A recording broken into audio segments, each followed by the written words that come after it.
Okay. Hey, everyone. Hey, Jed. Congrats on the first. And you gotta have a gory intro. That's just... Math is built on gore.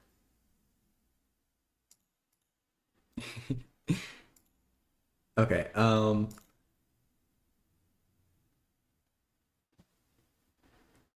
Hey, Rapture. Gore was the internet guy. That's true, too. I should have done this off stream, but I didn't. But I'm thinking I might just try and, like...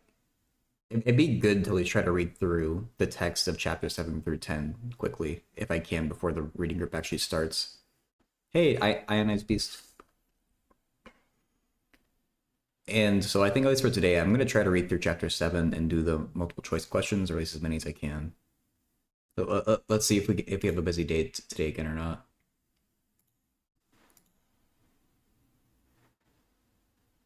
Oh yeah, thanks for doing the command, Jed. So we're the idea of the group is that we anyone who wants to participate in it should be reading now. Awesome glamour. Hey, thanks for the good luck, I guess. um, chapters 1 and 2. And then we'll first meet to talk about those two chapters. Thank you for the follow. And we'll talk about those two chapters on April 5th. So the Saturday after next. Hey, Rex. And so chapter 1 is really short. Let me actually bring the book up. That's why I'm saying let's just do chapters 1 and 2 at the same time. And it doesn't have any problems either.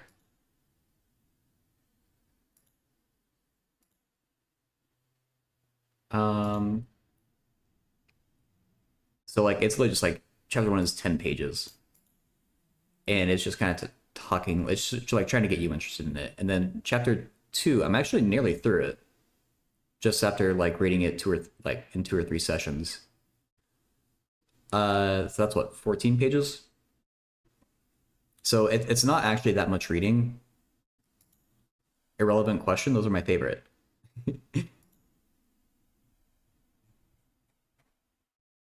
Be happy to entertain it. Alright,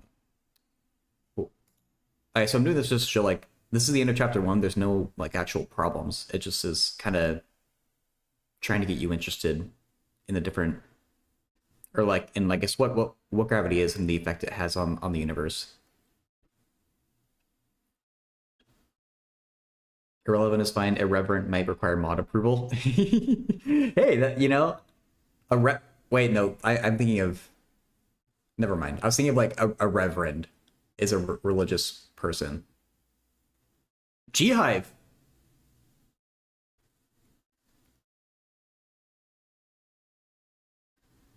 Holy crap. Thank you so much for the 5 gifted. I really appreciate that, dude. Hope you're doing well. Hey, $10. G-Hive, you beast. Thank you.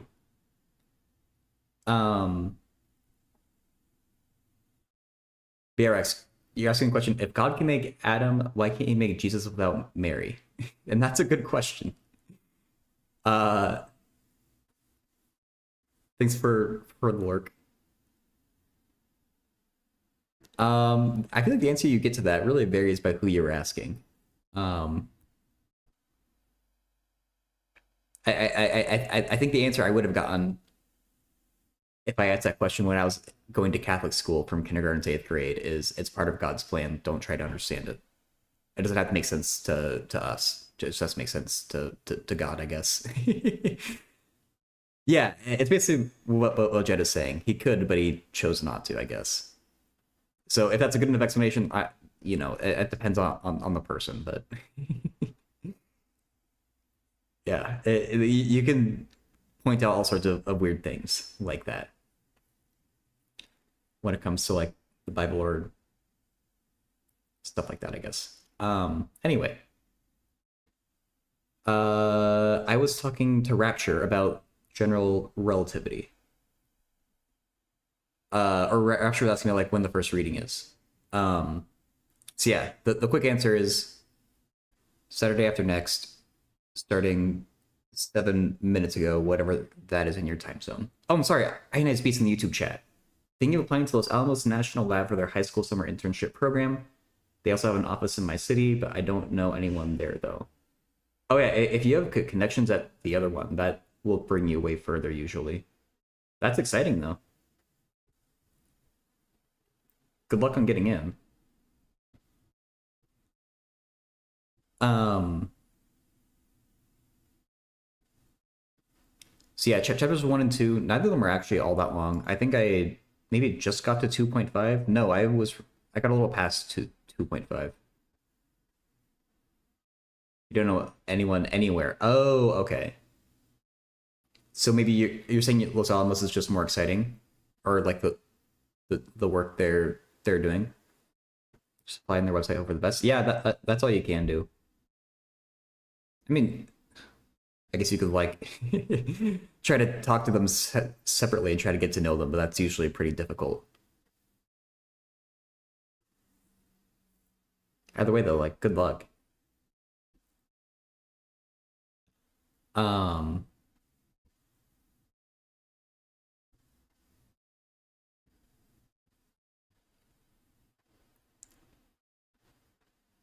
but yeah, and then chapter 2 is where there actually are problems to work on.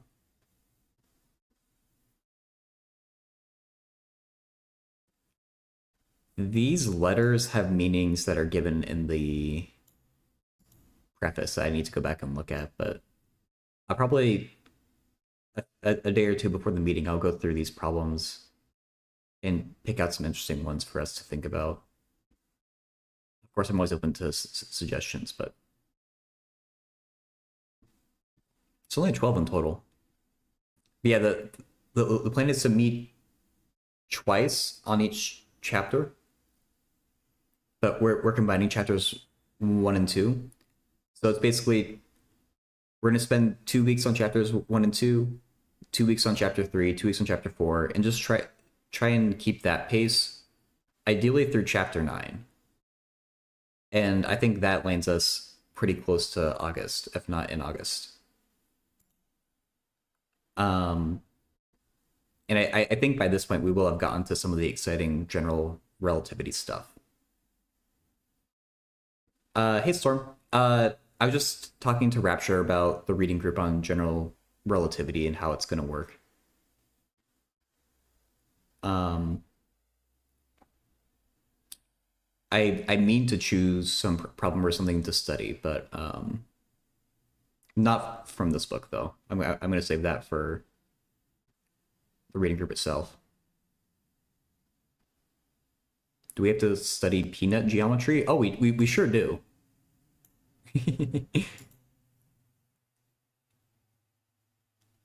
Ooh, I forgot, I get an emote for hype trains. I just unlocked this emote. Um, oh, I mean, chapter 2 is talking about like how can you describe an arbitrary geometry, as in like the curvature, like how do you describe if the space that we live in is curved, which it sure seems like it is, how do we describe that curvature? And so we need math to describe any arbitrary type of curve. And so they're using peanut just as like a funny shape that we could describe, is my assumption here. I haven't actually gotten to this part of the chapter, but we're kind of already settled on this book, Storm. This was recommended by Dr. Cook. I'd be happy to like, it might be able, if someone like post it somewhere, I would still like take a look at it in case I want to like study it myself more in the future. But just for the sake of the reading group, we're going to be using this book. 19 PDF has those. Okay, thank you. Yeah, this is what they all mean.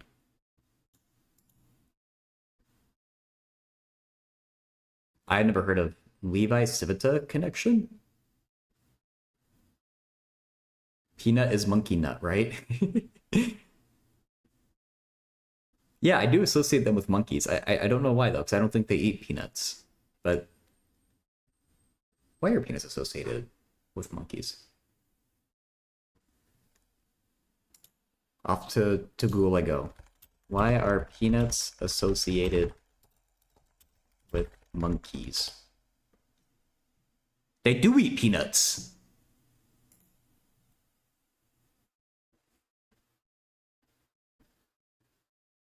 Where do peanuts grow?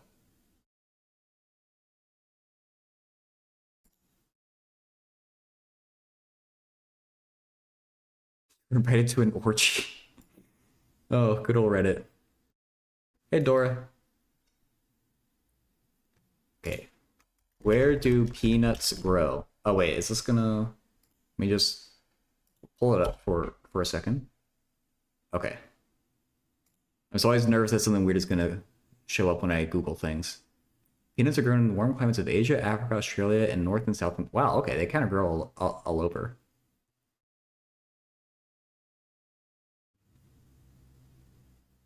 Okay. I guess monkeys do eat peanuts. I thought they just ate bananas and fruit. You describe everything with connection. It's a tool to describe to generalize derivative to vector fields. Okay.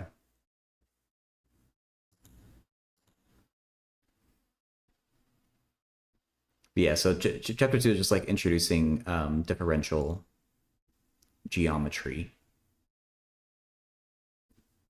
So getting stuff like this.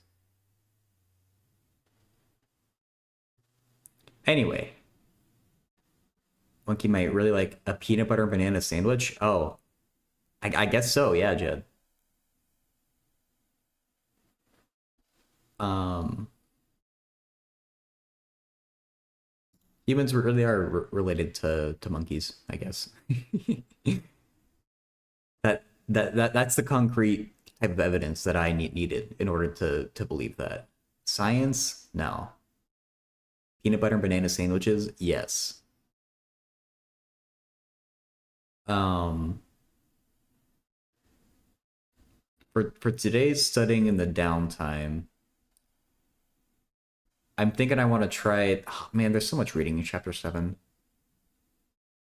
I don't like reading on stream. I should have done this off stream. Bundles, sections, and tensors. It definitely talks about tensors. I have no idea about bundles or sections though.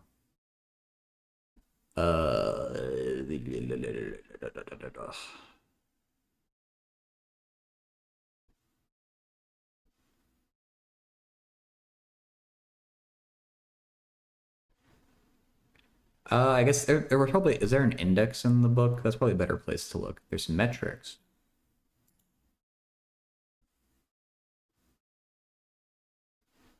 Vectors and curved spacetime.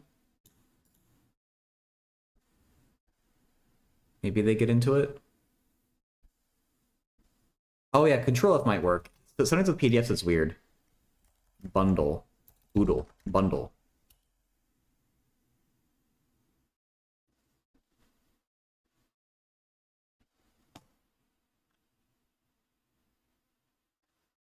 Any bundle of parallel rays incident from one direction. That seems to be about bundles.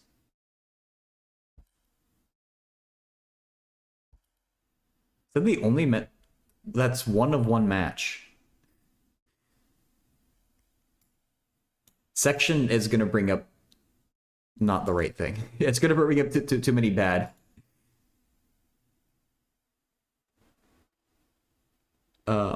Results.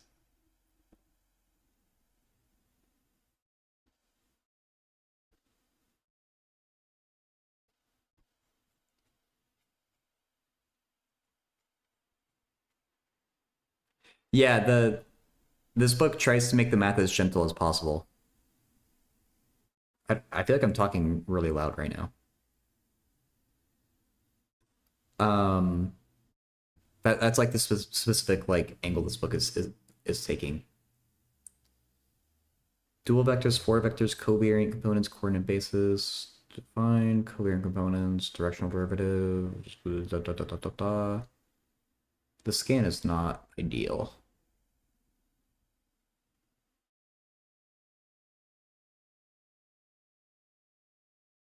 Upstairs components. Okay. Connection actually with an X? I thought it was just like a weird. Doesn't seem like it. Unless do I need to be at the top of the page? Or at the top of the PDF? No, it doesn't matter.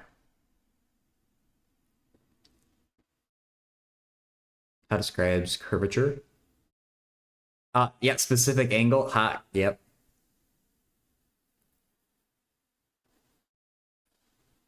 Yeah, like learning about this the different types of geometry is going to be super weird, I think. But this book gets into some pretty cool stuff, like gravitational collapse and black holes. Or book on general. They should have really called it specific relativity. Yeah, gravitational waves.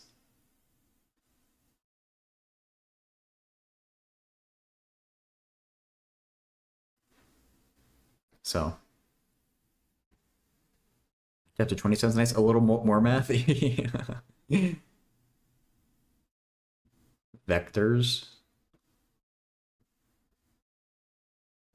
I guess this is doing the linear algebra piece.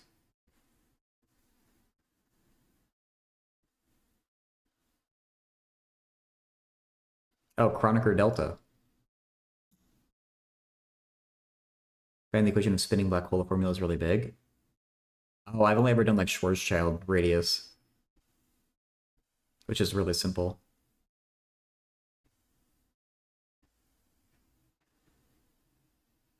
Okay. Anyway, um, back to the boring. I mean, do I even want to do this?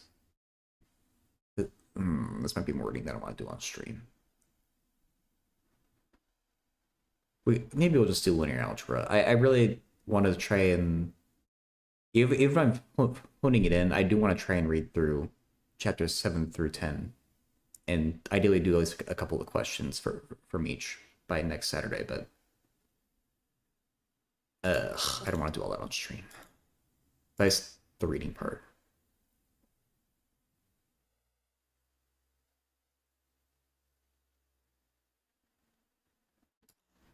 Um,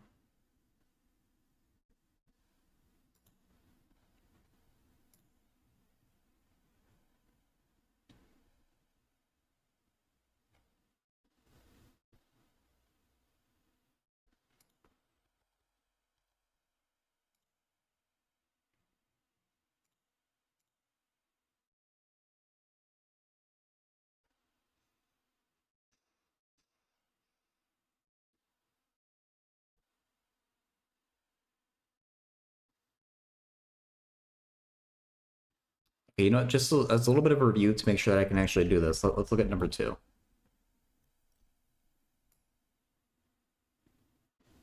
I mean, we might just do matrix A, but like I kind of just need some repetition with stuff like this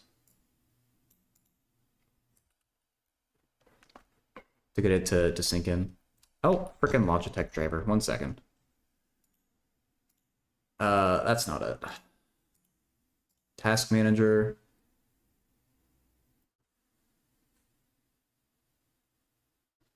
Hey, Windows, kill this process, please.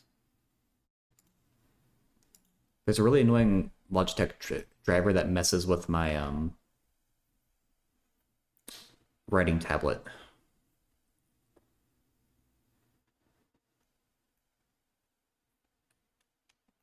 It's not as bad as Tesla drivers.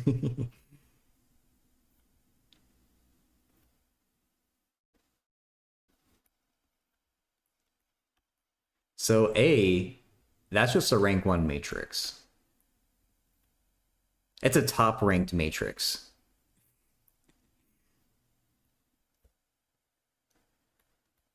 You'll see this matrix dominating at LAN. The row space of A. 1, 2, 4. But then we need the null space for A and A transpose. I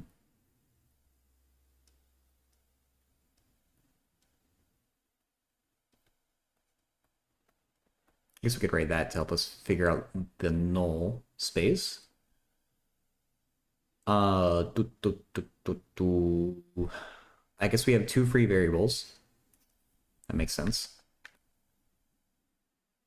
And so the null space of A will be, if we let x3 be 0,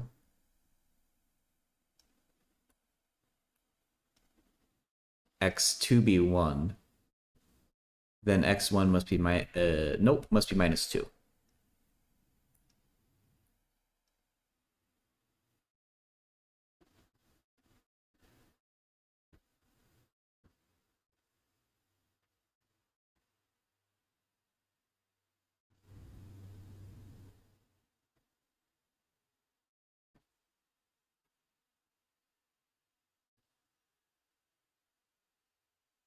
I just think about the dimensions. The column space is one more dimension than the null space. That's okay though, because the null space and the row space are the orthogonal ones that should have the same dimension, right? Yeah. Now we're letting x2 be 0, x3 be 1, so x1 is minus 4.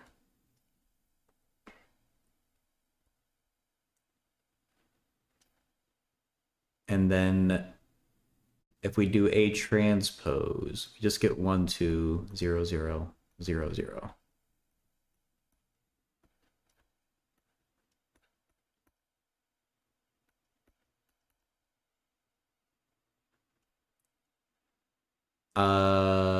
I guess this is one dimensional, right?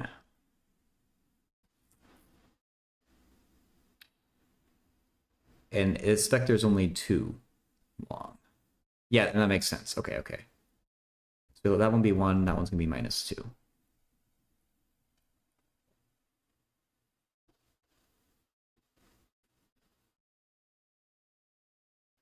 So A is 2 by 3.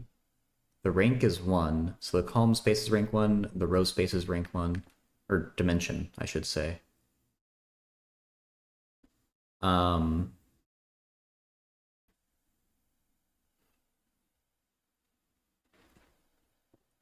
The null space is number of columns, 3, minus rank 1, which is 2. Okay.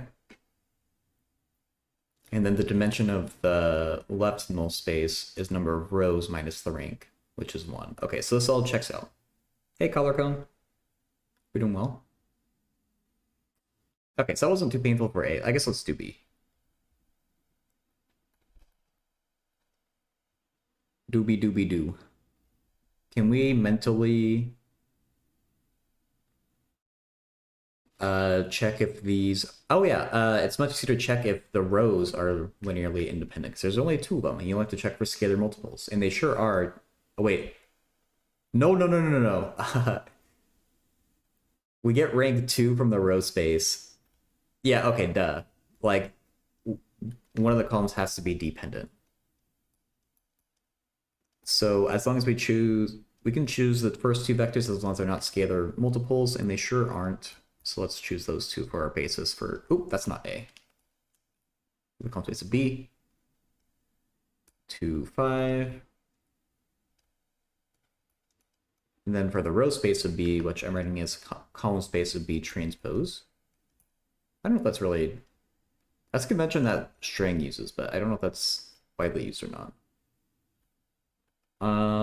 The row space. I said these are 2 independent rows, so we should just take each row. 2, 5, 8. Okay, and then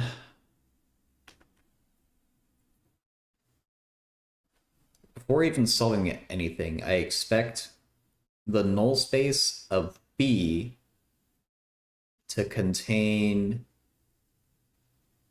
only the zero vector.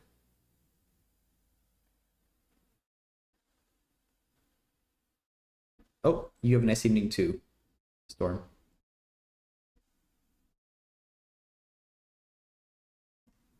Yeah, so I think without even having to do any work, the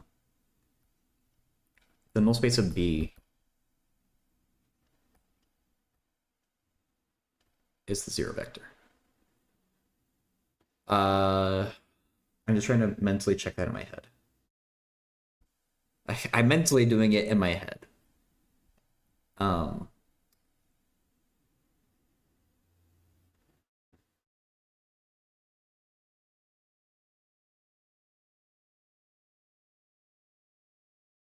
am I getting, wait, what's orthogonal? I was saying these two spaces should be orthogonal to each other. No, it should not be the zero vector. The the null space is the number of columns minus the rank.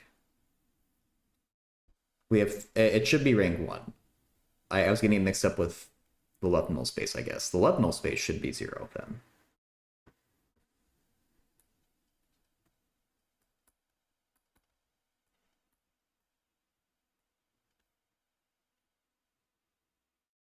I guess I should write like basis, right?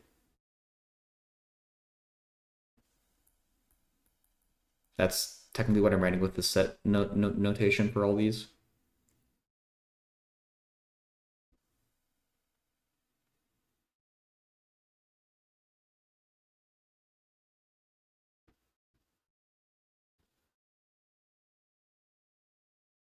Uh,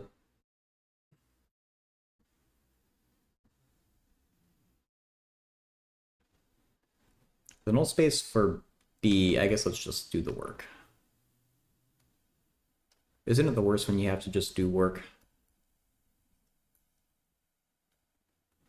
0, 1, 0? Is that what I get after doing row 2 minus row 1? 2 times row 1, rather?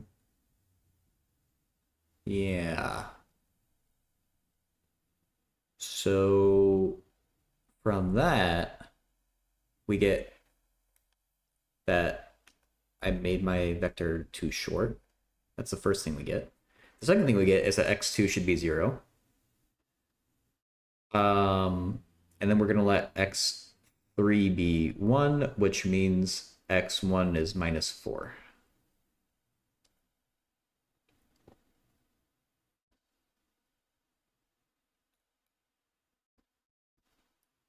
Can I find a non-trivial linear relation between the columns of B?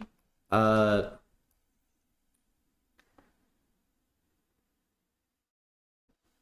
that what I just did? No, I would have to solve the equation. I could.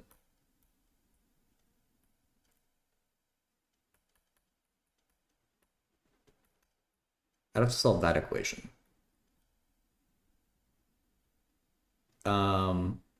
Can I be a Chad and eyeball this? I don't think I can.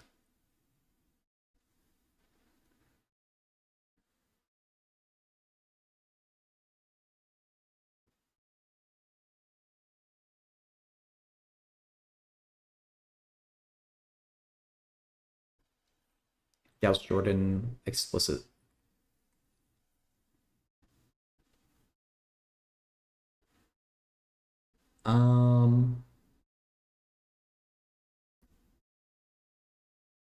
Oh wait, is that what I did there? No.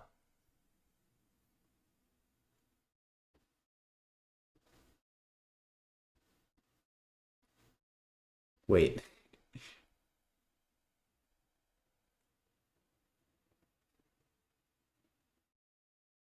I mean, we have one too many columns. So there has to exist a non-trivial relationship between them. Hey Jasu, you're sleeping, the music isn't helping. Yeah, I just like to mix it up. This plays a little different from what I usually play. Sometimes it's like a little too chill, where I feel like someone is telling me to calm down, even though I'm already calm, and that just like makes me angry. I can change it though. I don't really care. I'm just trying to get away from like the synthwave playlist that I usually use.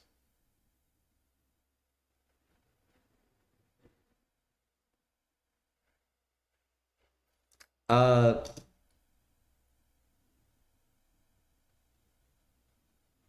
oh, duh. Yeah, I was trying to just zero out that column. Richard found the chat with Gauss Jordan. Yeah, true, true. Baby metal. Ugh.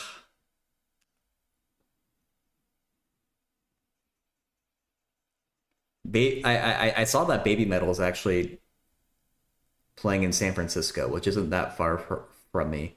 And my favorite band is opening for them. But I think it like sold out super quick. And I stopped even bothering looking at ticket prices because it's just Puerto Rican's gone super expensive to go to concerts now.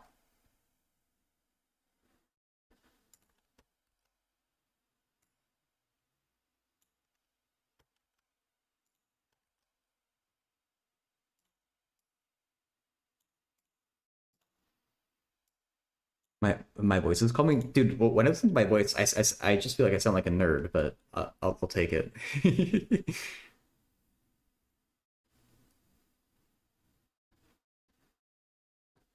um, this is LU decomposition. Can a fire extinguisher catch fire? I sure hope not. 750. Jasu is saying yes though. How will that work? That seems like a flaw.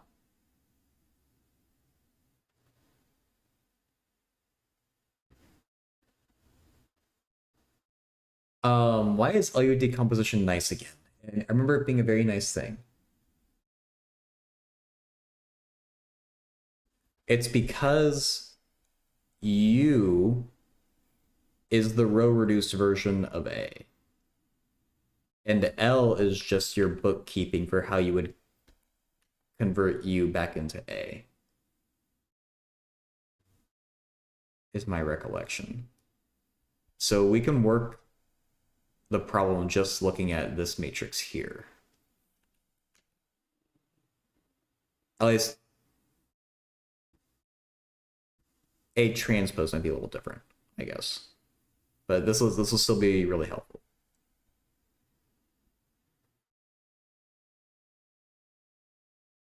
What did you say? I don't know any friends. Oh, that's what your teacher told you that?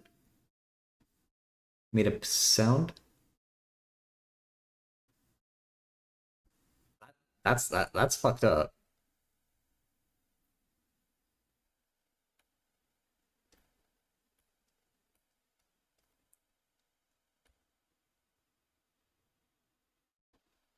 I'd be angry too.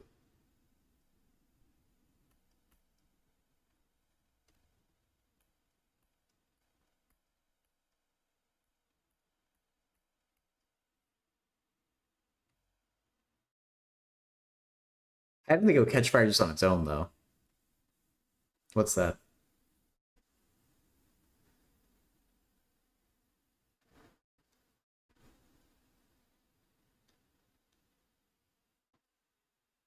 I mean, that can change though.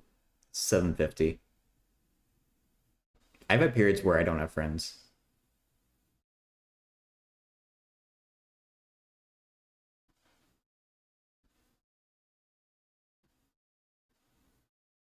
Telling someone that they'll never have a friend is just untrue and hurtful.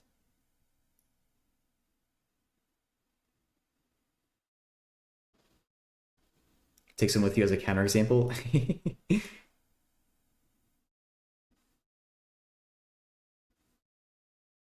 So, I mean, that's true. It could have been sarcastic, but there's also some things where you kind of, depending on the person, you don't joke about it. Like we all have our sensitive spots. If someone actually doesn't have friends, probably shouldn't make fun of him for it. No, so I think Jed was saying that like you should ask the teacher to show proof when you have someone with you, just like a funny thing.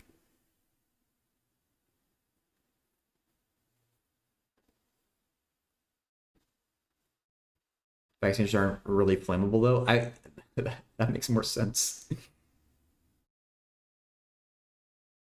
Like they're made of metal, so unless they're made of like magnesium or one of the weird metals that like, well, actually, how many metals can catch fire? Back to Google.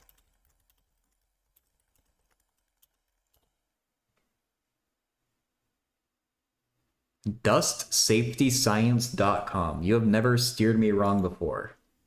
You never steered me anywhere before, but you've never steered me wrong. That's kind of a sick picture. Combustible aluminum dust, dust cloud, and a dust explosion in a metal processing facility. Combustible but not flammable? Oh, I don't know. I feel like a chemistry professor at one point set magnesium on fire.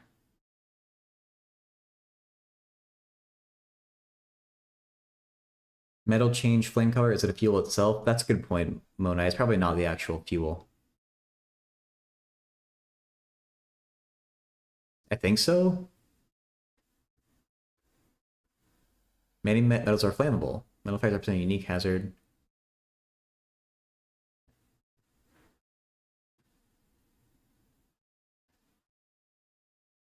Maybe it is the fuel. They can catch fire if they're damp? Bruh. There's no winning.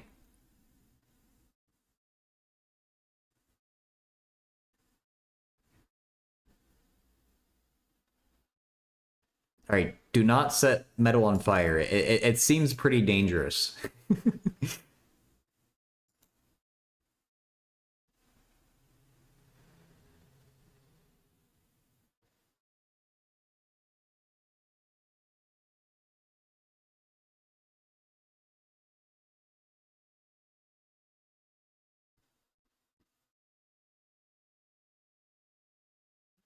That's why one firefighter cannot take out a Tesla on fire. Oh, that's a good point. I bet those are really challenging to put out. Pure sodium water have quite a violent reaction. Oh yeah, I've heard that. The ones with less electrons in the outer shell are easier to combust, I think. Oh, that's interesting.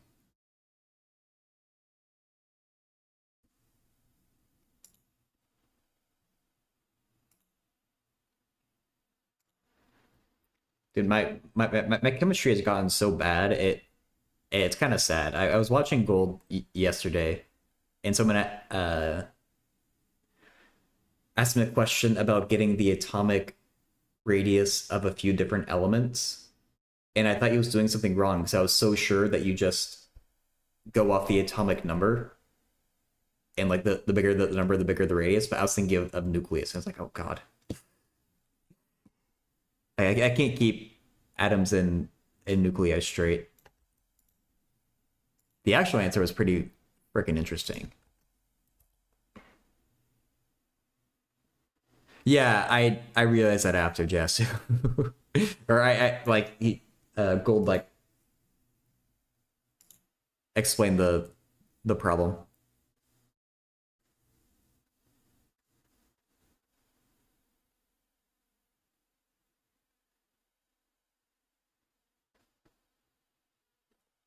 That's kind of sick.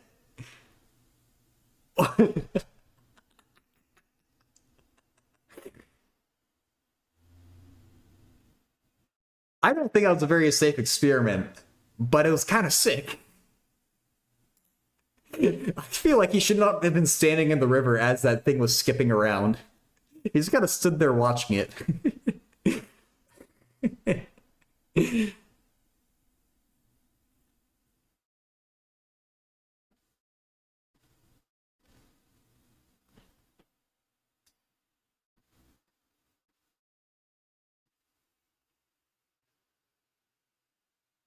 This is what we do, that's fine. Okay, Jasu. I didn't realize that chemists are like invincible too. Explosions. Imagine being a fish in the river. Yeah, dude. I wonder how a fish would sense that. I assume fish don't really hear in the way that we do, but they can. I mean, well, okay. Human hearing is us sensing vibrations in the air, right? Would a fish hear by sensing vibrations in the water? Or they don't, maybe they don't have that sense at all. I don't know. You see people bomb fish in the lake? Oh no.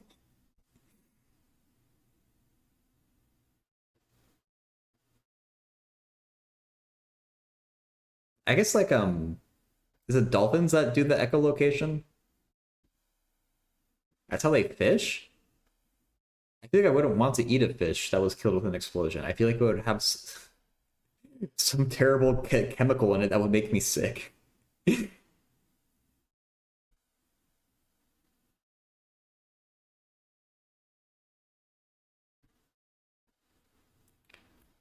Um,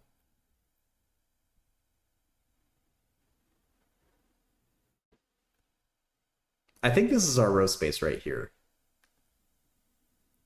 My simulations. Okay, that's a simulation.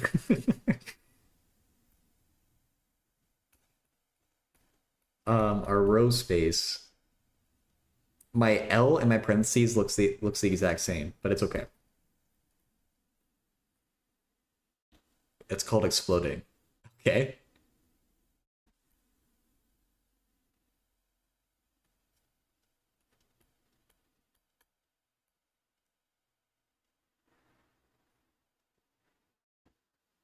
This is the wrong dimension. I forgot the 0 on top. These are some tall vectors.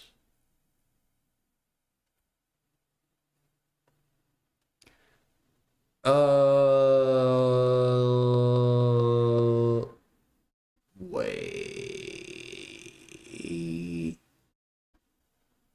Can x1 be anything, or does it have to be 0? I imagine it's just a 0.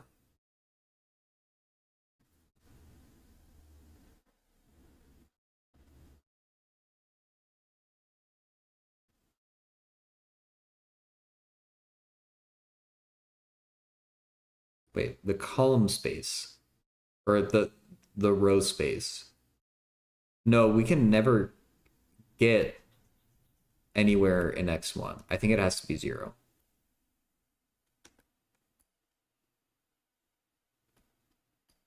I think I'm overcomplicating my that it should just be these two vectors.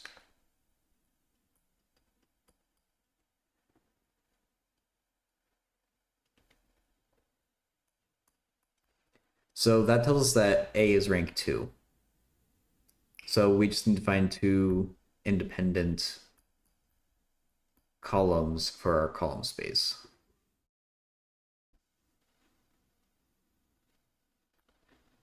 Let's just choose the first one. And then like this one has to be independent here because of the 0 and the 1.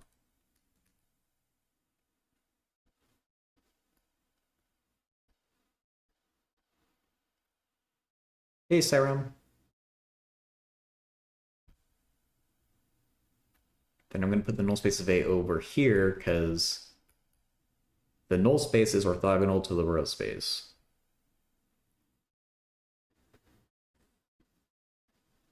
So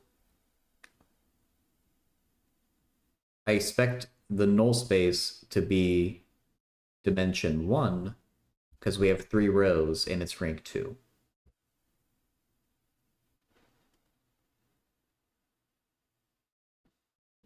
In three dimensions, is the volume the same as area? Uh the phrasing of that is tricky.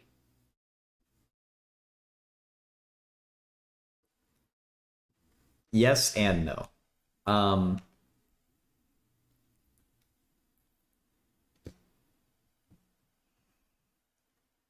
well, let's talk about it.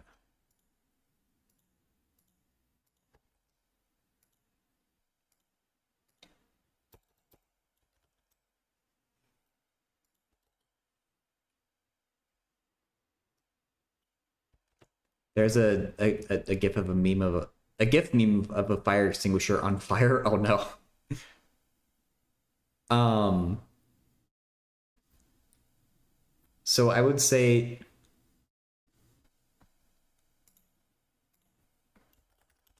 in 2 dimensions, the area is the space you fill in inside a shape. So just to use a square as an example, the area is just the size of that green stuff inside the square.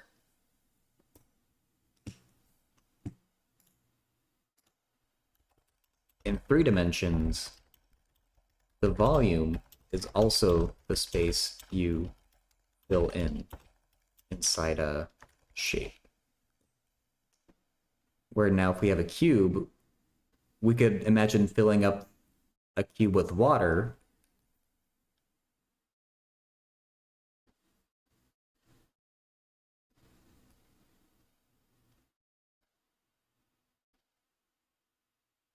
And however much water we put into that cube is the volume. Or how much water it takes to fill up the cube is the volume. So in that sense, they are kind of similar. The thing to be careful of is that in however, in 3 dimensions, we can also talk about the surface area of a shape.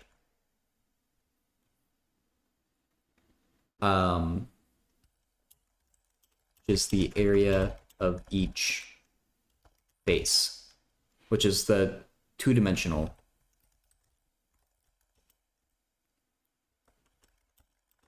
of the shape.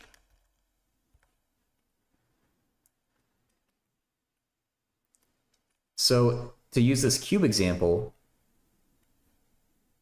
a cube is basically 6 squares. Like,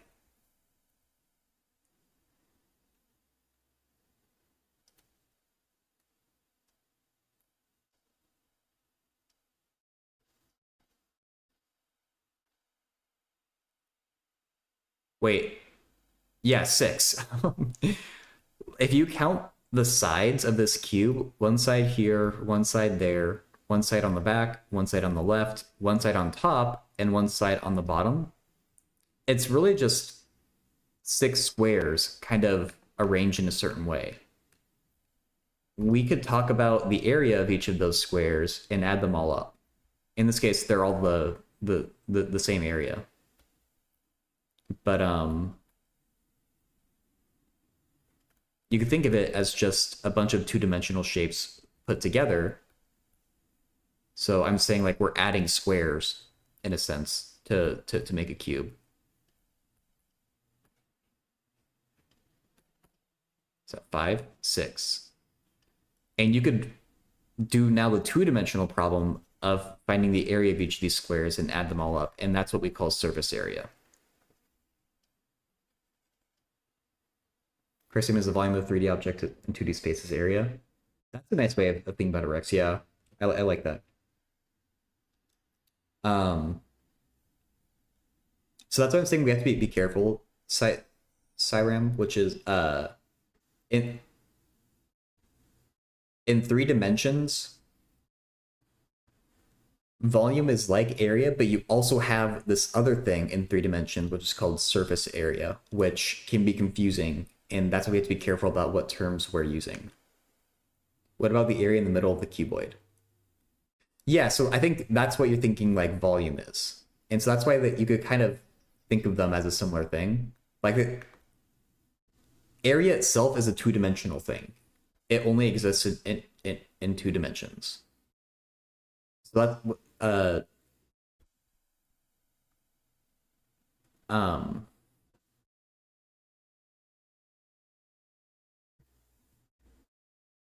so it wouldn't make sense to talk about the area inside a cube because you're talking about the area of a 3-dimensional space. You talk about the volume of a 3-dimensional space Or you could talk about the surface area of a three-dimensional space, but you wouldn't say the area of a three-dimensional space. It just kind of doesn't make sense.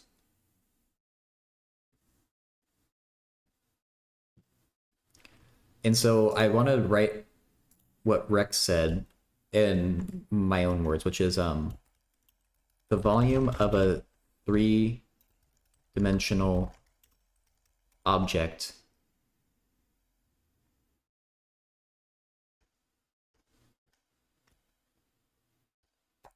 is like the area of a two-dimensional object,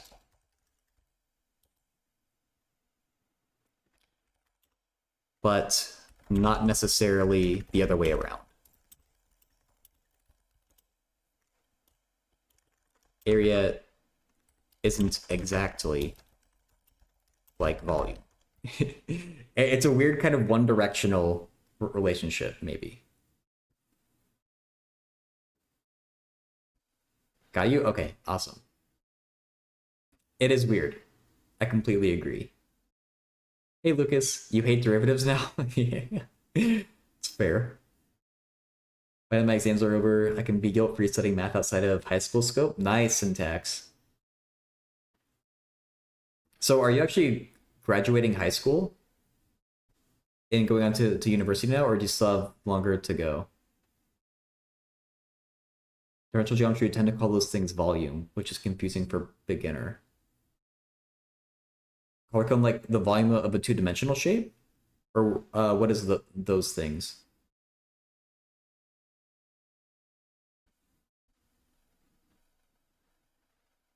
Oh, call all the things volume. Okay. Yeah, I guess like you wouldn't say area, you just say volume, even if it's two-dimensional. Yeah, I mean, I don't think we need to get into that then, but that is kind of interesting to know.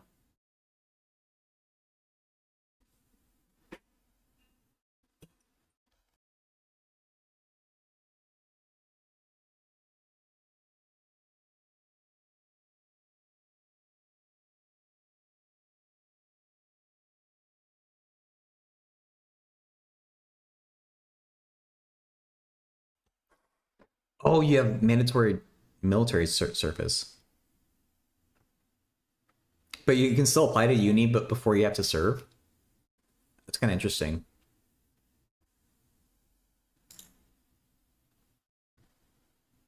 How long is the service?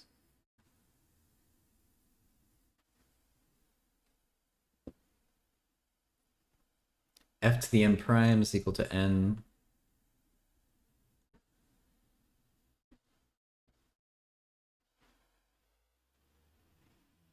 Oh, yeah, the proof of the product rule is pretty rough. The first thing you said though was just using the chain rule. That'll be a pretty short proof. 6 months to a year. Okay, can be in the half camp. Oh, you might have. I forgot you're not studying it in English, but um, the chain rule says that if you have two functions composed with each other, f of g of x, you're taking the derivative of that.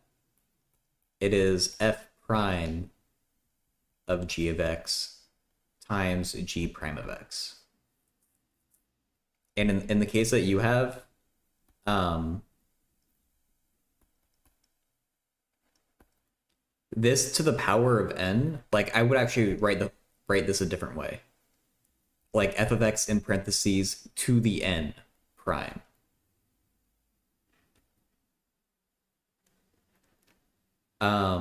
In this case, this to the power of n is the f in here.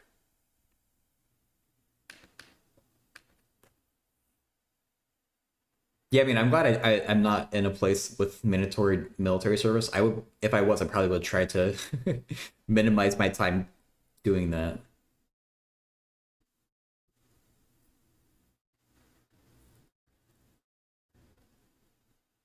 Um, what we call Horner? I don't know what Horner is, but whatever.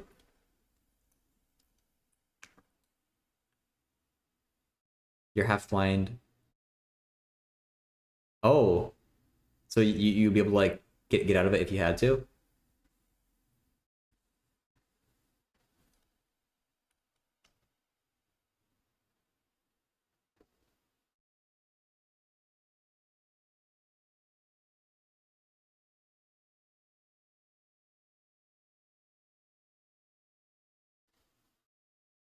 So it starts to get a lot of sensory issues. Hmm.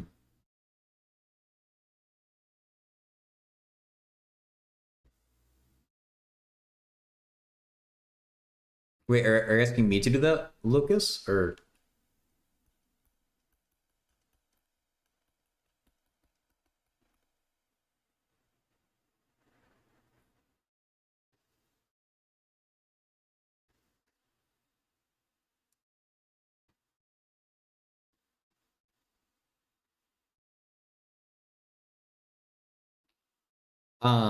yeah, if you have to factor this, the insanity. um, when you have cubics and beyond, your best bet is to guess in check. They get really difficult to work with. Uh, Annoyingly so. And so everything here is positive. Like it's all like pluses. So I only want to guess negative numbers. Like if I guess a positive number, there's just no chance that it's, well, yeah, there's no chance that you take a bunch of positive numbers, add them up, and get zero. So everything else has like they're all just like coefficients of one. So -1 seems like a good guess here.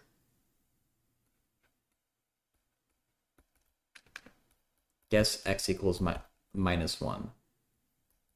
-1 cubed plus -1 squared plus -1 plus 1 equals 0.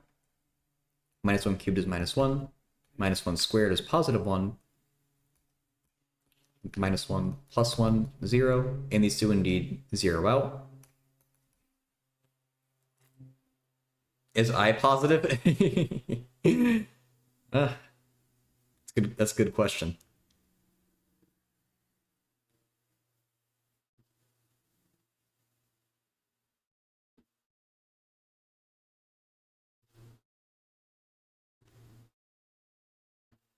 By using Horner. All syntactic groups. You're right. Okay. I'm gonna keep on doing it this way, but you can sometimes group these. It doesn't always work. Or sorry, you can I like you can sometimes like factor it by grouping, which is a lot quicker. It only sometimes works though. In fact, it usually doesn't work. Um, but once we know what one root is, uh, we should be able to write it. If x equals -1, we should be able to write it as x plus 1. You have to flip the sign times whatever is remaining equals 0. And whatever is remaining here is going to be like something squared. Plus x. This is what it actually is, but just as an example. And so we can find out what the remaining bit is using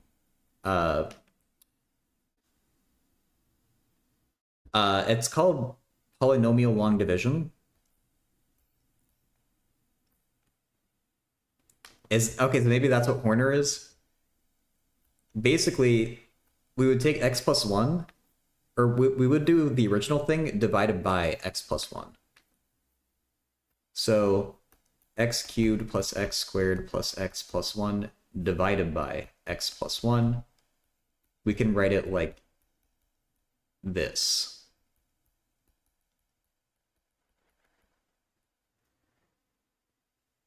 And just in the same way you can do, I don't know, 4 divided by 12, you can do this.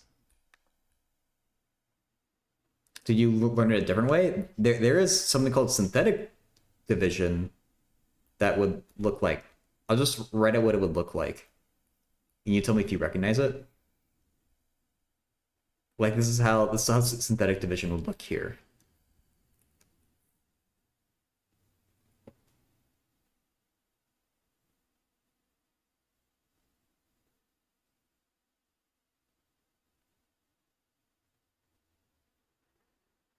Oh, you guys both applied to the same uni?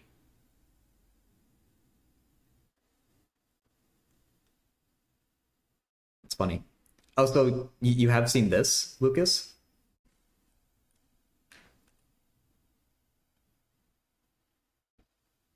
Or you're saying yep to something else? Yes. Oh, okay. So then I'll do the synthetic division way. Um, you drop that one down. Yeah, Harambe. This one is kind of a simple case. This isn't the best way to show how synthetic division works. Corner. Okay. Um, but these ones are the coefficients of here. Everything is just one here, so it's kind of lame. But the first coefficient you just drop down. Then you do that times whatever your root was, which is also one, and that goes here. So that's one. And then you add.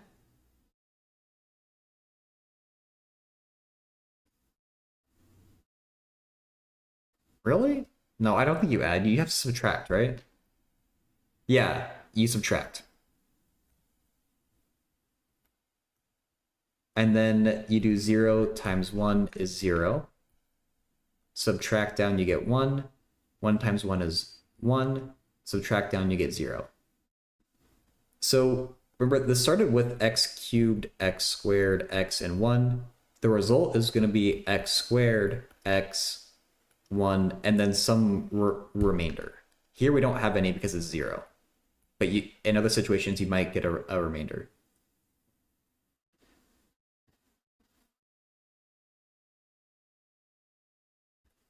Um,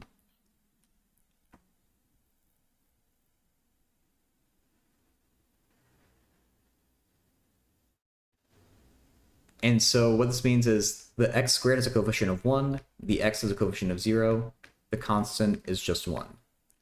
So what we get in the end is x plus 1, the thing we divided by, times x squared plus 1 equals 0. And that, you would need complex numbers to factor that any further. And syntax error is saying the very quick way of doing this problem, which is grouping. What you can do is notice these first two terms factor very cleanly like this. And look at this. There's an x plus 1 here and an x plus 1 here. So let's factor that out. Inside, we're left with the x squared and then basically a 1 times x plus 1. So in just 2 steps, you can get the same thing we took a lot of time to get just then.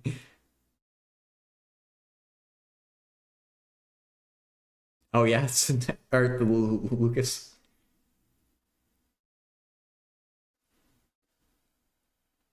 We're doing division because that's how Lucas was taught. Or, I thought Lucas is supposed to do it. And grouping, like, it's kind of rare that it actually works. So you kind of need to know the general way of doing it.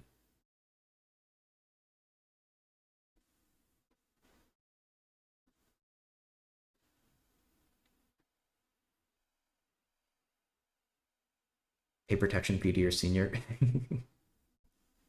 Okay, so let me know if you have any questions about that, Lucas. If not, I'm gonna go back to what I was doing before.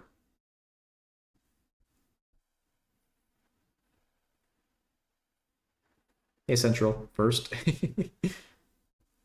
You sure did.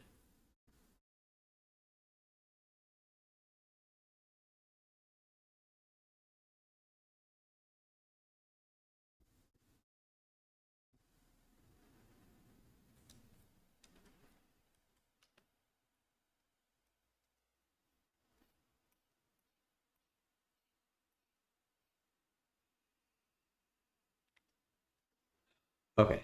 Um,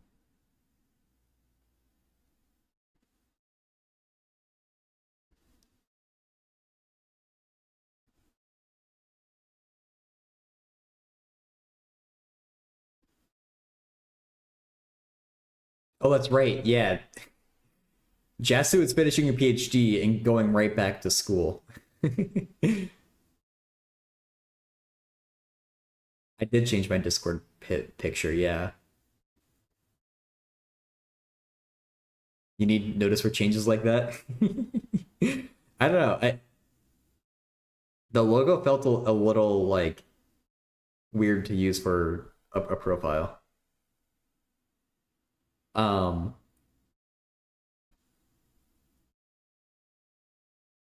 Jesu, do you still like if you get a second degree, do you still like get paid a stipend? Or like do you have to like pay anything for it? So in America, if you go for a second degree, you don't get any financial aid, as far as I know. Like maybe a school could choose to give you a scholarship, but there's a bunch of help for getting your first degree and almost no help for your second degree, as I understand it. So that's why I'm curious. DDM sounds sexual, does it? Dick, dick. I don't know what M would be.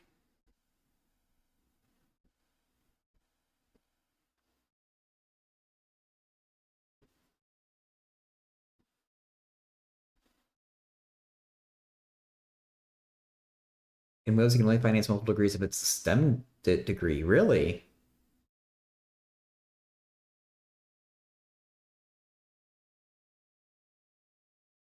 Get fucked, humanity majors.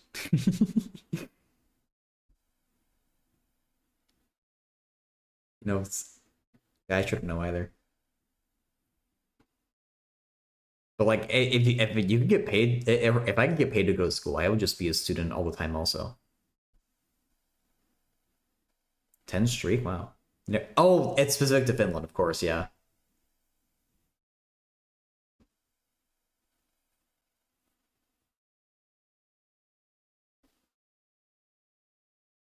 If you get too many degrees, you go back to zero. At 360 degrees, you have 0 degrees again. Oh my god. Your funding is departmental. Okay, fair enough.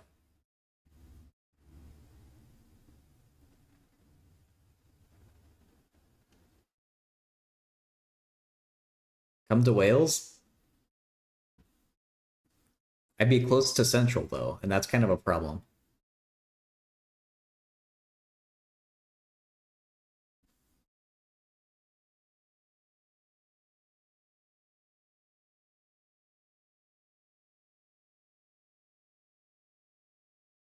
I wouldn't be able to keep my hands off you. Yeah.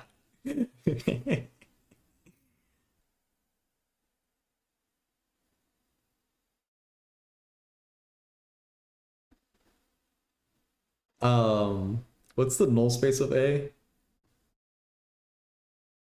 It's dimension one.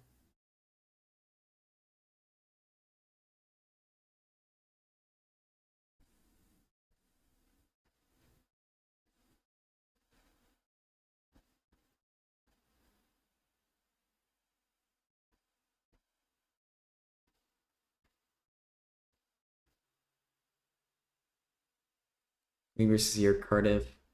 Just have to stop doing a lot of courses. Rotation has gone down the toilet. Why is that?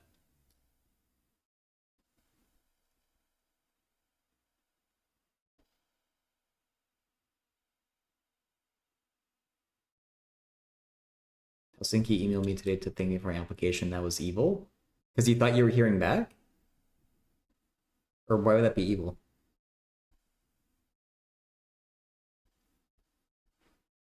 I was there once, cool castle and all. I tried to talk to my crush at the time. She showed no interest. Pretty bad experience. Yeah. That feels like a review you would see on Yelp. The castle is cool, but I was trying to talk to my crush and she showed no interest in me. 0 stars. You know the specifics? Oh, okay.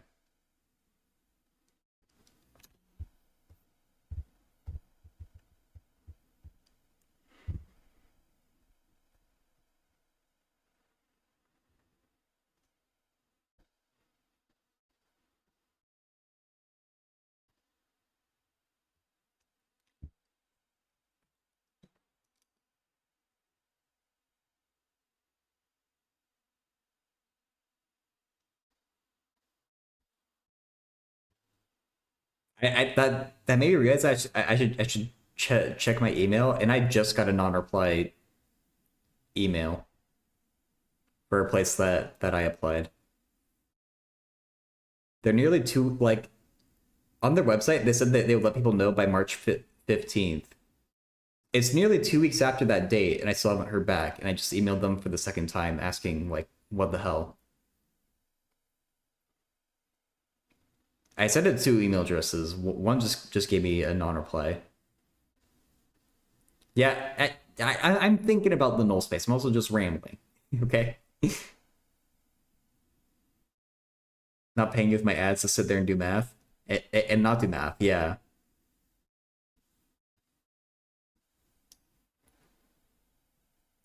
That particular school I only applied to a master's for.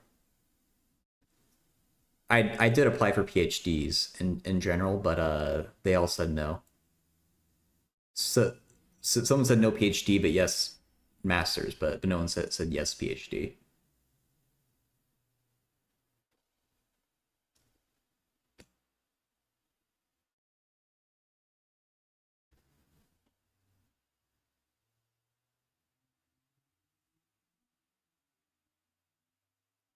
Um, you can help with the PH, maybe you can help with the D. Oh my god. Just buy some acids and bases if you want to help with the pH.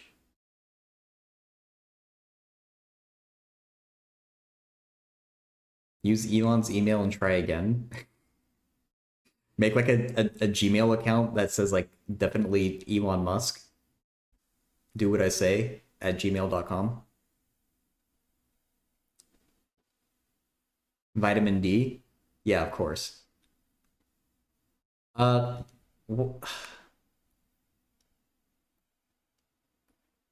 I should be able to do this mentally, right?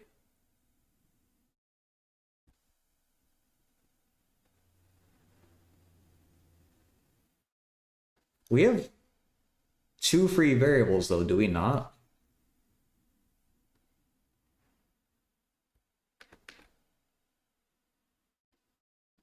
I have a PhD and a pretty huge dick. Oh my god, I never heard that. It's like the acronym for PhD. Pretty huge dick.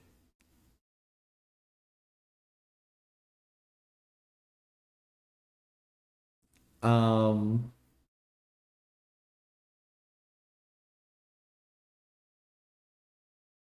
Okay, let's just BBC. Yeah, the British Broadcasting Channel, right? Oh yeah, Central. If you can solve this, please go ahead.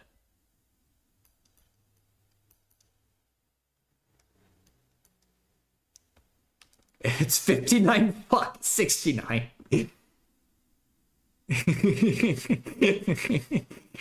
Oh my god. Permanent head damage. That's so funny, Central. You even messed that up.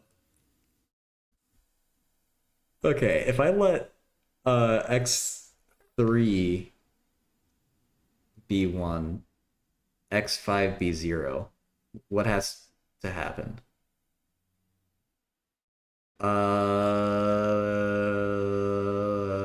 It doesn't matter what x4 is.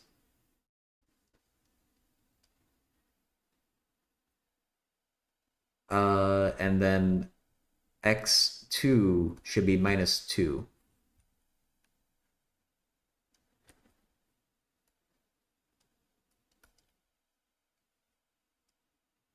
And then if I let x3 be 0 and figure out what x5 is, Do, do, do, do. Do. X4 is -2. X2 is +2. Oh, it's one of these.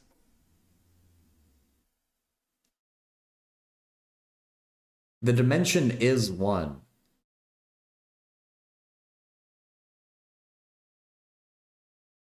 I'm glad I chose this question because this is a weird one.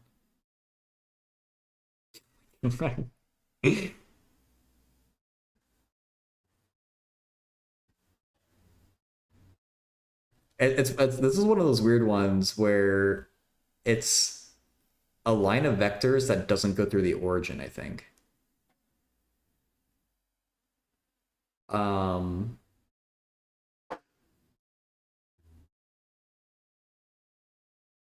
so do we just add these two things together? Question mark? And it's any scalar multiple of that? I guess I'll write it here. 0, 0, 1. Any number you want. A -2, 1. I guess. I still need to get the left null space.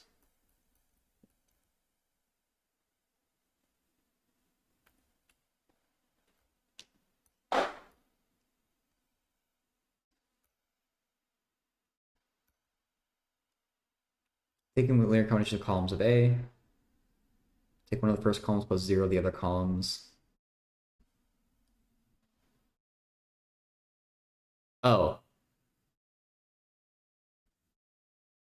You raise a strong point, Lubert.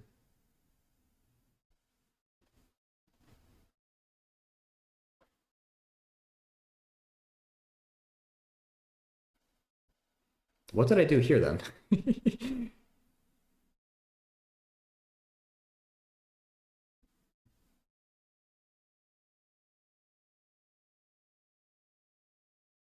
There should only be one vector in the null space.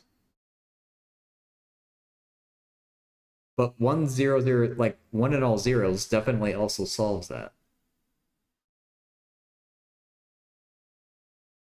Hey, Jordan. My day is good. How about you?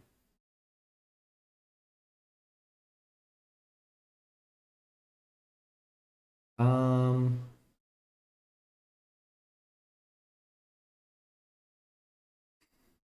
did I make an error then? I should theoretically.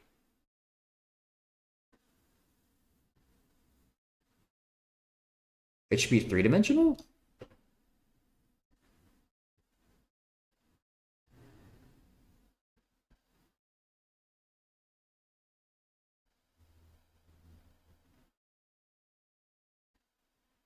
I guess I am mixing them up.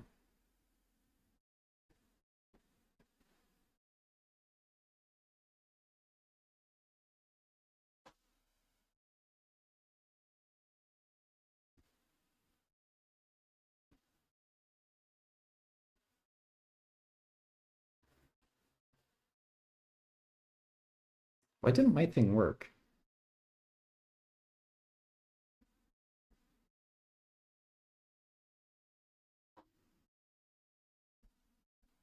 Hmm.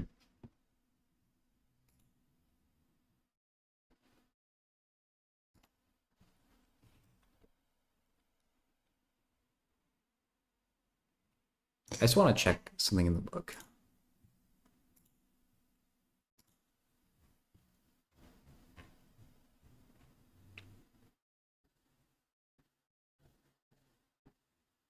Meg, tomorrow's your math test? Ooh, good luck. What class is it?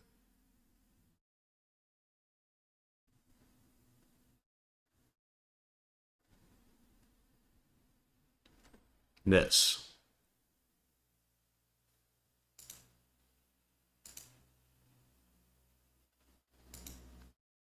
Number of rows minus rank. No? Wait. The dimension. Wait, no. Oh, it's columns minus. Ah. I thought it was rows minus rank. Bruh. Okay.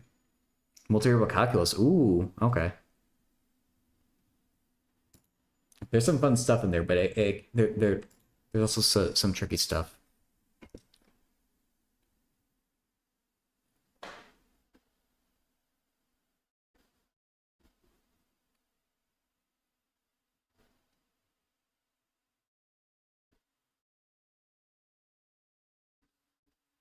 Oh, maybe. Oh, maybe I did this x4 bit wrong. I think we can just set x4 to be an actual number like 0. And I should be putting my scalar multiples out here. And I guess we get the third one that Luber pointed out by inspection.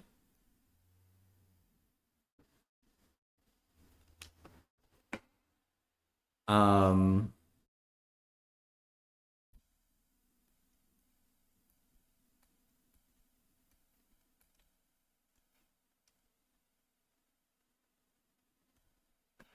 -2 of this column, one of the, okay, yeah, that definitely gives us zeros. 2 of that, -2 of that, 1 of that.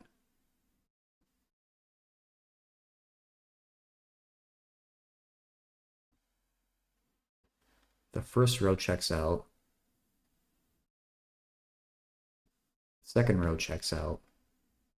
The third row, okay. Yeah, okay, I feel better about this answer then.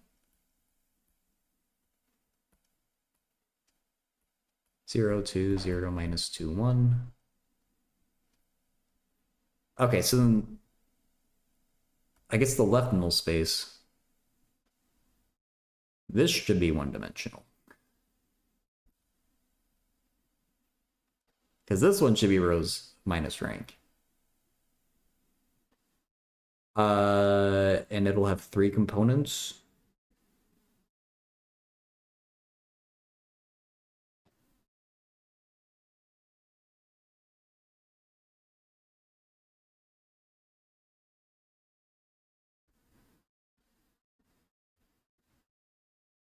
Yeah, I guess I was confused when we have a column of zeros in there. The way that I was thinking of was like if x3 is a free, or x3 and x5 are free variables, so start by letting x3 be 1, x5 be 0, figure everything else out, then do the reverse. But that doesn't really apply to a column of zeros, I guess. And then I was getting like myself mixed up in the process. Um,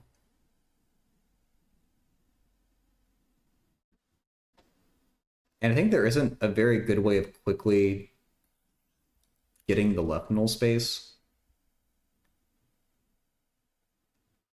So let's just transpose it by hand. I assume it's safer to take the original A and transpose it.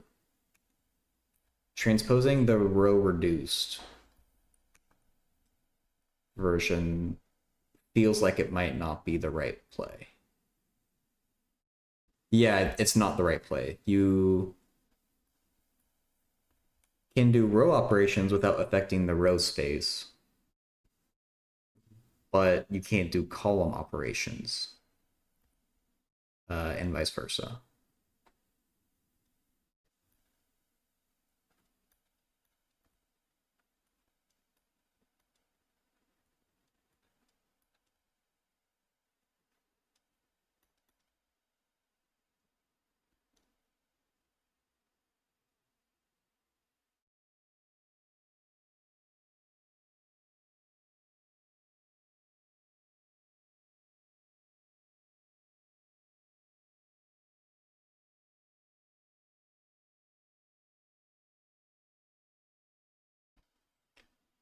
Column 1 is equal to 0 of column 3 plus 0 of column 4.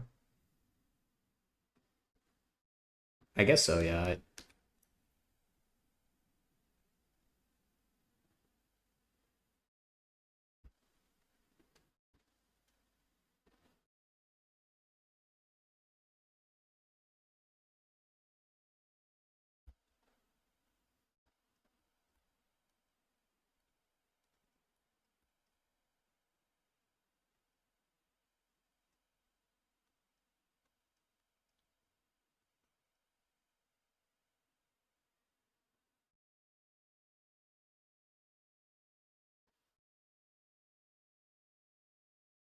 New big brain moment incoming. What is the opposite of a drought? A wet? No, Lucas. The opposite of a drought? A flood, I guess? Floods are maybe too quick. Like a drought is a long-term thing and a flood is a quick thing.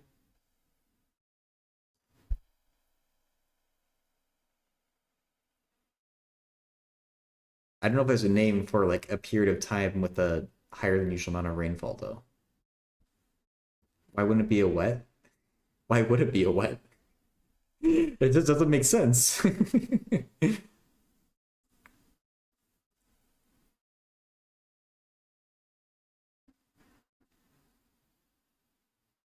it's well wet.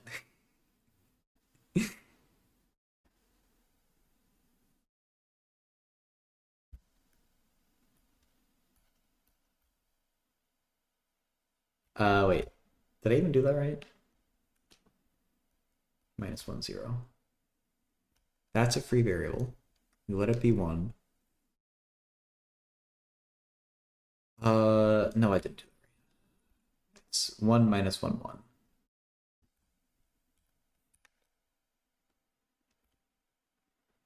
You're losing brain cells by the day. I mean, wet is the right idea. It's just the wrong word.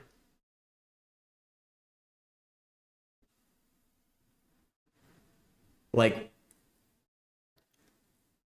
wet is an adjective. It describes something else. You don't just have a wet. You can have water, or you can have rain, but you don't have a wet. I'm checking the answer to 2 and 3.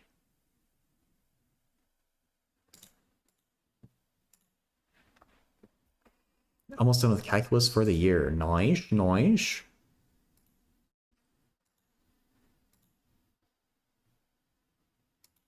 What chapter is this? 3?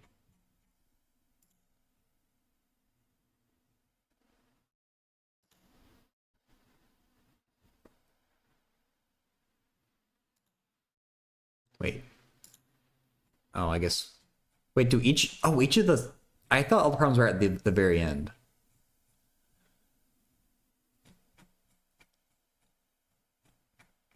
Just one more chapter? Almost there. Here we go.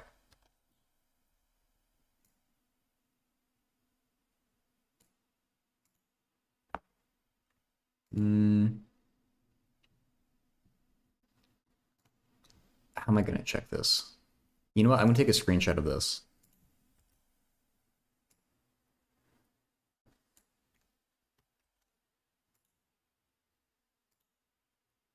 Calculus is more mathy.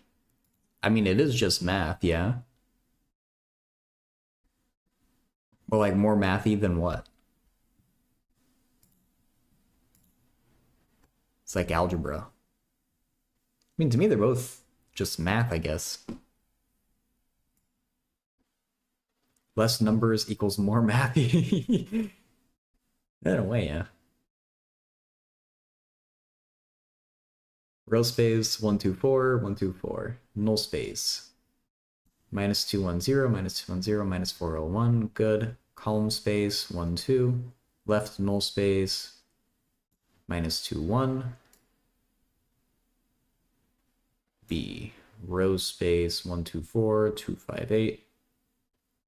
1, 2, 2, 5, -4, 0, 1. Left null space. It's not empty.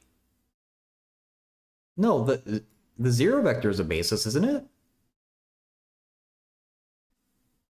Wait, what?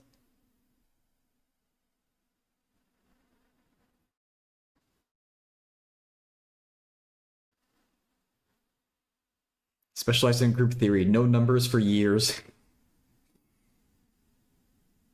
Oh my god. That sounds like a nightmare.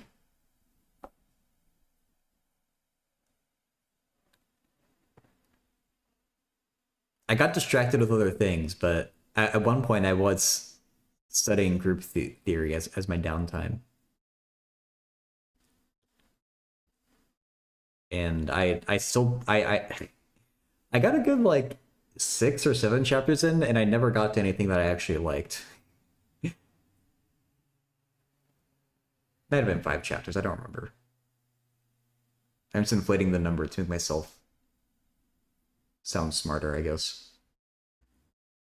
The left null space basis is empty because the space contains only y equals 0. The rows of B are independent. It does have the 0 vector though. Does that still mean empty? Group theory is yum. I'll let you eat that. I'm allergic to group theory. Oh, it's dependent on itself. It can't be a basis. That's a good point. Yeah. Okay.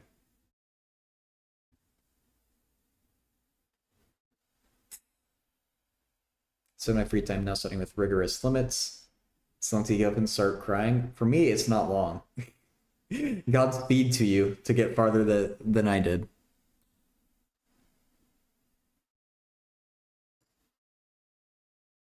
All right. So this statement here with the basis for the null space of B transpose is incorrect for the reason collar cone points out, but other than that, I had the right idea for everything. You weren't allowed to do a master's project because you didn't do group theory with the chem project, and so the math department didn't count. Oh, did they have like a group theory for chemistry specific class? I only just learned a month or two ago that group theory is helpful for chemistry at all. I guess I think it helps to describe like the symmetries in molecules or something like that for how they're structured. Maybe row space basis, first 2 rows of U. U. Okay, yeah. Column space basis, pivot columns of A, not U. Good.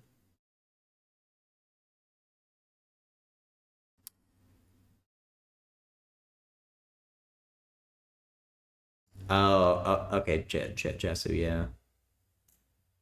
Left null space 1 minus 1 1. Hell yeah. Last row of E inverse equals L. It's the last row. Oh. No, that's not the last row of L. What?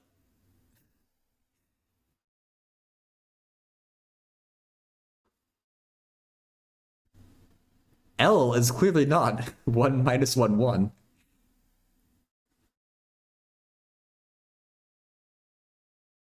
Okay, I don't know where that's coming from. I got the right vector though.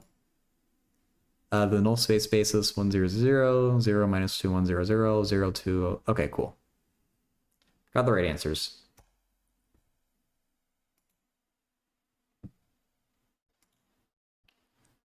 Um,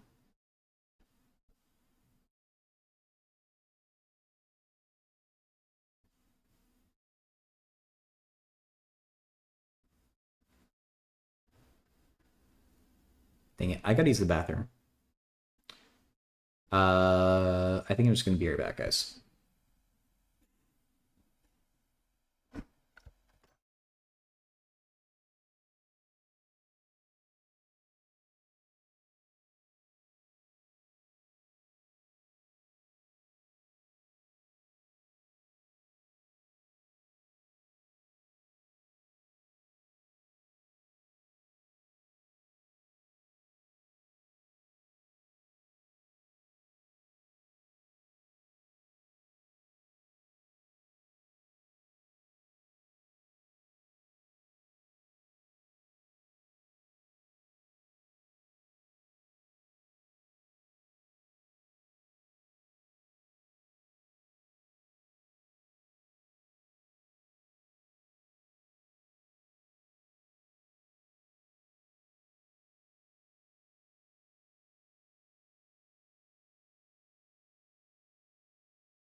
Last row of the inverse is a 3x3. Let me check that.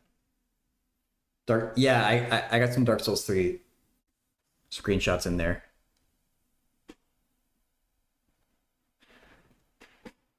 I think I was gonna get some Dark Souls 2 screenshots in there at some point, but I actually opened up the game and was like, wow, this kind of looks crappy nowadays, so I didn't end up taking any. So interesting, it's the last row of L. The L comes from E inverse, but I can take the inverse of L just to see, but I feel like they just meant L. Bloody hell. Dark Souls 2 is my favorite. I will not stand for this slander.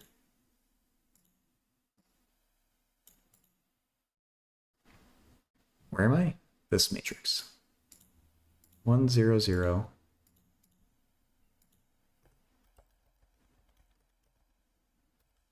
So 0, 1, 1?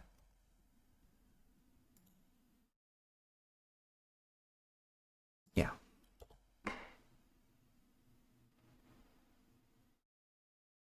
Oh, that is last row of the inverse.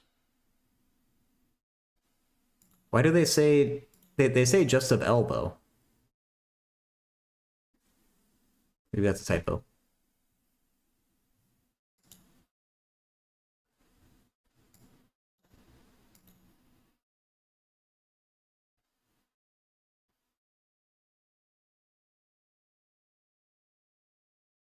Dark Souls 2 is great. You're just a hater, okay?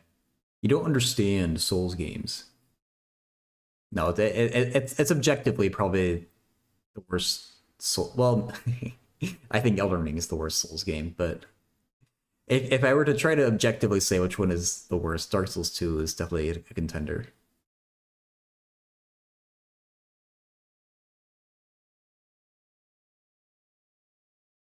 But it's my favorite.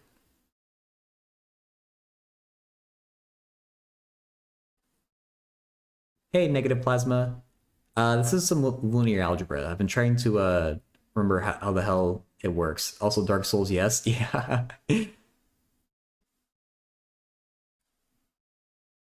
So, syntax error is a Dark Souls 2 hater, and that just won't stand.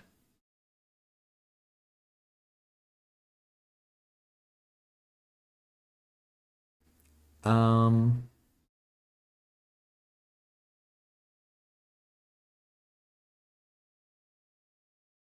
let's look at number 6.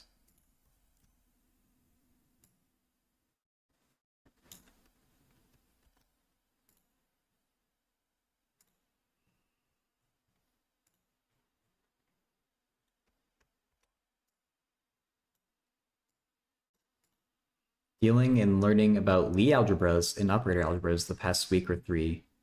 Myself for some research I'm trying to get published. Ooh, nice. I think I've had people come by and chat and talk about that type of stuff. I don't remember who it was though. Good luck though.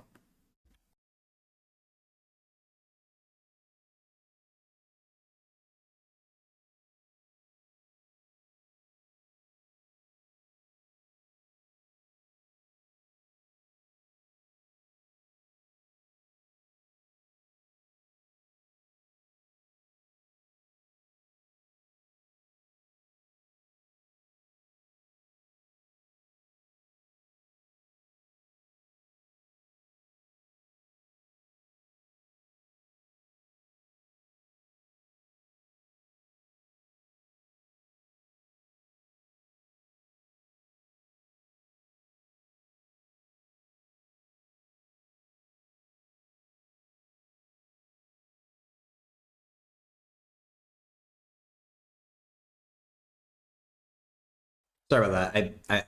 I muted. Thank you for the 69 bits. Oh yeah, I love coffee. White coffee. Is that oh, I remember hearing about it. I forget exactly what it is. Isn't it like super light roasted, like basically green coffee? Yeah.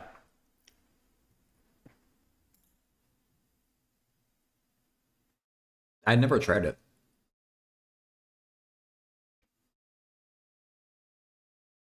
How did you like it?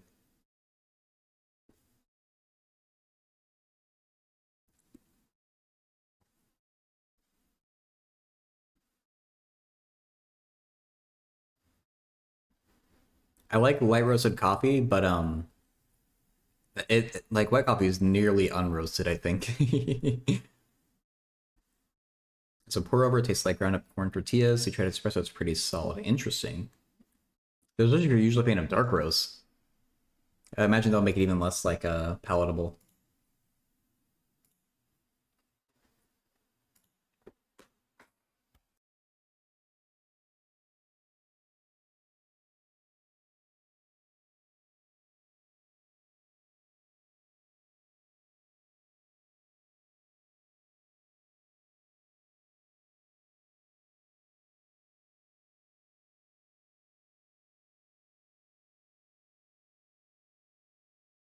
Okay. Um, no elimination. Column space of A. I should be proper. I should, if I'm going to say column space, I should write a linear combination and not a set.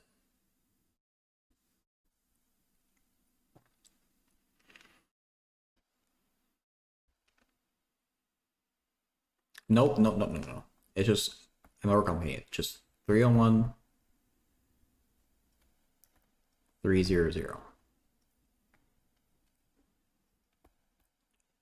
The row space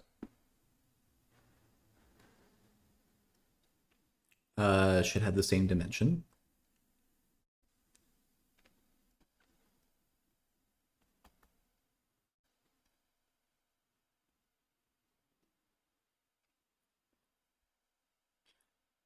Um, we can even simplify that to 010.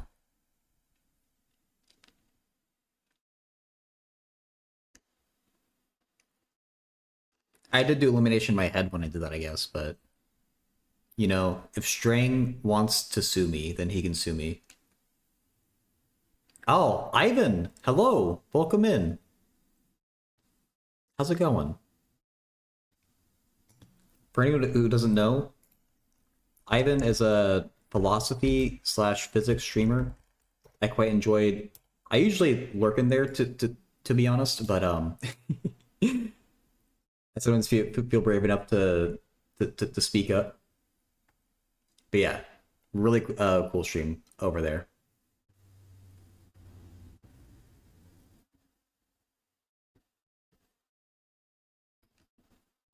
Hope your days are going well.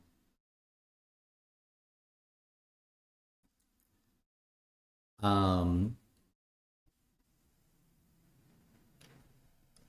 we need the null space of A that'll put over here.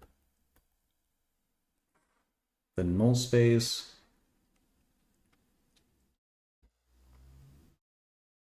Previously when I did these types of streams. Oh, I didn't know you used to do this. You know, just something I don't have for it. That's fair. They definitely have a way of it'll suck in as much time and energy as as it can unless you like specifically put a stop to it. 3 to 4 years now. Oh, okay.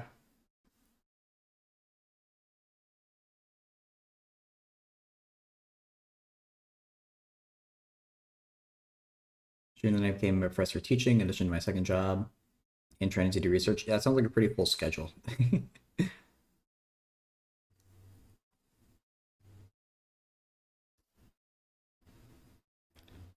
um, I keep needing every time I try to find the null space, I have to remind myself of the actual definition. I want to be able to just look at a matrix and see its null space. But it's any vector x that gives us zeros. So we could take 1, 0, 0. Don't get tricked like that. Oh, we need 4 zeros. Wait, haven't I done something wrong? Oh, duh, the, the row space. Bruh. Okay. The row space It needs a it should have 4 components, not 3. Um 0 0 1 0 0 1 0 1. That's better. Better get consent for peeking at their null space. I'll peek where I want to peek. No. Research time sink and a half. It sounds like it. 10-year track stuff, but it's been hard, even harder now with the U.S. political climate. Can't go to France or Europe right now, but in the future. Hmm.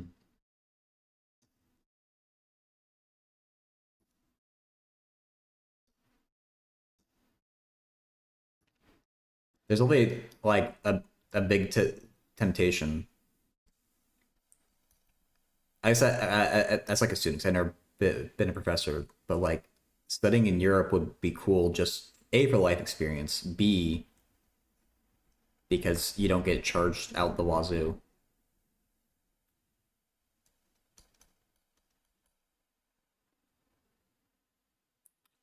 That's not right. That is not right. Um,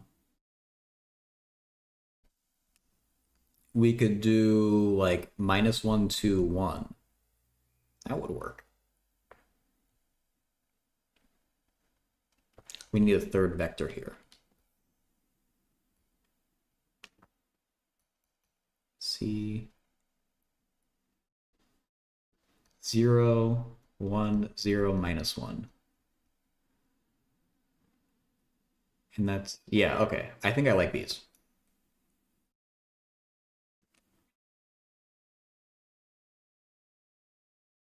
Getting better here in Europe.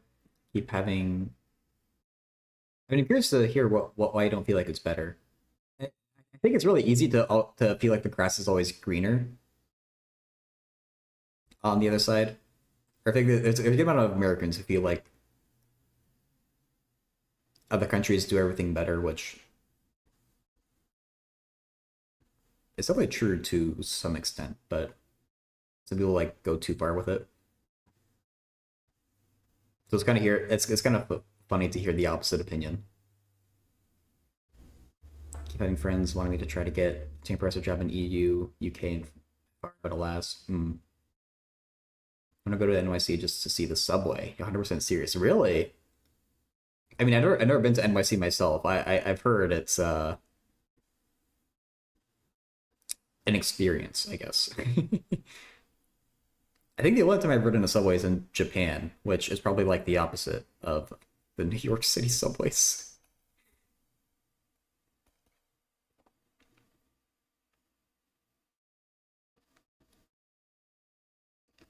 The rank of the nullity is not happy. Oh, yeah, collar cone. When you're right, you're right. Pulpadoria, is it odd that I'm eating straight up a raw potato with some butter? Isn't that like are you not supposed to eat raw potatoes? Like aren't they like slightly poisonous or something?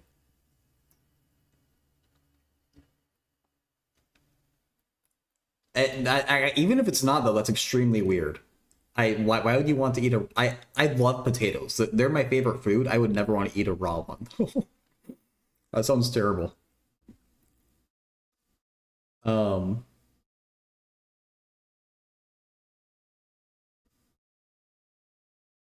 Poisonous potatoes from Minecraft are real? Are there poisonous potatoes in Minecraft? I'm a boomer who mostly played Minecraft before they added the Ender Dragon. French fries FTW? Oh yeah, I love some French fries. So Canada, but they hate the US right now. I don't blame them. Where guys my soup bring nose plugs unless you enjoy smelling a porta potty. People in London have Grace not from the underground? The hell? Korea, Japan, the trains are amazing. Yeah. I mean, I don't know about Korea, but Japan can definitely confirm.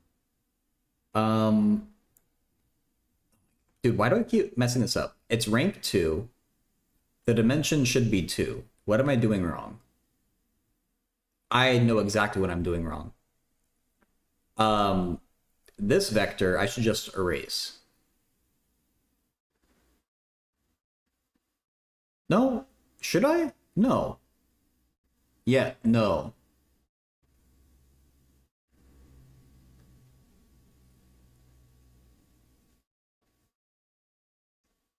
Okay,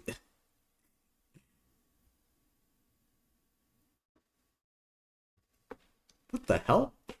Did I turn it that on and off and on again? Tyler, I should probably try that. Um, Here's the thing. This seems like three independent vectors that all give us 0. I should only have 2, but I feel like all 3 of these work. I must be doing something wrong. I should only have 2.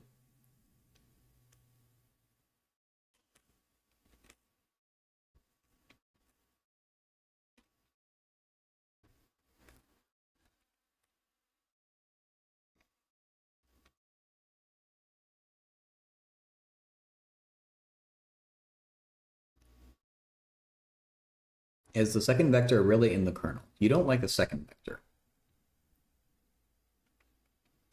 I feel like it belongs there. I think the kernel's a very welcoming place that has enough room for 0, -1, 2, 1. You know what? I'm gonna literally do this multiplication by hand because I need to see it. Okay. I'm even gonna do it in this painful level of detail. 0 plus -3 plus 6.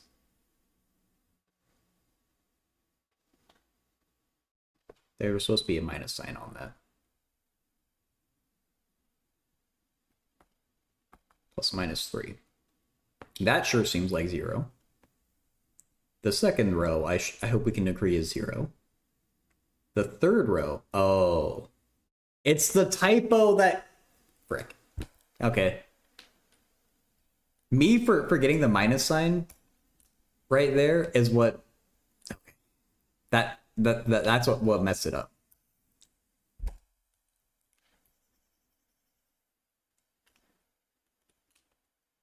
B. There we go. Good catch, caller. Thank you.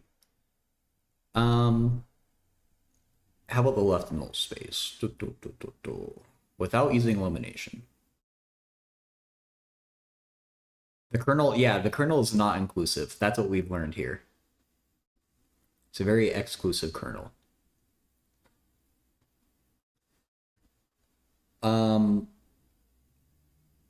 So left null space, it's probably better to think about it as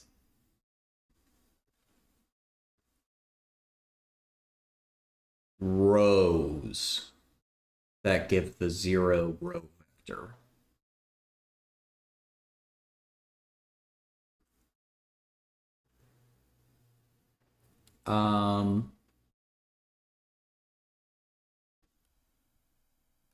Can we eyeball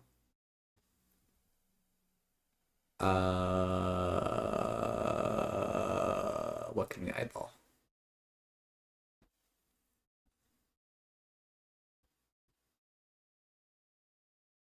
This should have 2 things in it. No, it should have 1 thing in it.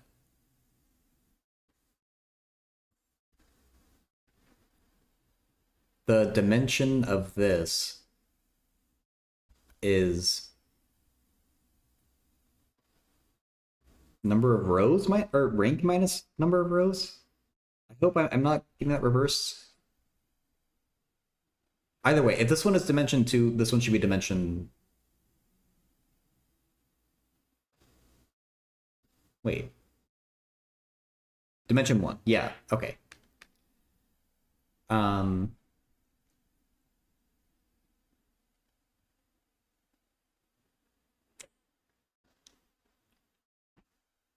Non-trivial linear relation on the row. Yes. And there's a slight issue where this 3 here will never cancel with that 0 there, right? That seems like an issue.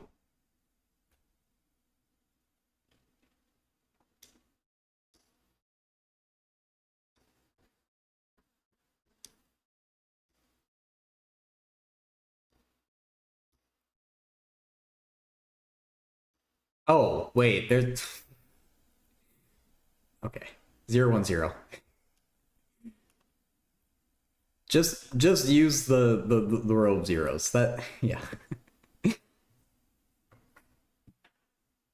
I was looking at the exact wrong rows. Oh wait, we still have a B. I was only I just did A. We need to do B, I guess. B is hopefully faster. The column space, I hope we can all agree, is 1, 4, 5, and its multiples. The row space is weird.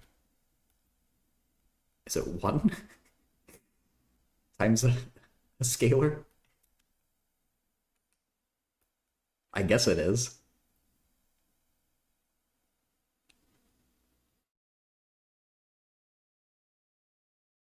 Yeah. Um,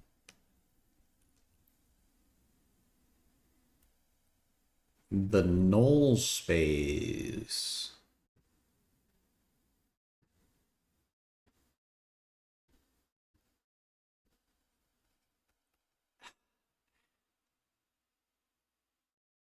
Wait, 3 by 1.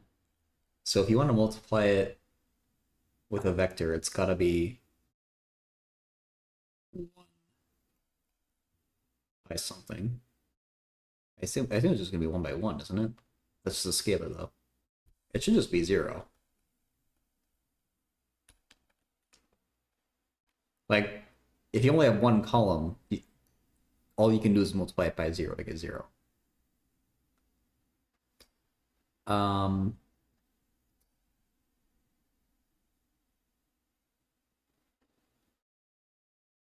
and I think it makes sense that we shouldn't get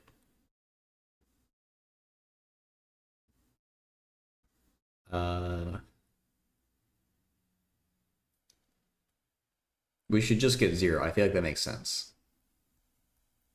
For A transpose, I think we do get something though, don't we? I really need to just look at this. Is it m minus r, or r minus m, or r minus n?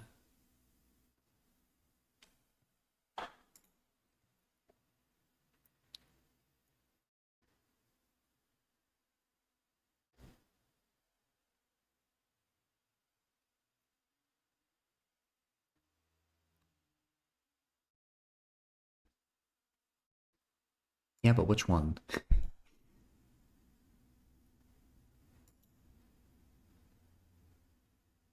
Um, okay, left's null space m minus r. M is rows.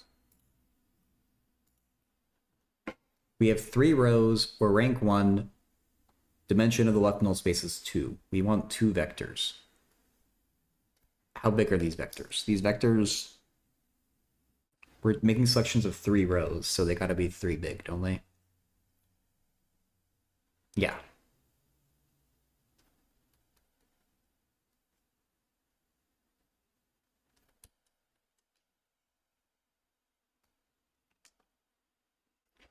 So we could do, say, 1, 1, minus 1.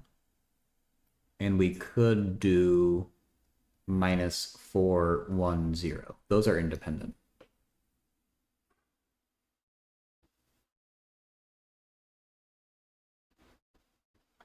Why can't I draw my vectors straight? I'm just appreciating how terrible this bracket is in particular. Like, well, no, it's even worse than that. This is slanting to the left, like the bracket and the numbers. The other bracket is slanting to the right.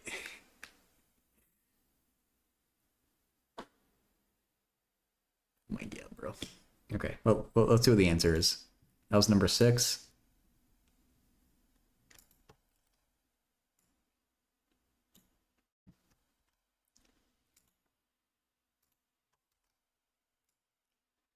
Okay.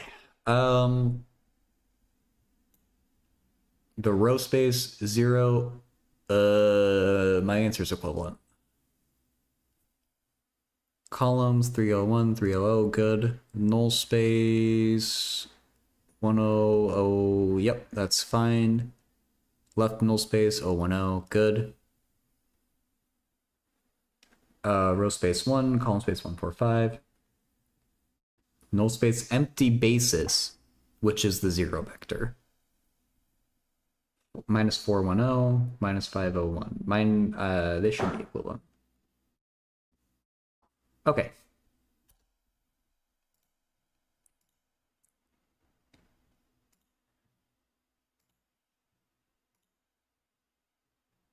Good.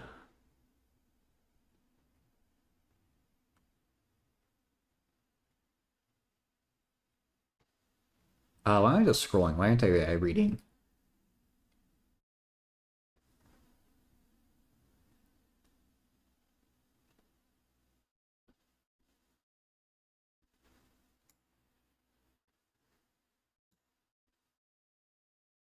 Let's look at 7. 7 seems interesting.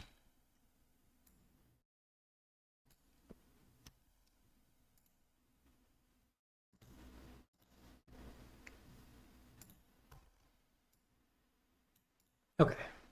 Also, it's time to scrunch. Ah.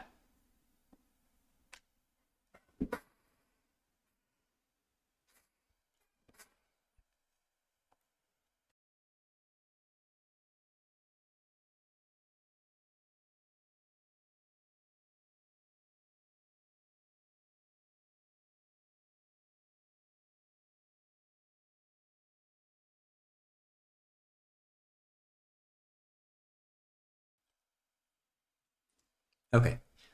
3 by 3 matrix A is invertible. Now, A being invertible means you can do row reductions to make it look like the identity matrix.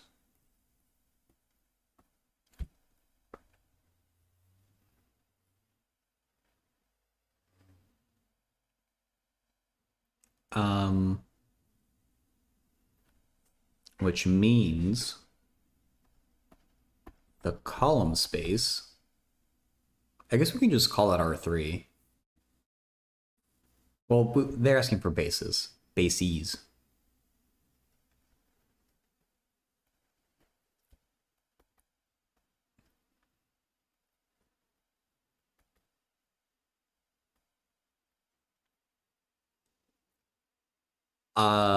And I would say the row space is equivalent.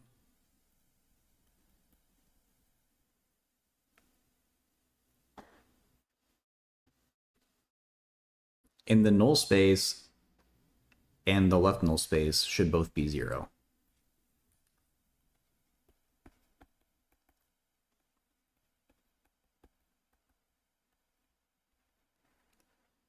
But then for B, we could think of B as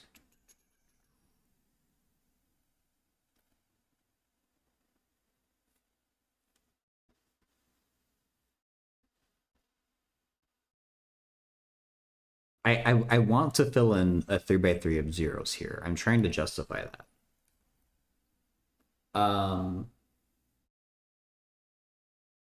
It wouldn't be though. It would be A inverse.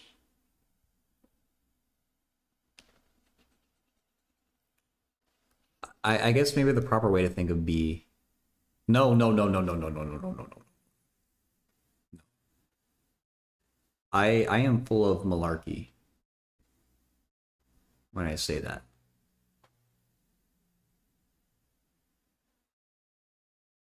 I was thinking of A inverse because of how you can set up the matrix AI and do row operations to end up with A inverse. I think that's Gauss-Jordan or something. No, I can't remember the names, but we don't have the we have AA, not A inverse or AI. Ugh. If we were to do row operations to AA, we would get II.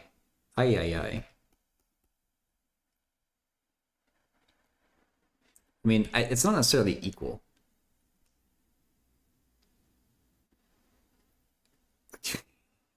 B is proportional to I don't know. There's probably a better symbol than this, but we could think of it like I.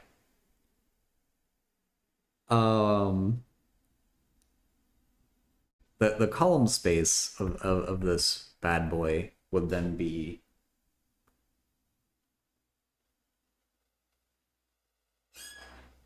I guess, the same. The column space goes everywhere. It's been everywhere, man.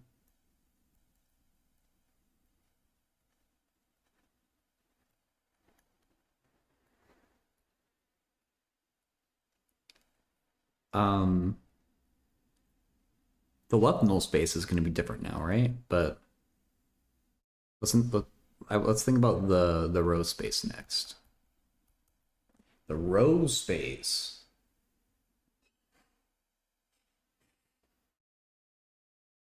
We have 3 rows to choose from. No, I'm thinking about that wrong. The row space, I guess, is 6-dimensional. Or like it. Ugh. The dimension of the row space is still 3. But it's 3 vectors in 6 dimensions.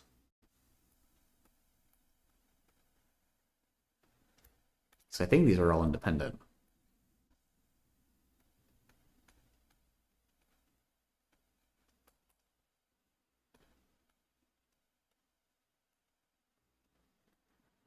Yeah. Yeah, sure, Papadoria. I would love to have a simple question from you. So it'd be a nice change of pace for the relative to the questions you normally ask. The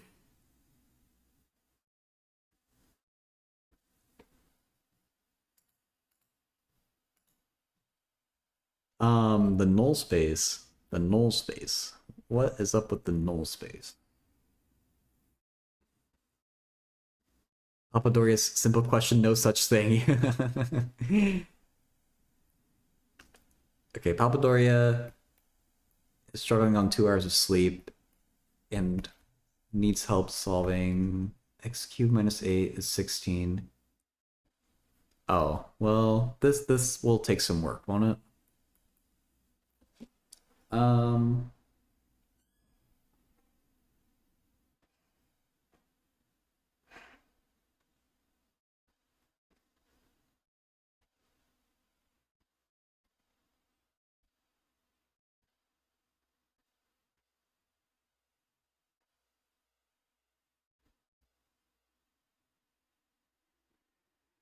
you need all real solutions.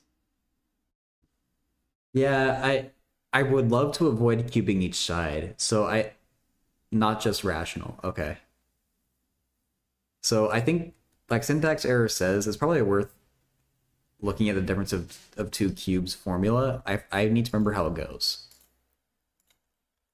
Difference of 2 cubes. A minus B, and then the rest is pluses. Okay. Wait, what were the... Okay, yeah.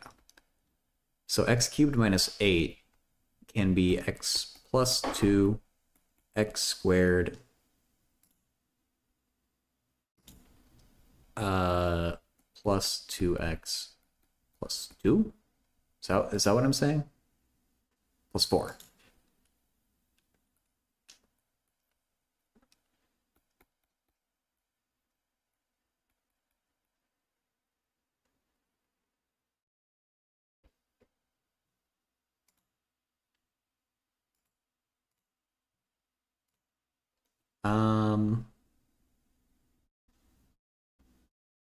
Now let's not...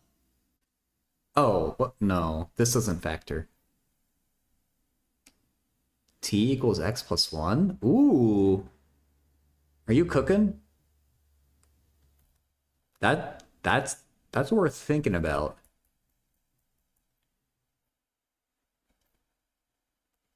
T plus 1. This is slightly harder.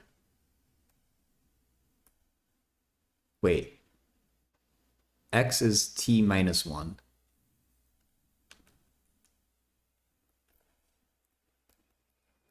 You're just guessing? If it works, it's pretty cool.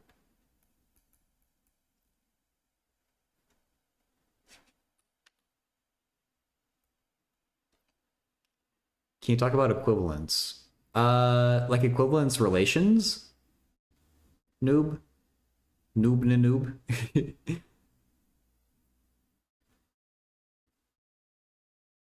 um, I know a bit about them. I might be able to, but there's a couple different interpretations there. So I'm sure I'm gonna talk about the right one. If that works, I don't know if it works.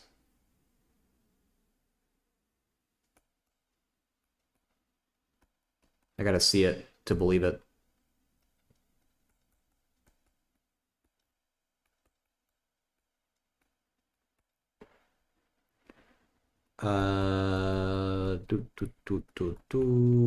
Minus 2t plus 2t minus 2t. No, does this really help? I don't see how this helps.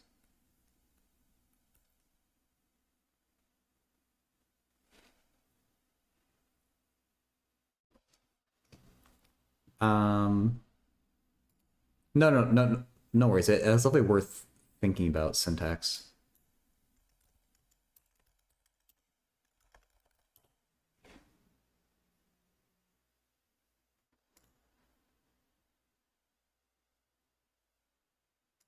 Noob na noob. Are you talking about like this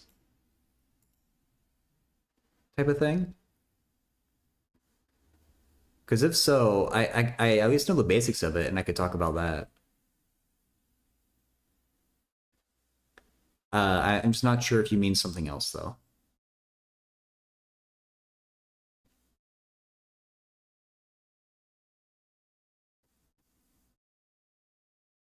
You think it's that? Okay. Um, Let me keep working on Papadoria's question, but I can talk about at least what I know of these and like show some examples.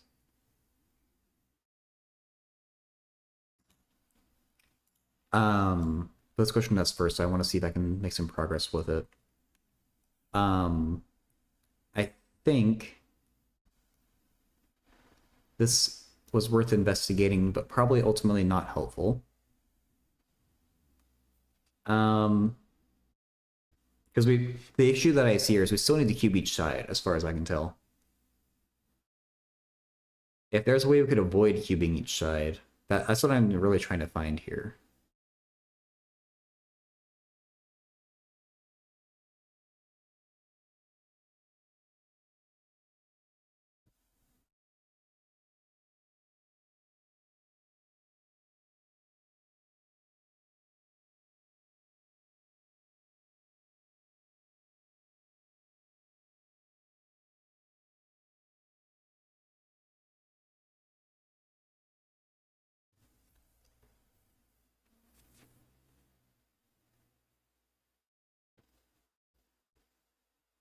Jess was saying, let me cook.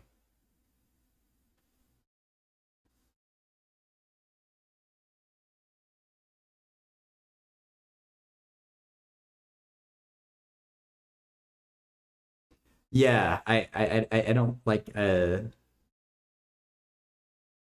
degree 9 polynomial either. Nonic? Oh, yeah, it might be called a nonic. I don't know though. Wait, I definitely did that difference of two squares wrong. It doesn't matter. Wait, does it? X minus 2. What should these t's be?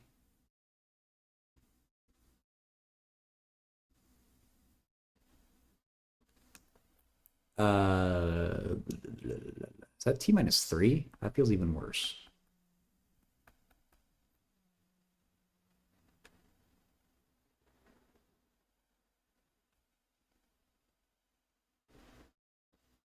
Equivalent like x+1 is equivalent to x in plus infinity.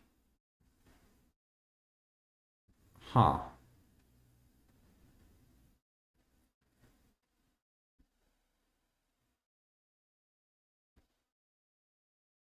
Do you have like, even if it's not in English, which I just see the accents over some of your E's.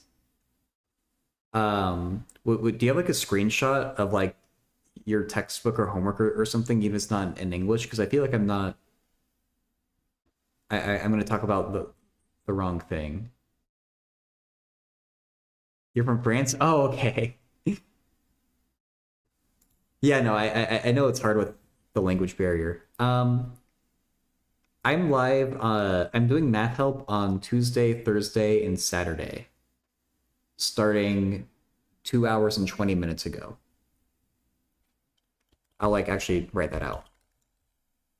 Tuesday, Thursday, Saturday, starting 2 hours, 20 minutes ago. Whatever that is in France. Pre-engineering. Oh, nice. So yeah, there's usually French people around who would be able to read it and help me out if they can explain it themselves. And so I'm telling you a lot of information here, but there's actually a whole. I'm not the alone out there who does math help. All of these people do math help in some way. Pensinger in particular speaks some French. And I should also mention Fred, who just recently started back streaming.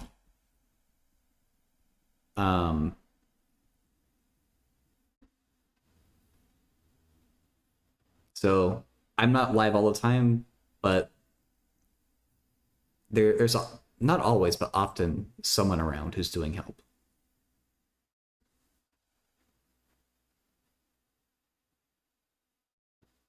You just don't speak math in English. I can understand very well when someone speaks in English. Okay.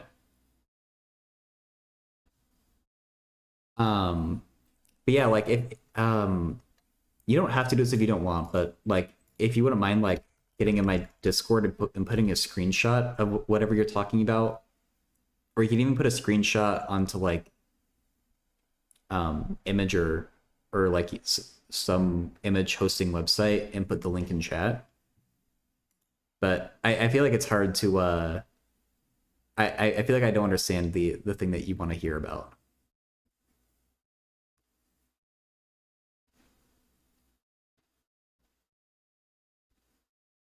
Um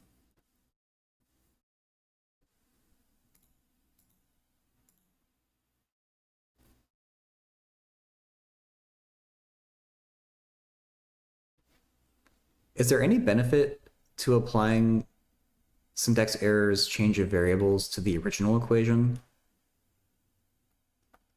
Is that worth considering?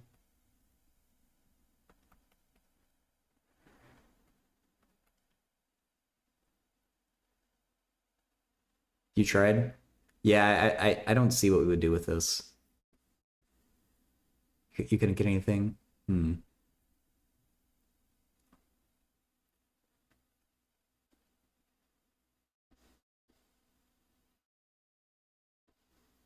Yeah, we could probably get some. Oh, the classic solution by inspection, Fenbox.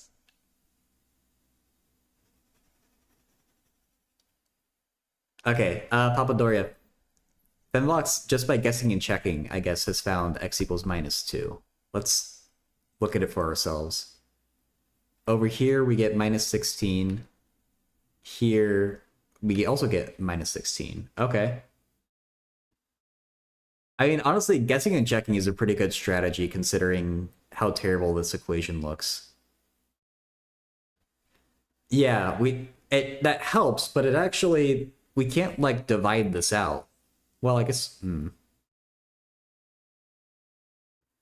we divide it out?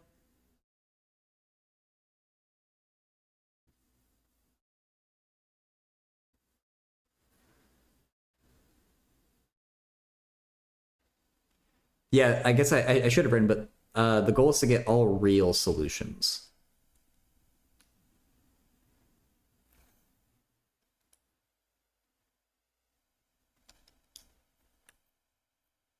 And we could expect this. We need to be concerned about up to 9 solutions. Like that's the maximum number of solutions we could have, right?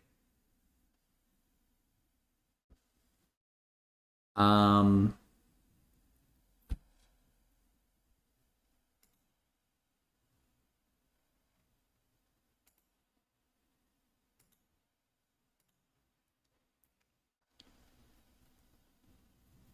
and I see that someone jumped in the Discord.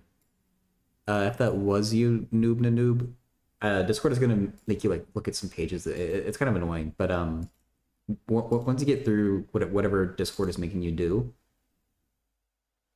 uh, you can post them just like here in math discussion or in math homework help, whatever's like easier for you.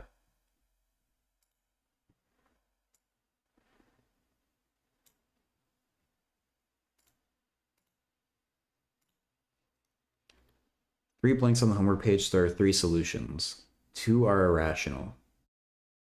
Hmm. Okay, so we're expecting 2 more solutions, and they should be irrational. Left-hand side and right-hand side have different slopes. X equals -2, so those 2 graphs have to cross there.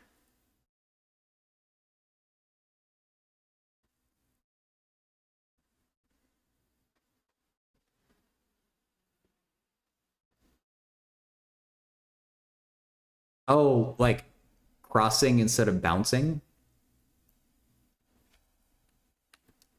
Yeah, I mean, we could think about what the graph of these are. I don't know if it'll help for the irrational ones. That's x cubed shifted down by 8.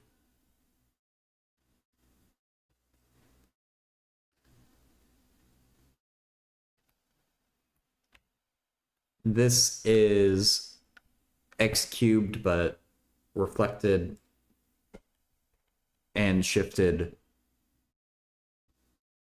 left by 1.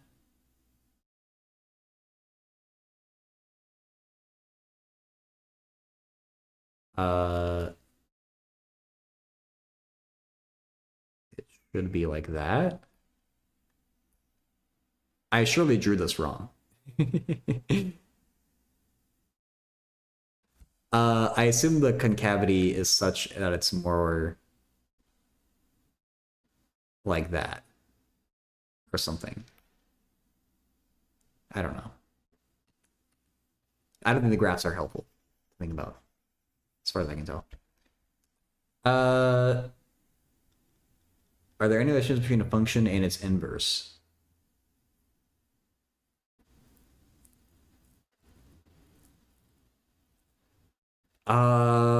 Yeah, I mean, they're not exactly inverses of each other, but I do see what you mean where, um,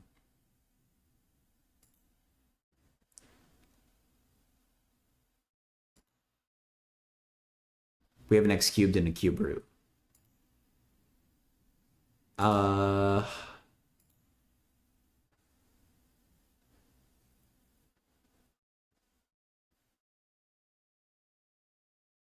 oh, and sorry that I'm bouncing between questions right now.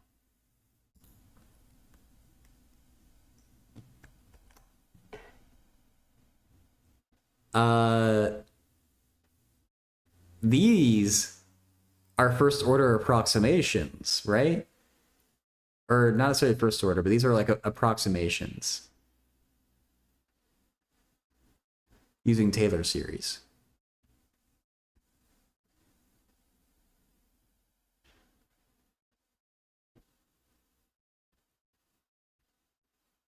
Um, are you trying to apply these bit of examples tomorrow because you're in bed? Oh, yeah, no worries. Um, okay, I know what you're talking about now. That's the good news. I guess I'm still not sure exactly what you want to do with them.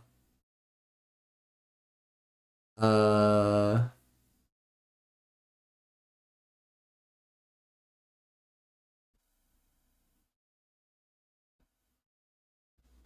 I imagine you're maybe given some problem and have to make approximations or something, but or maybe you're wondering about like where these come from. Your cooking did not work.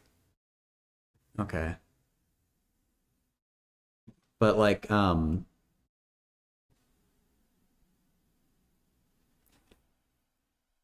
do you do an approximation? I guess like how would you find it? Hey Fizzbuzz. Known Paul's online notes shill. You know it. I was actually just about to go to Paul's online notes. The notation is like proportional to Papadoria. So or like it's like or not it's like proportional to or like about sine of x is about x when x is close to 0 is what that first bullet point is saying. Um when x goes to 0 to plus infinity to minus infinity. Oh, finding approximations at different values of x. Ooh. Yeah.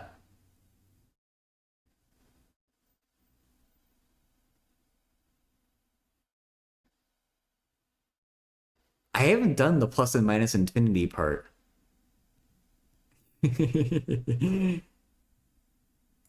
You don't like the French on screen?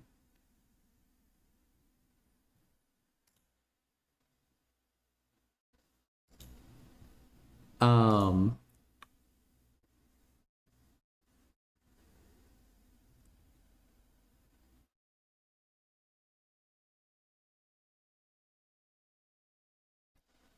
yeah, it kind of depends on the function, I think, for how you think about it.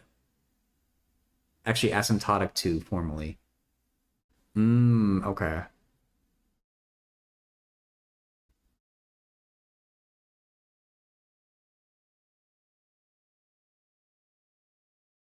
Yeah, Papadori, that's just what Fizzbuzz said. I think that's the better way of saying it. Um,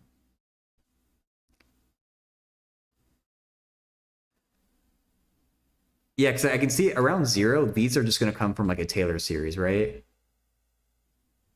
Maybe there's a better way of thinking about that though. Oops. I think probably what these come from is no, I should just think about what Fizzbuzz is saying. So, and what Papador is saying too. I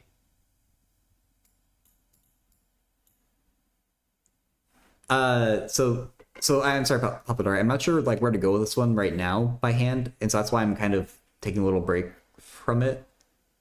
I still will think about it, but it is a challenging problem. Um, and this one I at least have I know what to talk about here. So uh yeah, you did say the exact same thing. uh I'll get the problem on screen though. Noob to noob. Where these come from is I'm just gonna use the first one as an example. If we want to approximate sine of x around 0, what you can do is divide it with a function that you think approximates it. And if they equal 1, then that's basically your proof.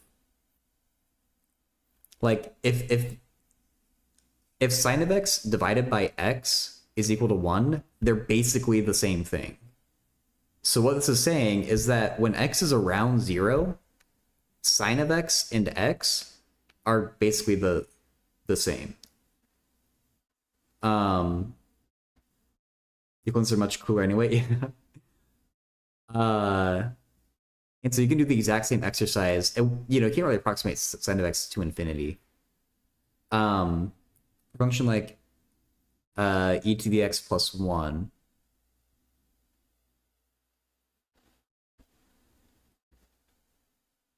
Yeah, so actually, like, figuring out what this is can be kind of tricky. It can take some intuition, but like, e to the x minus 1 For that one, I guess you would have to like graph it. Like e to the x looks like this. Importantly, this is the point 0, 1. Yeah, exactly. If you let that go to infinity, it's not defined. You just can't approximate sine of x for large values of x. It doesn't work. And that's because around 0, we know exactly how sine looks. But if you go out to infinity, it's just kind of squiggling around. You can never like pin it down.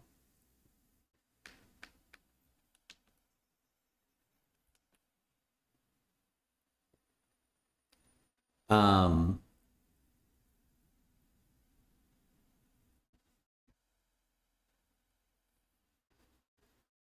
and so yeah, for as Clark was saying, like you can find a Taylor series and just take the first term you get, or you can do it kind of like visually, where if this is e to the x and you want to do e to the x minus 1,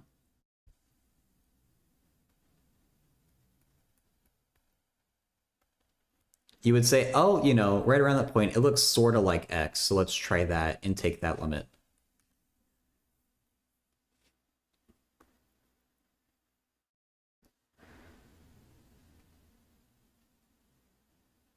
The previous question, can we approximate roots via Newton's method? I don't think so, no, Jasu. They're definitely irrational. Like Papadoria is given 3 boxes to put answers and is given one of them as an integer. The other 2 are irrational. Or yeah. We don't like graphic. We have to calculate. Yeah, I'm just saying for how you come up with how I come up with these approximations. It either takes, it's like educated guessing, or you kind of think about the Taylor series, at least for x being close to 0. Or if x is around any finite point, you can think about a Taylor series. If you want to approximate out to infinity or minus infinity, you have to just think about the function and use intuition. Particular question tomorrow?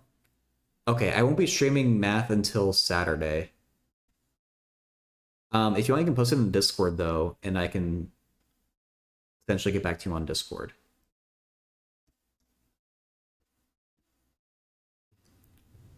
Papadoria is saying that numerical approximation is not okay. It needs to be exact.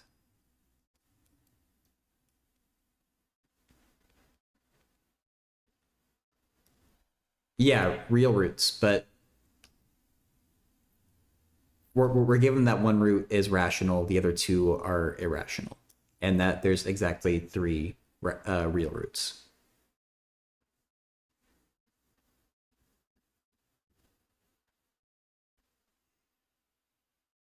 But yeah, I guess if that's all you need to hear, noob, I'll leave it there. But I'll be to take a look at your particular question whenever you post it.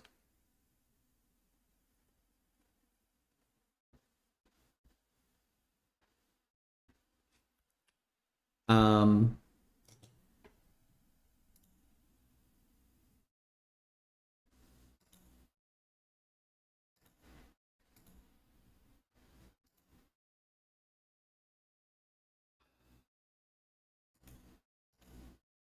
and then I don't know if this person is in chat, but I see someone named Nick posted a question in the Discord as well.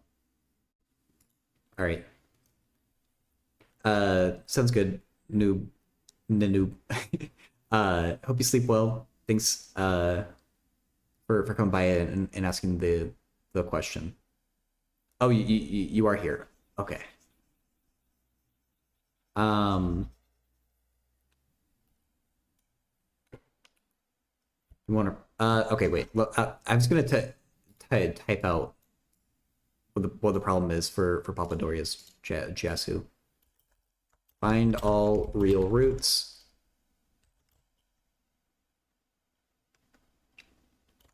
We are given that there are 3 of them, one of them rational and 2 are irrational. That's just some bonus information that we were given the question is to find all real roots, though. Wait. Sine? Really? But you still... Okay. Well, I don't know anything about math. You can approximate sine for large... Well, that's not... Is that really the question, though?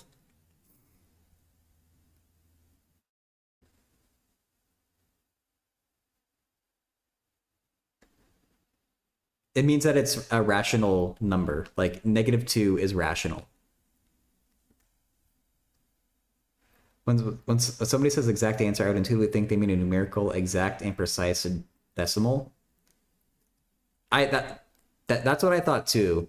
I programmed the opposite interpretation into my head, but yeah. Irrational means it just can't be. Irrational just means not rational. Hey, Phobos, we're doing well. Irrational, it doesn't have to be, but it could be like a square root of 2. It could be pi. You can get irrational numbers in, I think, any number of ways.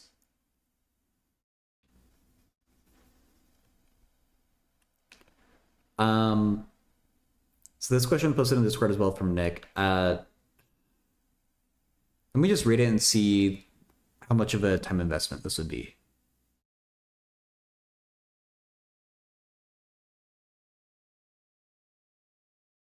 F of x is defined by a power series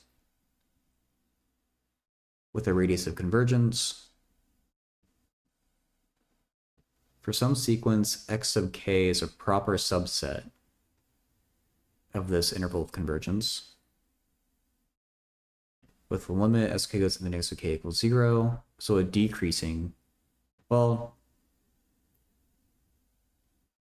the absolute value is decreasing.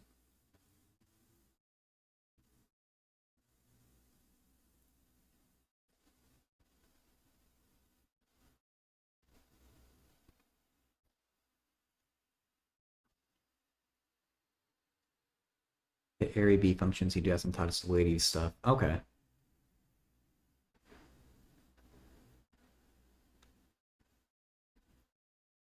Fair enough, Fizzbuzz.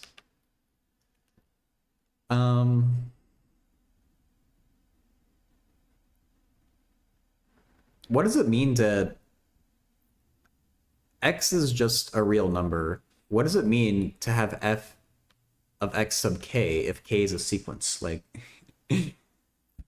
like what does this mean?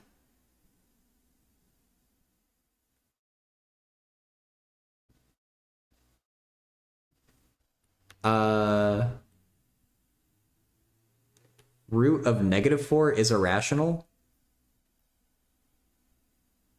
I would call it complex, I guess. Oh, it's complex. Oh my god, you're making a joke. F of each individual term is 0? Okay, that makes sense. Oh yeah, okay. Show that for any n greater than or equal to 0, the nth derivative of f at 0 is equal to 0.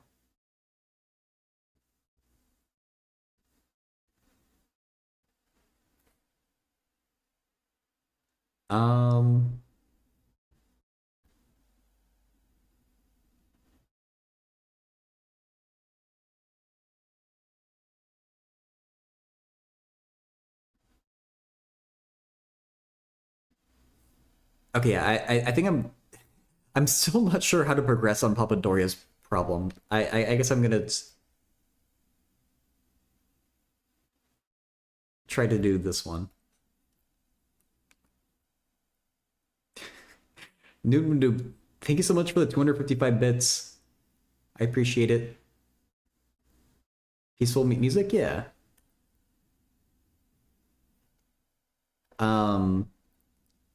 You're trying to solve that for X. This goes by the minute.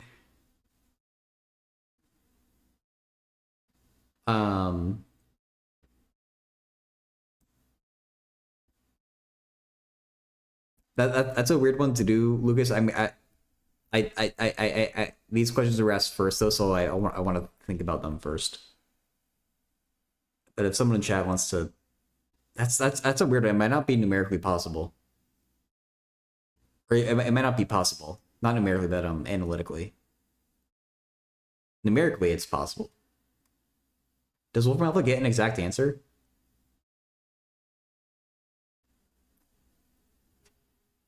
It does? Okay.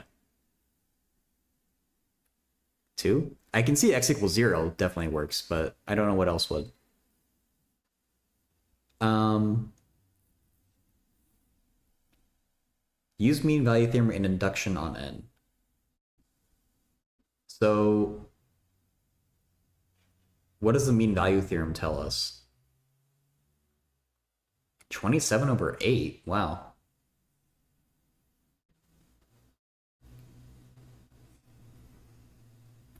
The mean value theorem says that the nth derivative of f at 0 should be equal to the n minus 1th derivative. Uh, wait.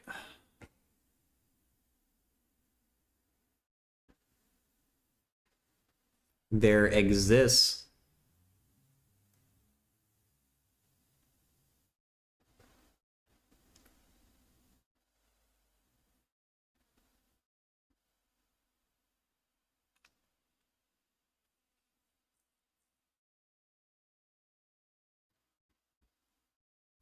I guess there exists some number c.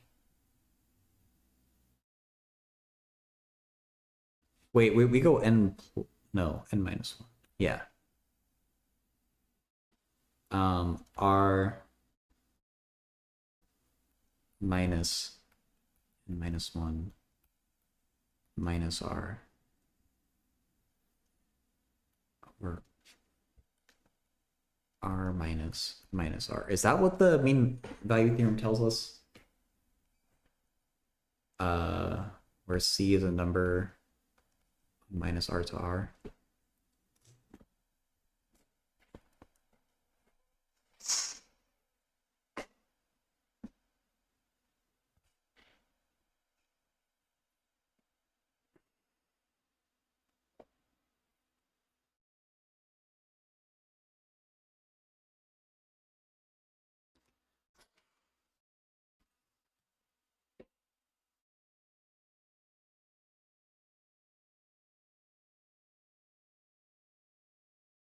So how would we, if we want c to be 0,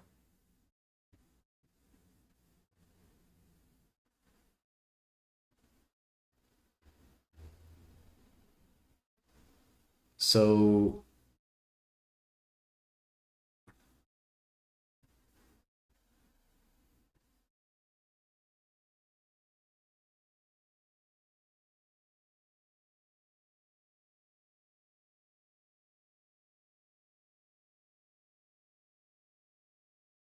we don't know if f is continuous on minus r. It's a closed interval. Um,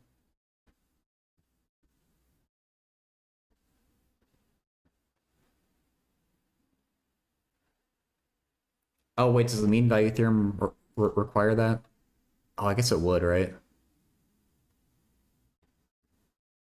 I mean, it's a power series though. How would it not be? Like, it's just a polynomial. Like, how would it not be continuous?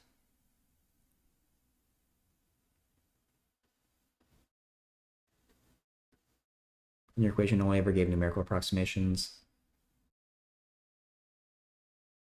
Yeah, I'm sorry. I feel bad that I'm neglecting your question, Papadoria. I can, I'm, like, what alternate forms does Wolfram Alpha give?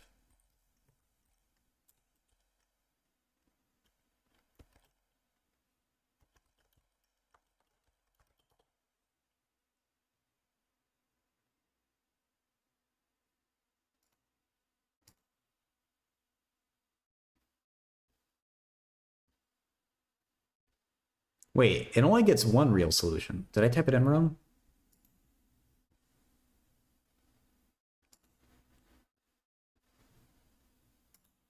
Fenlux clearly found x equals -2. But Wolfram gets one irrational. S to the L to the E. Actually, the B. All right, sleep well, Lucas. Yeah, I'm not sure what to do with your equation there, to be honest. So I'm sorry I didn't have more time to think about it, but it would be a weird one.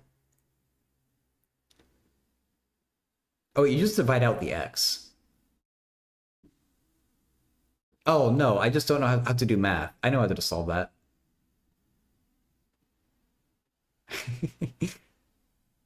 I don't know if Ralph is choking on this. Real valued root? Oh, that's what. Okay.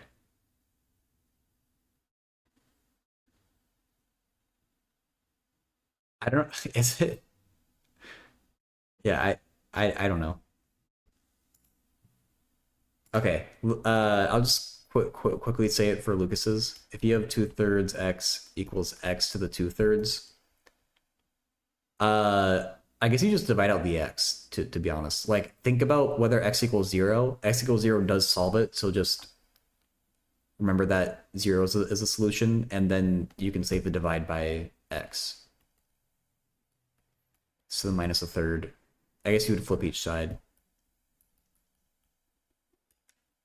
And then cube each side.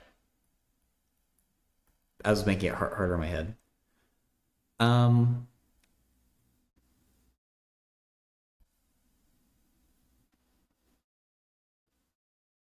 But yeah, f of x by its definition should be continuous on the closed interval.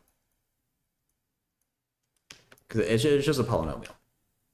So the mean value theorem should be fine. And so we could look at the base case, but the issue is that, I mean, what is C?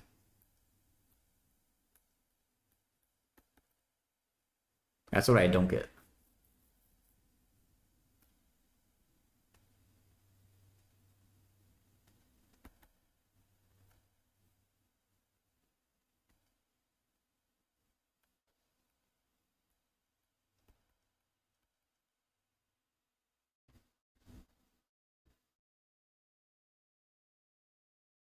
Oh, am I thinking about this wrong? Hey, the goat. 1 plus minus root 5? I'm not sure. Um, 8th grade learning Algebra 1? Oh, nice.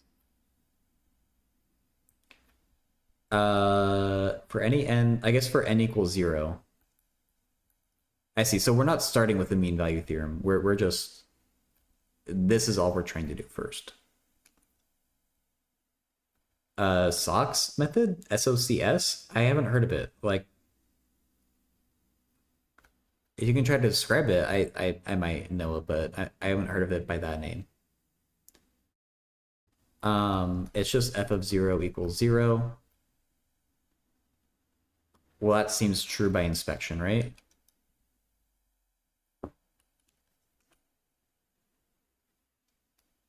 Guess we can draw it out a little bit. Oh, wait. We have a 0 to the 0 to worry about.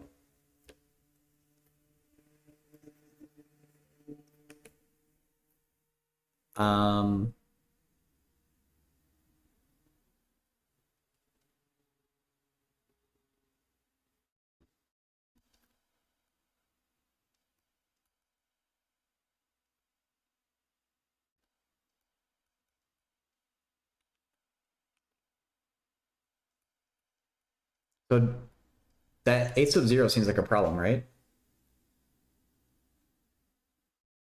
You can post your base case in the Discord. I think you've done it right. You're stuck on the induction step? Yeah, sure. The goat, I have a Discord server where you can do that.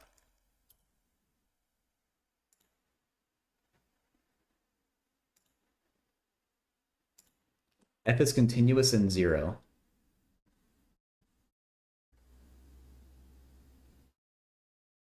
Um,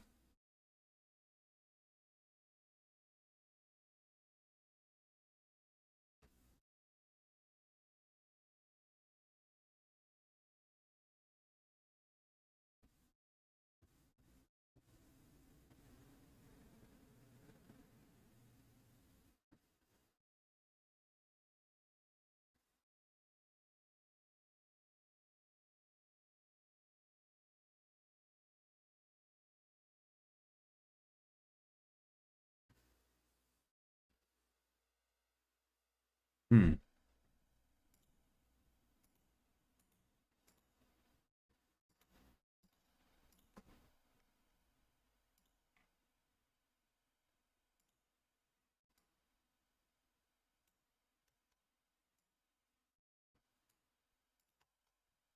This is the base case uh, from Nick.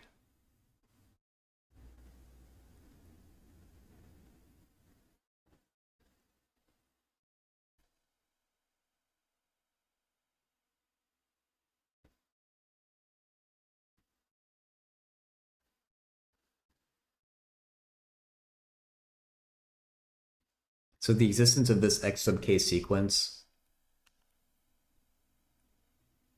um, where the terms of x sub k approach 0 and all of them making the function go to 0 implies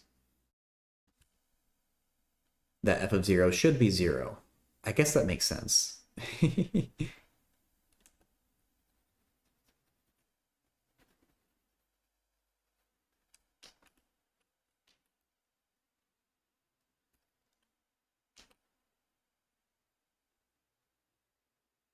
I feel like I have Zach secretly quizzing me on the series right now. Wait, what time is it? Oh, okay. We're fine on time.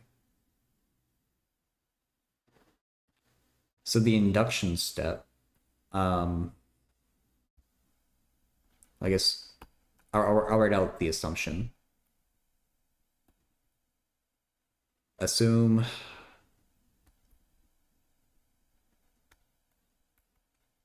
if n is 0, show f n plus 1, oops, of 0 is also 0.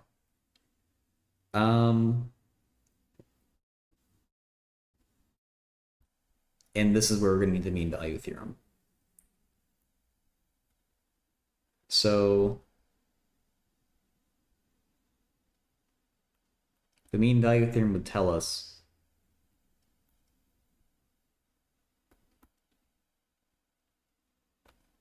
basically what I wrote above, but n plus 1 instead of n.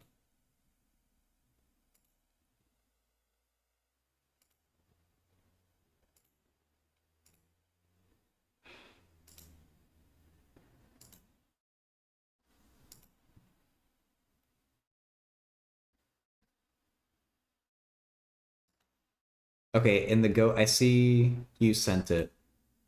I'm going to keep trying to do this problem, but you'll be up next.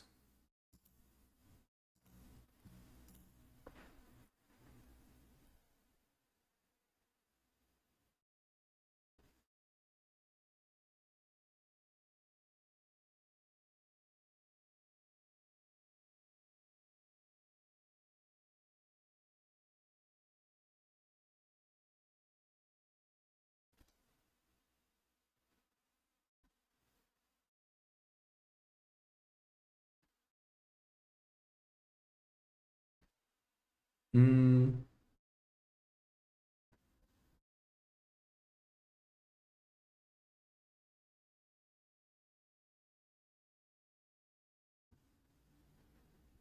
interesting.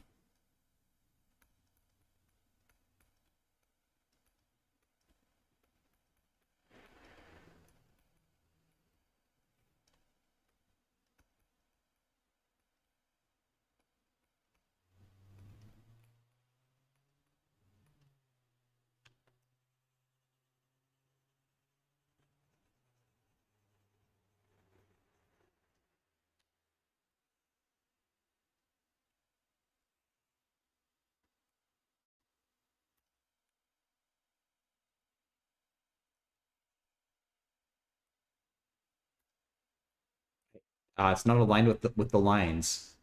There. Okay. Um.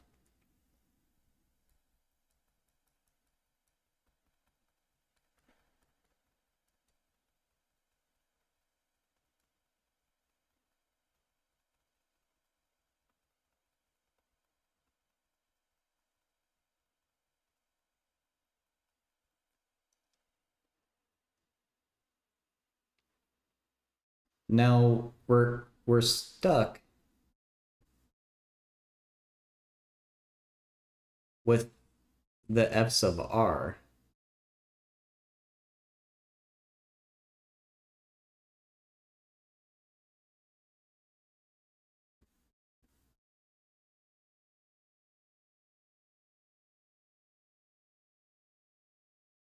Oh, you figured it out? No worries at all, the goat. Uh, I'm glad to hear that you figured it out. I'll mark it as complete, but if you have another question pop up in the future, please feel free to let me know.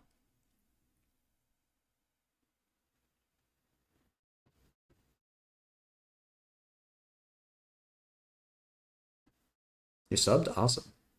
Love to hear it. Um,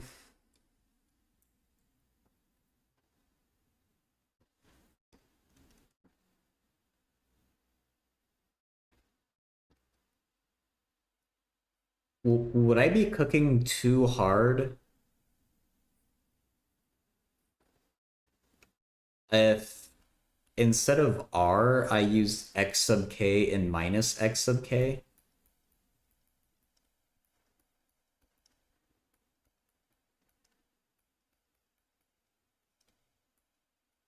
Because this should be true also, I think. I feel like x sub k would define an interval that's basically equivalent. Would this be better to work with? The idea is something like that. Okay.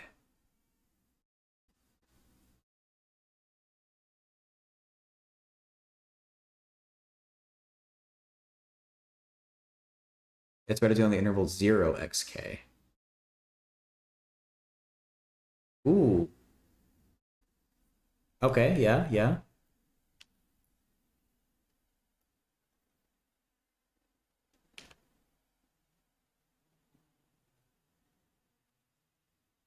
Would that lose generality for an alternating sequence, though?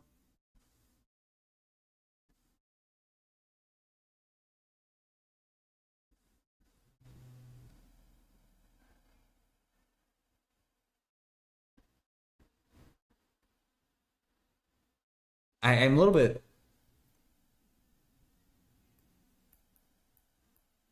I don't completely buy that this is without loss of generality.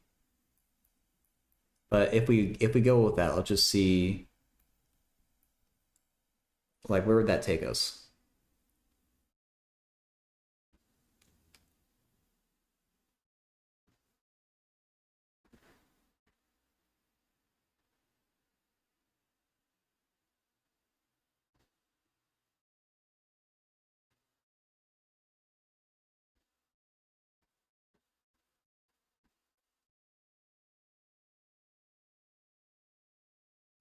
Yeah, we could do the limit as k goes to infinity here.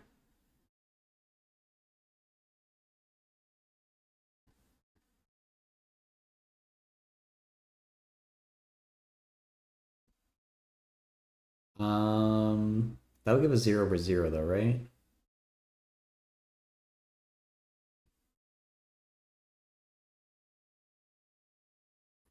Doesn't just mean it can't be alternating. Yeah, that's what I'm worried about with this assumption. I think x sub k could be alternating, and I think we're losing out on that.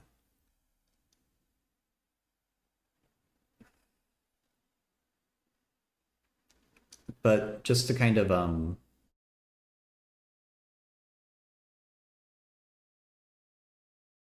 oh, I mean, we don't even need to take a limit. Uh, this is always 0 because of that.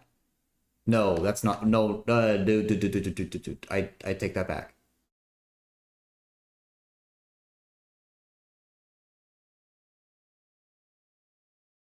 Um,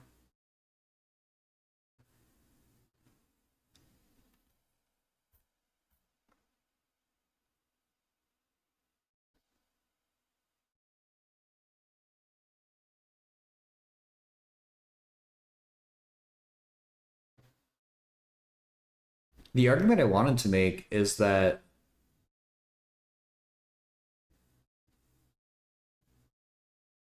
um the top is always zero. The bottom could only be zero if k went to infinity, but it never actually does. So the thing is just identically zero. Like, or in theory, I could just write zero there, but I want to make it sound birds aren't real. Well, nothing is stopping you, Mega. Don't let your dreams be memes.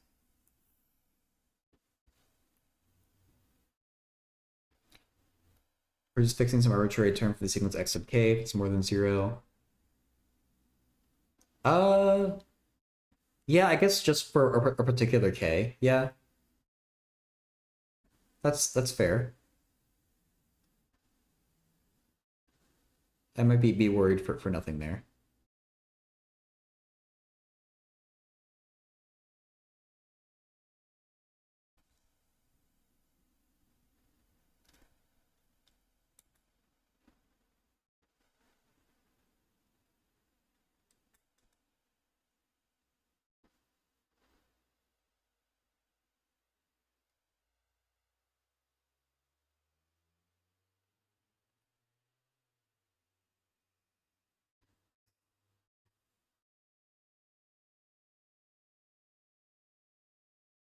Because we have another issue, which is we need to show that c is zero, which I'm not sure where that part would come from.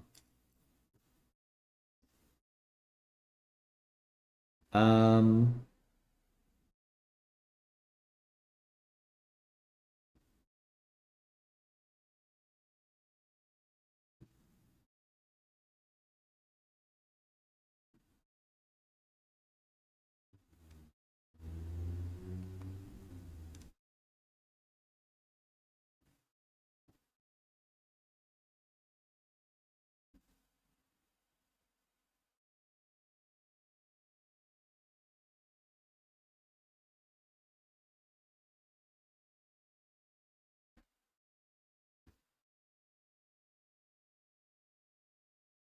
hmm.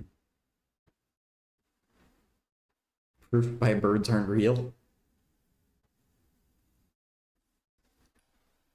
So in this world, c exists on uh I guess can c be an endpoint in the mean value theorem? I forget. I think it's an open interval for c.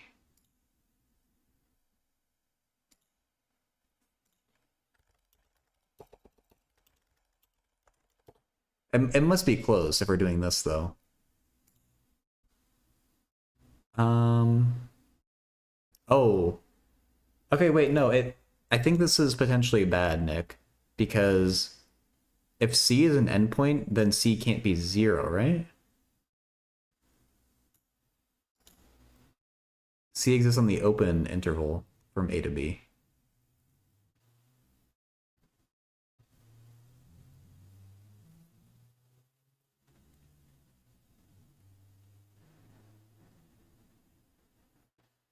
Unless we can make the argument.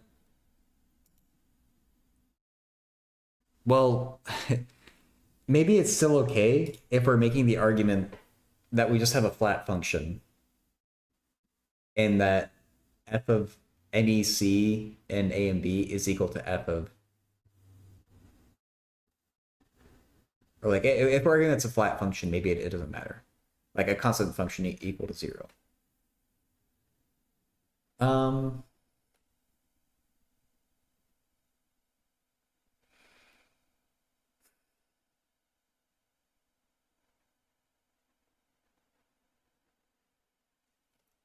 Well, I guess I guess I think that's where we have to go with it.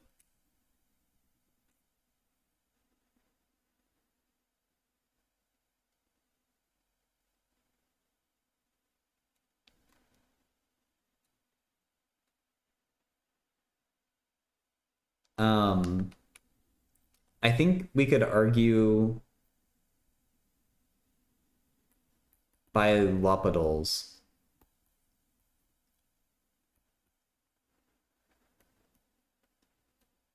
Oh wait, we still don't know what to do with that though. No, we do. We do the induction hypothesis. I think we can argue by L'Hopital's that this limit is 0 because the nth derivative of f should be a higher degree polynomial than in linear.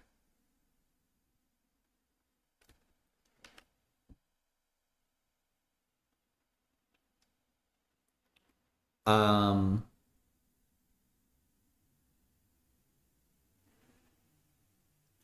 and I think from there we just make some type of argument that x sub k is a sequence. Like, or we need to use the fact that it's a sequence of values that satisfy this or that are true here. Um, oops.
Since x sub k is getting close to 0 as k increases,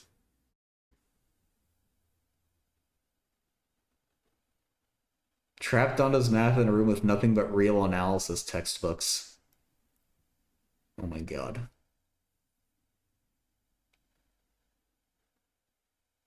I would go crazy within 24 hours. If you did like topology textbooks, I think it'd be even less.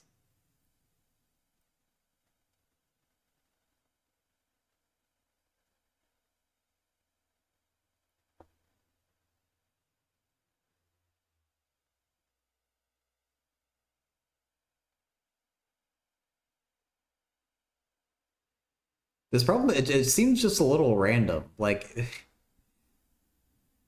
they give us all these things, and we're just ending up with f of x equals 0 at the end of it if we've done it right. Like, I maybe this is a useful fact to know for some reason, but it seems an abstract algebra text for good measure. What genre of books could last you the whole month? Uh, Physics wouldn't be a bad bet, yeah. Um, but I guess my first choice would be like dynamical systems.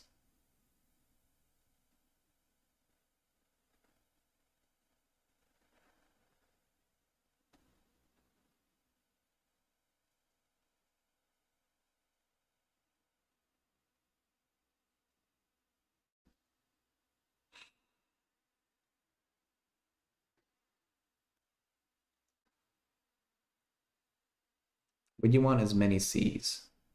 A a C sub k for each x sub k. That's true. It wouldn't be just one C, would it?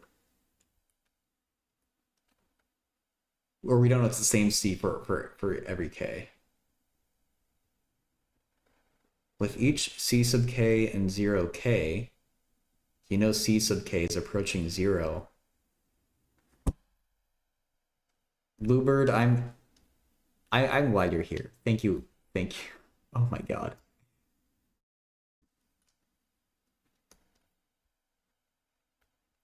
I think that's it. That seems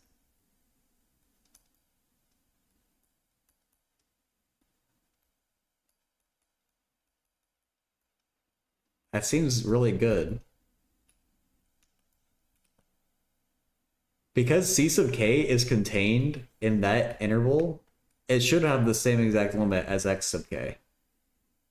So if k is going into an infinitor, we should know that C sub k is going to 0. Damn. Yeah, I think that's it. Hey Krim, what book is this? I don't know. It's just what's a screenshot that Nick posted. Nick, do you mind saying what book this is from? Krim is curious. I have a test tomorrow. How do I solve radical and simplify them without a calculator?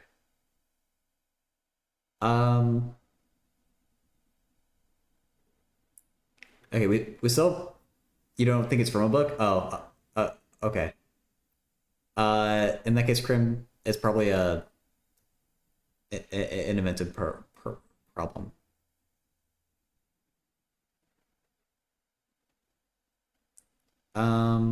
Professor cooked it up. Yeah. Unc pulse 81 to the 3/4.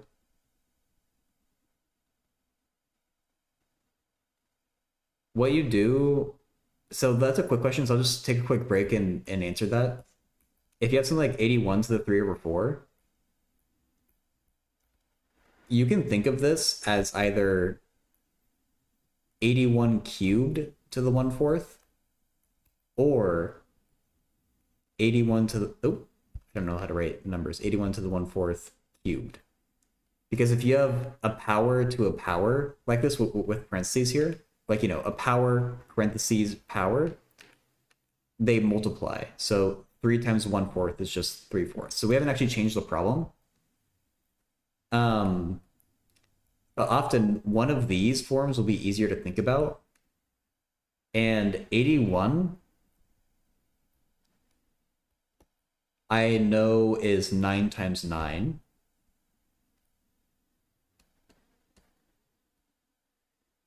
And 9 times 9 is 3 times 3.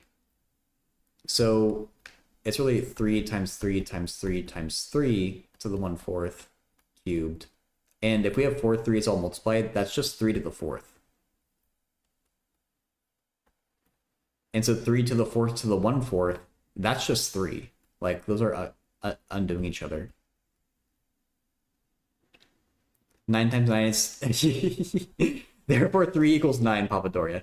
Sorry, I probably misspoke slightly, but the math on the page, like, each of these 9s is 3 times 3. And so 3 cubed is 27.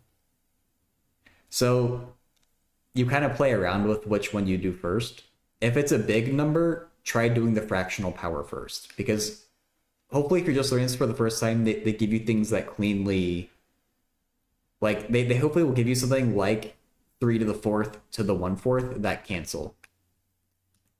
They hopefully don't give you something that's super messy to deal with. But yeah, I hope that helps.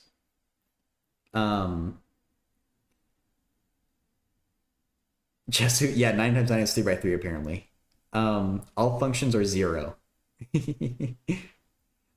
Yeah, so this problem up here, take a screenshot of it because I'm going to be scrolling the page around. We just did part 1 thanks to a clutch realization from Bluebird.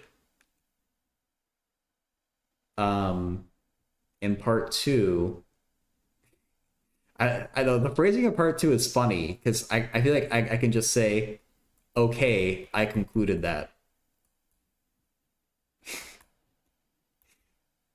But it's just me being sassy. Part 2 should be the easy part. Pretty trivial.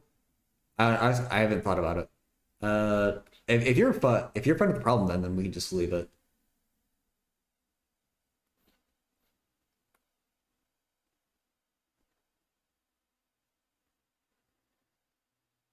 I don't know how I would do it. Right? Wait. Well, why is it?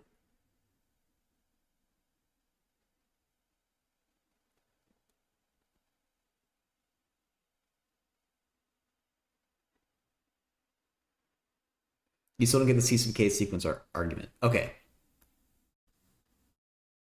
Part two falls from the fact that analog functions are equal to its Taylor series. Oh, fair enough. Okay. Okay, so the C sub k sequence part. So you might not have made the same mistake that I did here, but I originally made the mistake that when I set this up, I put that as just C in here, and that's not right. We need to make it C. We need to define a sequence C sub k for which this is true, because that x sub k is a sequence, and for different values of k, it's not always the same C. So that's why we need to make it a sequence. Like, this function here forms a sequence of values, and so we need a sequence of C's in order to keep up with that. No worries, uncles. So that's why we need C sub k in the first place. It's not always the same number that satisfies it. And we know that C sub k has to be on this open interval here.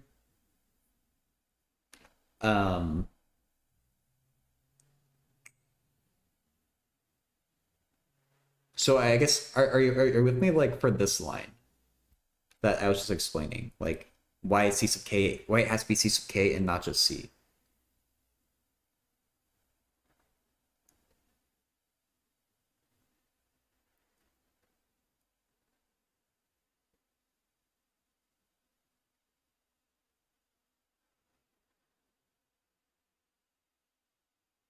It could especially be bad because x sub k is approaching 0. You know why we need, okay. I mean, I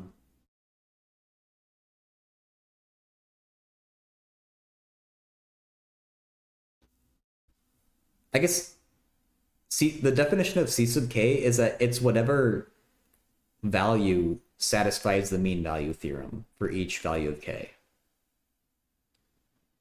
Because we know for each particular k, there is some C that exists. And so we're just calling that sequence of C's that satisfy it its own sequence with C sub k.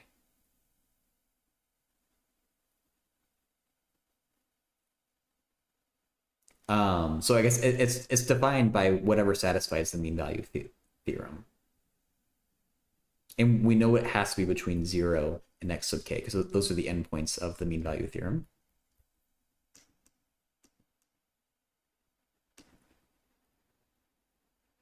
So it's just kind of whatever it has to be, I guess. We don't even care about the actual value.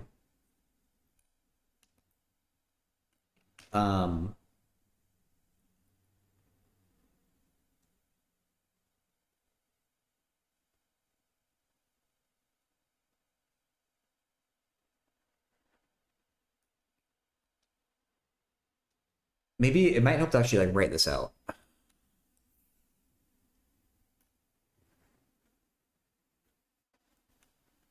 You think you got it? Okay.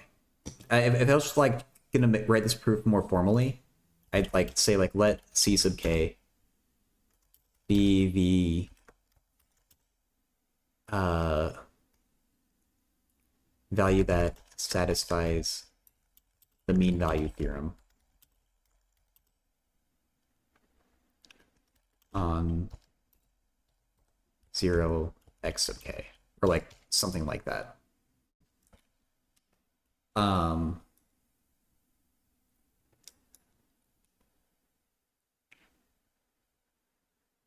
And so then what we do is we take this equality and we let k go to infinity.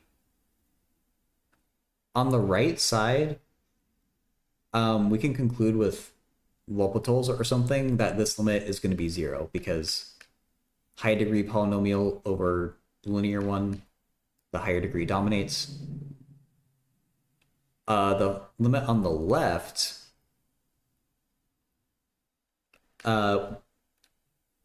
comes from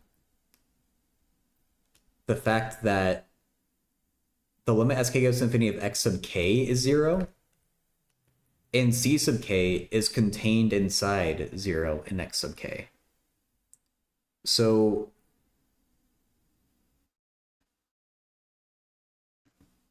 it's basically a squeeze theorem, I guess.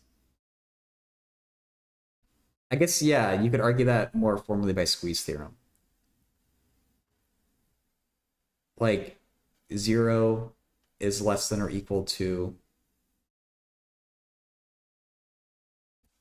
c sub, or I guess less than is less than x sub k. Well, I guess we need the or equal to, because that's also true. And then if you take limit as k goes to infinity, you get 0 is less than limit k to infinity c sub k less than or equal to 0. So that's why we can fill in 0 for that c sub k down there. And this is the exact statement that we wanted to prove.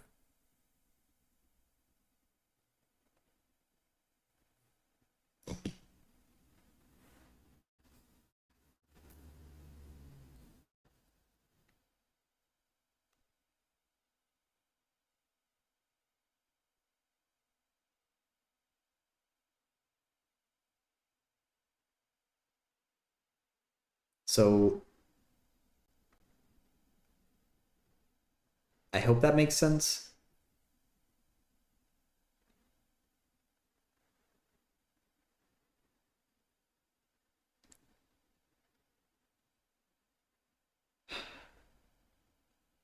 Gonna try to type it up. All right, sounds good. Thank you for the question. That I it is kind of a weird question, but this way of solving is kind of satisfying, to be honest. So it's a neat question for that reason.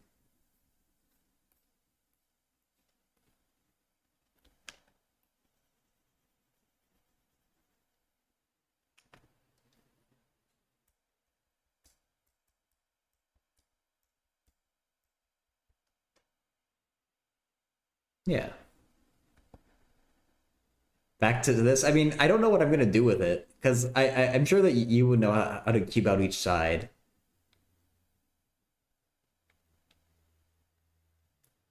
Um, but even then, that wouldn't be easy to solve.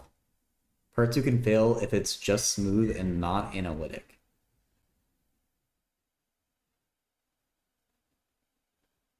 Uh, I forget what analytic means. It's a weird one for me.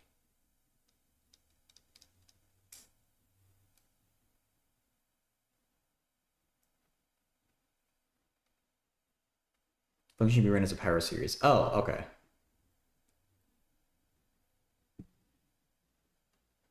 But aren't we just given that it's in... Oh, I guess... I mean, we're kind of just... It's defined by a power series, though.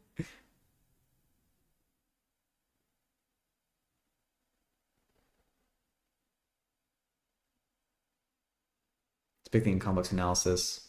Complex differential functions are analytic. Oh, okay. That's why it works here. Okay.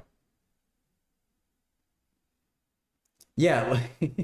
I mean, I guess you can have some very difficult to solve equations. You could have had like e to the x equals x. That looks simple, but good luck solving it by hand.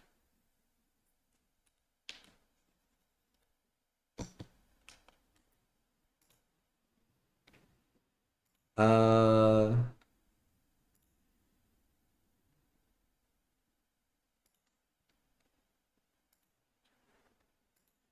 I hmm.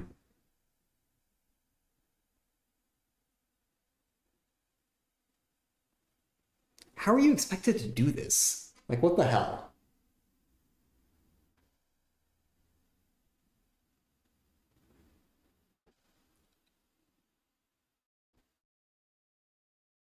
Please use that massive brain of yours.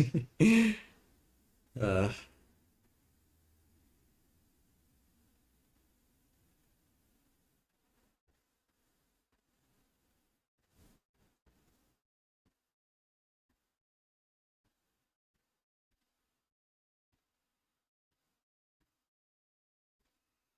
so the proof by Wolfram Alpha is that the other roots are 1 plus or minus root 5.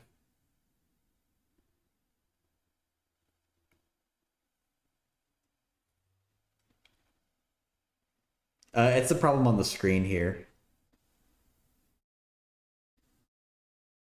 Benlock's found by guessing that -2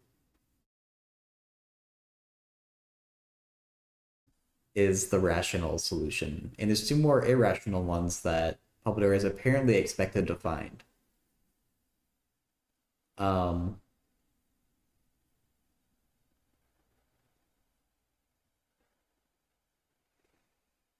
I was trying to think mentally if we could like factor that again as a difference of 2 cubes. That doesn't really help.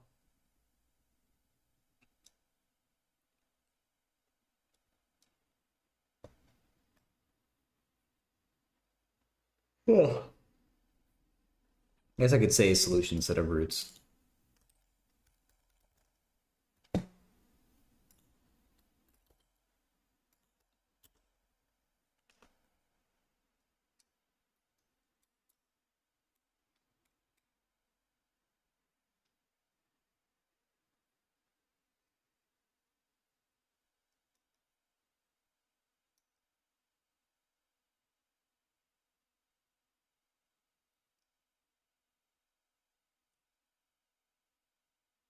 Hmm.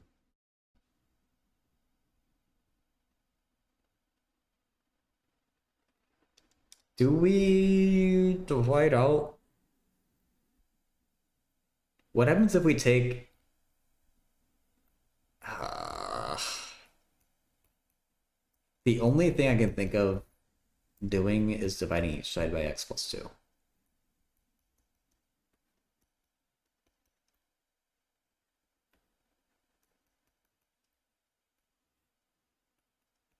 The thing is, you get stuck with that on the right-hand side, and that's kind of disgusting.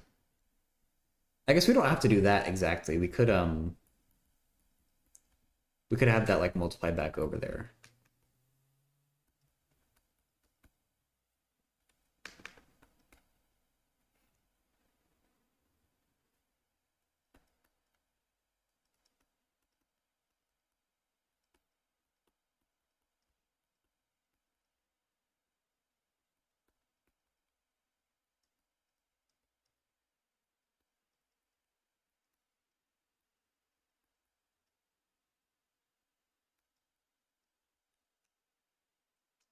Oh, I just like long division more.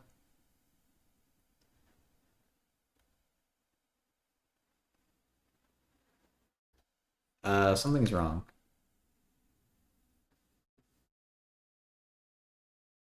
I can never remember how to set up synthetic division. I did do it right on the first try earlier in the stream, and I'm making a mistake here. So I guess I will do synthetic. 2 1 0 0 minus 8 1 2 minus 2 minus 4 4 8. Wait, do you add? Dude, I thought you subtracted. Do you add down here? I think you add. You add? Okay. I can remember how this works. It's so arbitrary. I know, like I know it has to be adding, so I know we should have zero remainder, but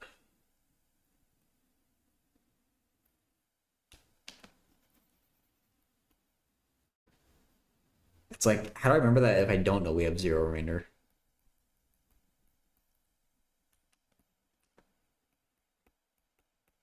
That's a problem, isn't it? How can these both be true?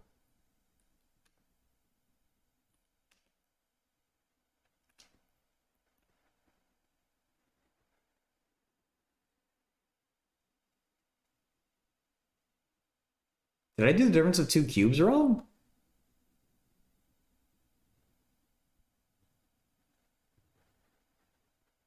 Oh, did I do that? Ugh. I always that's another thing I do wrong with synthetic division. I don't remember if you which way you what you flip the sign from. Okay. Four, four. No, wait, that's so, wait, you're adding. What? This doesn't work. Saw logic by some video today by the logic of synthetic division. I'd rather just blindly hate synthetic division. What, why would I learn something when I can just hate it? Um, ugh.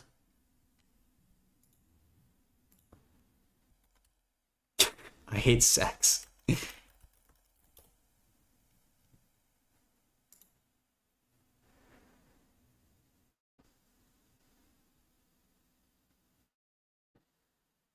Um,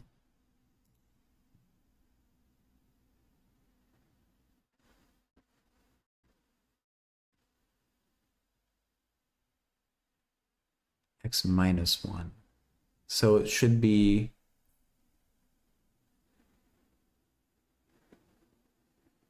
watch grown men fail at ninth grade math. True.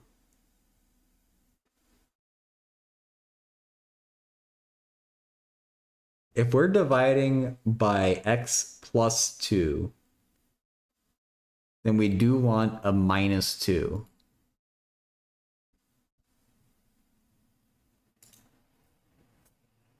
Do you add? I'm making sure you do add.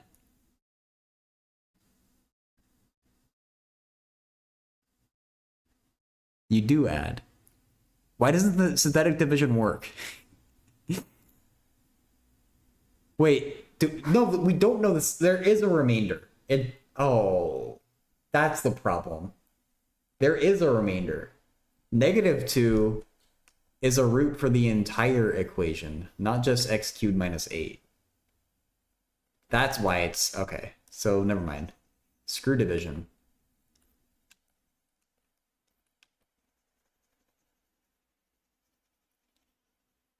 Okay, what is Libert saying about the last problem? Something you couldn't quite tease out about this proof. Our index of f should be not only fn is 0, also there's sequence x sub k, not necessarily the original one, that converges to 0 and have fn of x sub k equals 0. Ooh, yeah, we didn't address that bit, right? Each step gives a new sequence.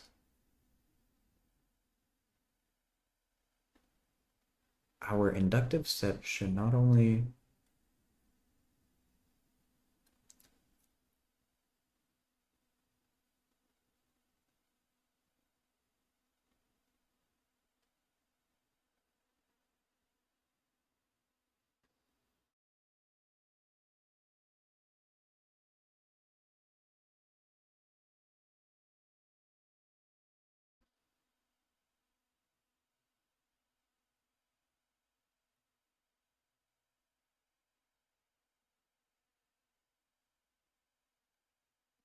Huh.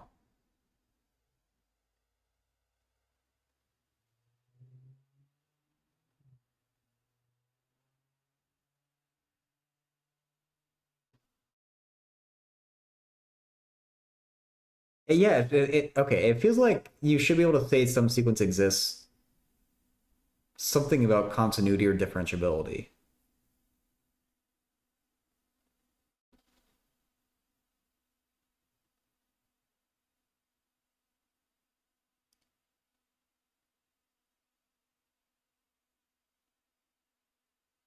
Oh, oh my God, I flubbed that.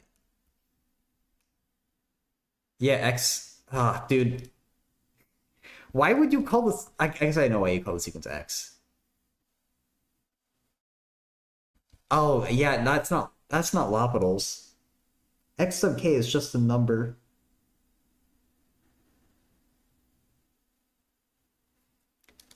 Um,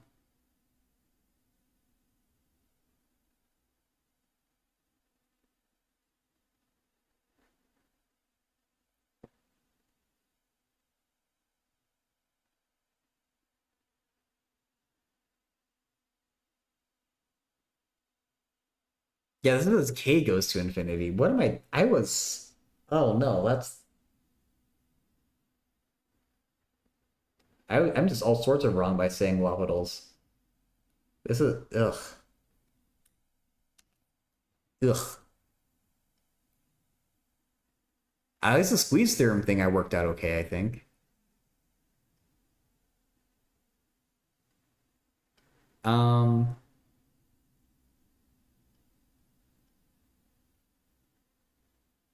yeah, I like your argument better for why that limit is 0. Mine is just wrong. Um,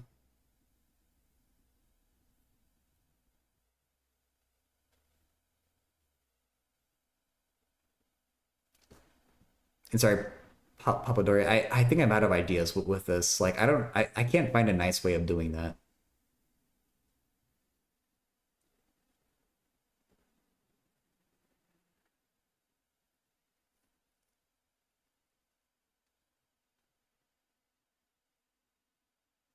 You're almost done. Oh, good. So you are still here, Nick. Because I was just thinking that I need to get back to you on Discord or something. Okay, so Nick, I need to tell you right off the bat, my justification of you using L'Hopital's on this limit completely wrong. The limit is with k, not with x. Um, it's still a simple argument. We already know that um, n of x sub k is 0 and that x sub k isn't 0. Okay. Sorry. I'm glad that you were thinking for yourself there. And then Lubert is pointing out another issue that um, I'm still trying to work out. I'll copy it over to the YouTube chat.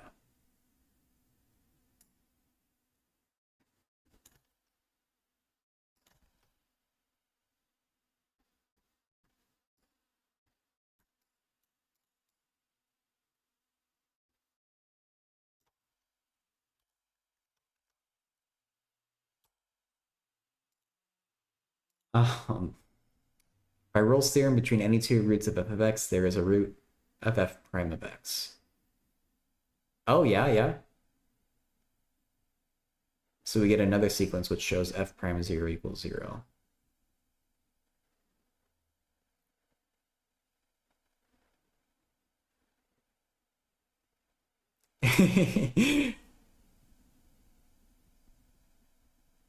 We get another sequence.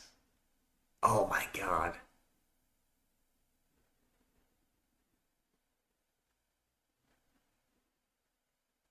No, yeah, Megawolf. I don't think anyone else had written that.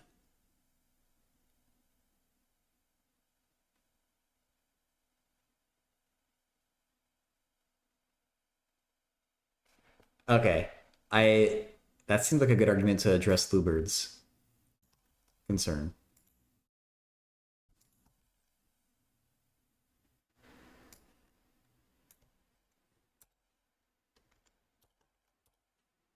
Which I'm copying over to the YouTube chat. You posted it? Okay.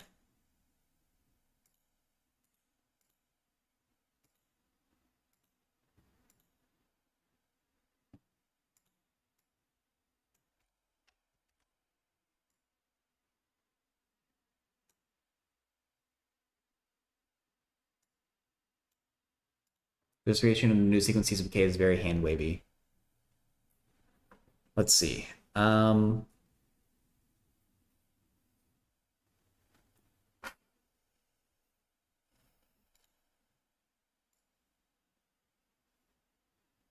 Me making pull our feet out of the Papadoria fire too.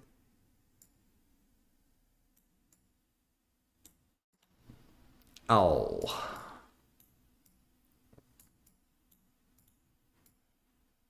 Okay. Focusing more on the inductive step, but just to have it all in one place. Assume P of k holds for some k greater than 0. Consider f of k, or f k plus 1 of 0.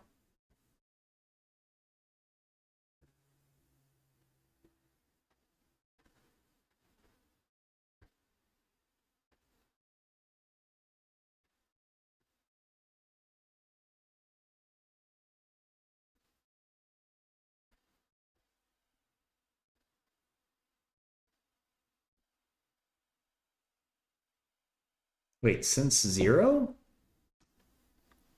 Since 0. Oh, maybe it's supposed to be an. Oh, it's an interval. Okay.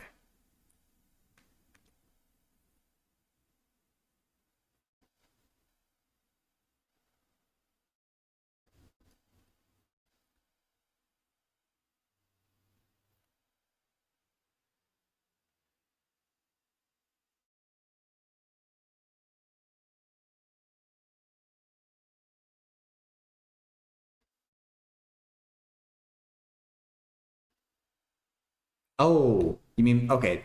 Oh yeah, yeah, sure, sure, sure. Oh yeah, okay. I see what you mean. Yeah, I guess. Ugh, sorry. I guess I was thinking of like a subset, but yeah, I guess either way it's the same thing. To be honest, I was reading it like since 0, like I was reading it wrong grammatically. No, I think my brain is just slowly fading.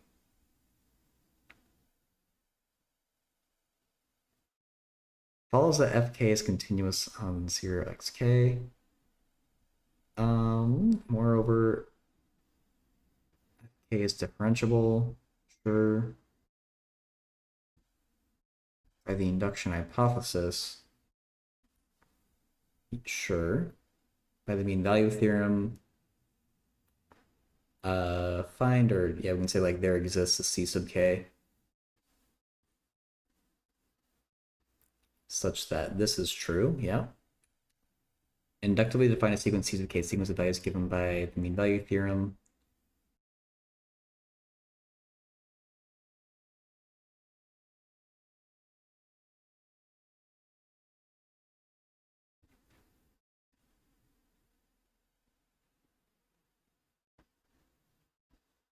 Okay, sure. Yeah, yeah.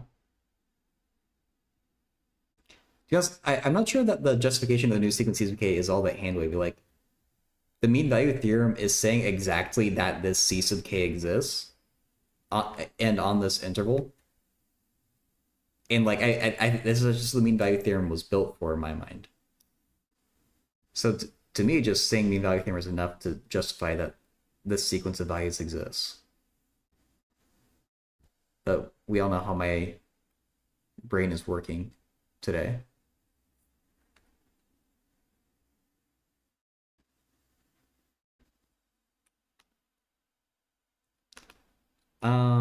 Taking a moment gives that. Sure. On the left hand side, we can see that c of k goes to 0. On the right hand side, by continuity of fk, we have fk of x sub k approaches fk of 0.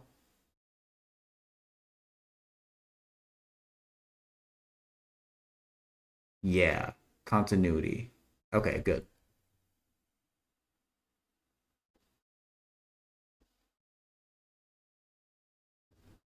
Okay, I personally like this argument.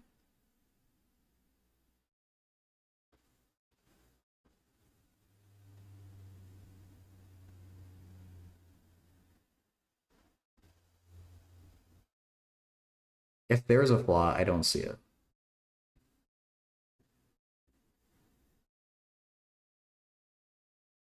Um, I do wonder. I guess We did start by fixing an x sub k, and then we end by taking the limit. That shouldn't be a problem though, right?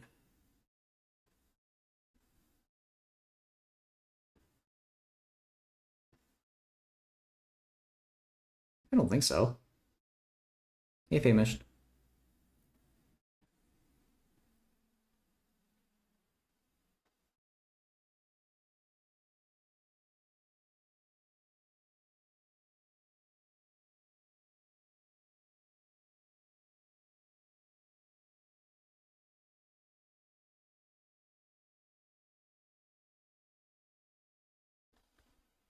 Yeah, I guess well done on that, Nick. I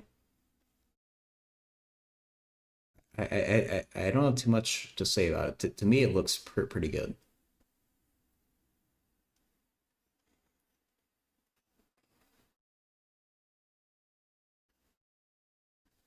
Do you Territory, do you still exist? Are you just gonna try to agitate Territar to get a solution? I think syntax error suggested this substitution. It does make the cubing slightly easier, but it's still kind of nightmarish.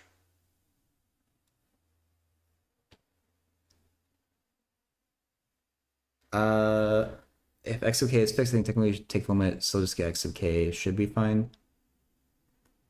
I was more justifying it by x of k was just fixed for the first part to set things up, and then we don't need to make it fixed. How can you have fk of x of k approaching fk of 0? You're letting k go to infinity, then all the k's go to infinity. Okay, so Zone Ranger is raising a doubt here. That if we let this k go to infinity, then this k should also go to infinity, which that does seem like a problem. Um,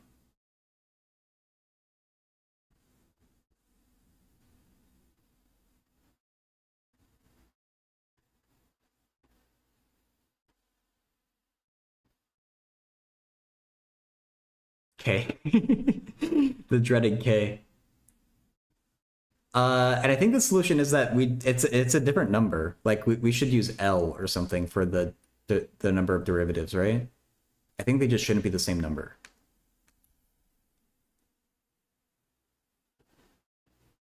Yeah, I think so too, Nick. Present you the Desmos solution.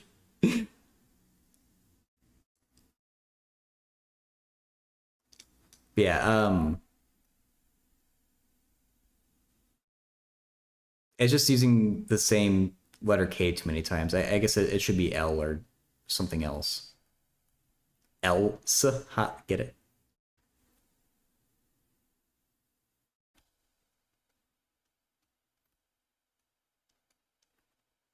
I won't go through and fix them all, but I think that's the only issue. The index for the sequence isn't the same as the number of derivatives. You need more decaf.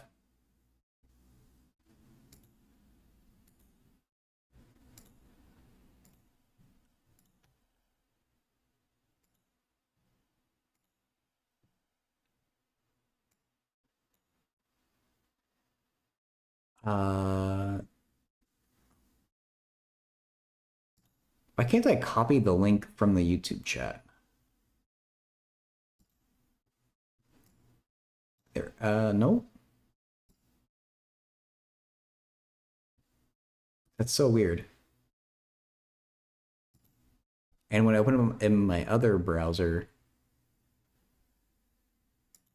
okay, I'll do that.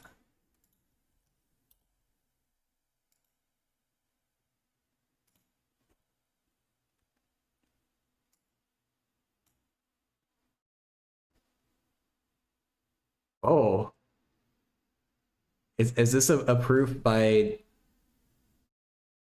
bothering Territar? Until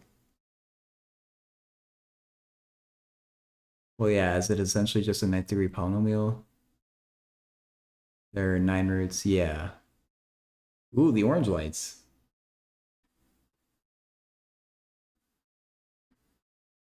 I mean, yeah, would complex numbers be the way to go on your problem? Do you get any nice properties? Oh yeah, I have no clue what any of this is in the sidebar. Feeling a little orange? Um, arg is the angle a complex number makes with the positive x-axis. It's like the theta in polar coordinates. It might be defined slightly differently, but it's basically that.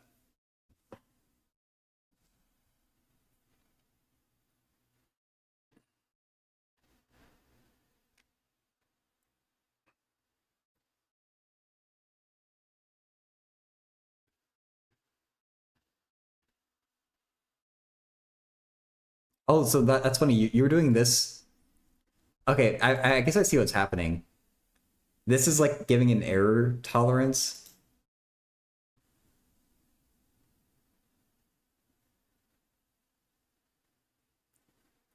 Um, so yeah, that's the negative root 2. That's probably the one minus root 5. And this would be the one plus root 5. What if I just the region of the root isn't as visible? It's funny they're different sizes though.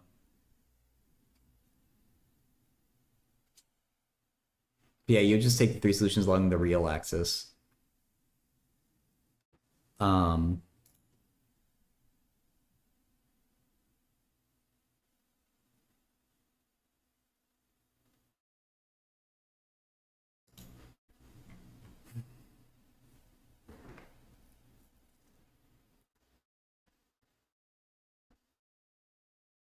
so even if you cube both sides here, you still have a ninth degree polynomial that you can't really solve. Looks almost like a cardioid. Oh, that's an interesting thought, Fenbox. I could see that.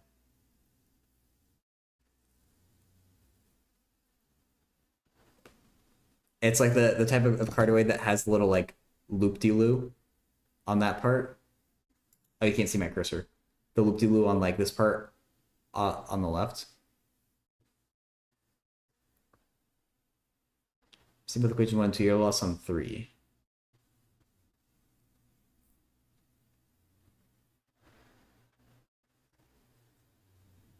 Uh... Ooh. Whoa. I think Territar solved the equation 16x plus 1. Oop, that's not 16. 12 equals 16, guys. I think Territar solved this equation for a complex x. And that's where the third equation is coming from.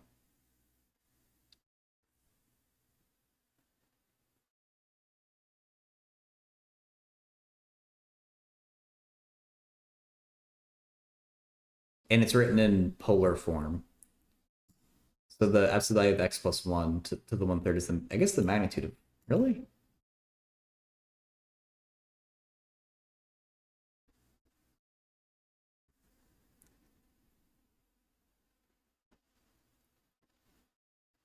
Cool. Cube root of x. Oh, maybe Territar just knows that.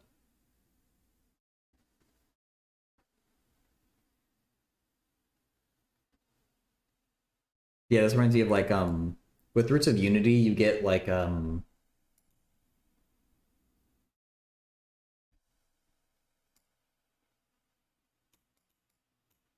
this, whatever this is called.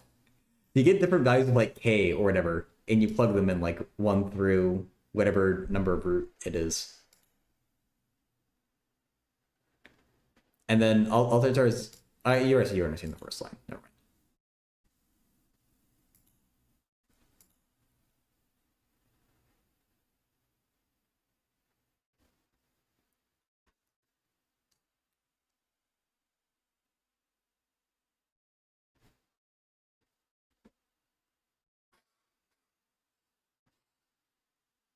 Boy.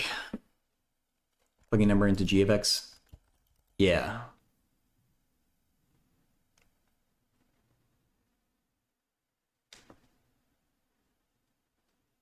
That's kind of cool. It can do that like array like that.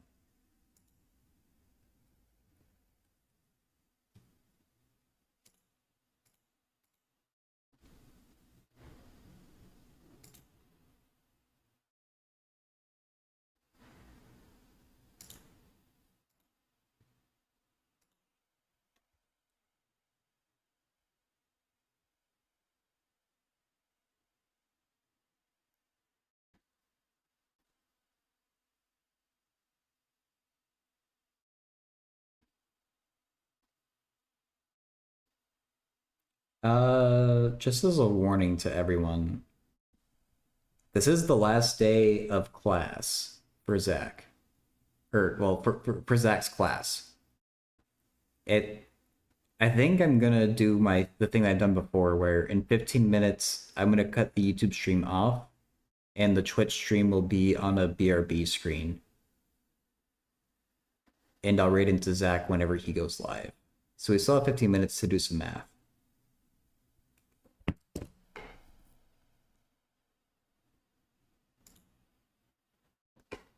Um,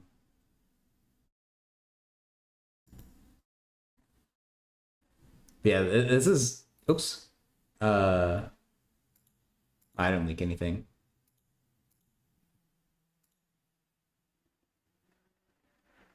Um, Even though it's not like there's anything crazy. The only thing in my Discord DMs is me messaging people about the reading group and setting up Daisy play sessions. So some juicy stuff that that would get leaked there. I think this is just a mean problem to give someone. I don't think there is an easy way to do this. Not that I can find. We could give it to Google, but I feel like your professor's problems are pretty Google proof. I feel like that's how cooked Papadoria's professor is.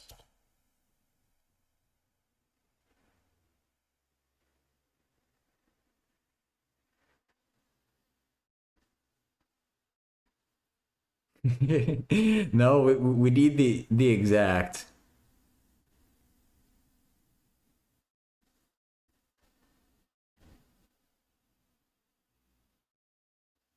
Yeah, I don't see like a Stack Exchange thread or something with this problem, which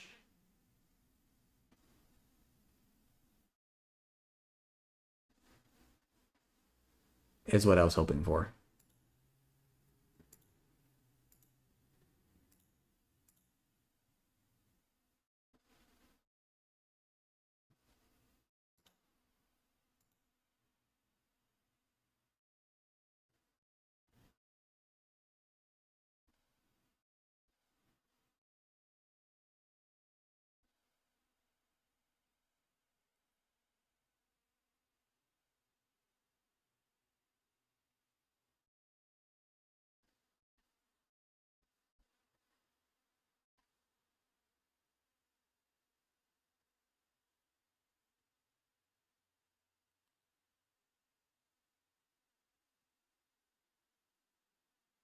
I don't know.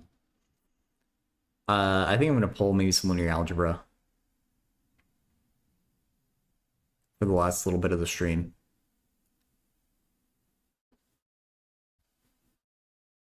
Trying doing substitution with the cube root.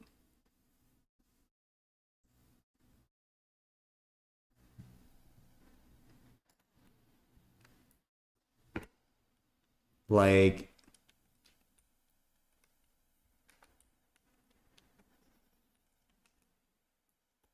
t is no x. No. I guess t is cube root x plus 1. That type of sub.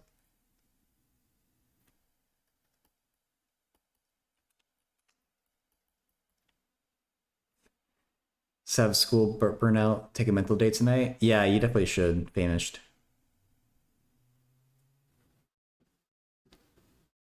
Okay, that is something. And we do have a solution we could divide out from that.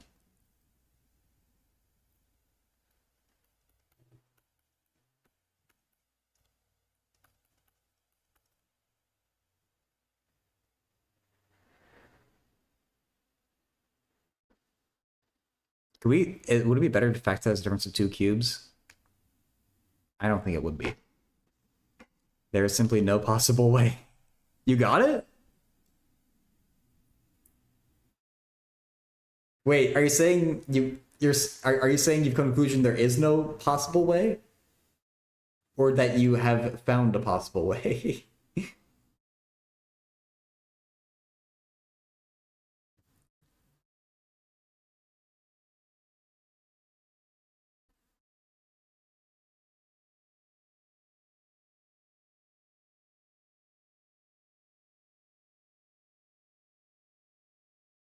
You got the answer? Okay. Was it using Territar's way? He was on Discord? Okay. I'm curious. It's a crazy method. Okay.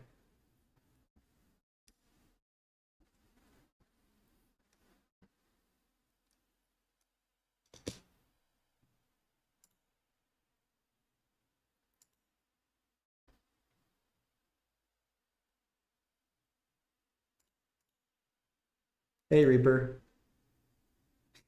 The name's Dawn. Wait, no, I already messed it up. The name's does math. Dawn does math. You sent it? Okay.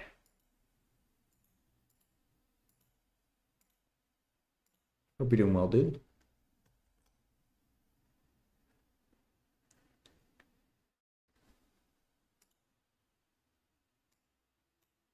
Don't forget the damn Z. You're right. The name's does math Z. Dawn does math Z.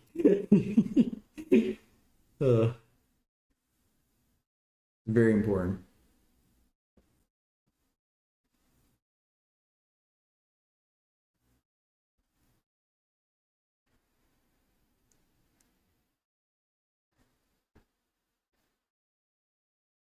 Oh, what?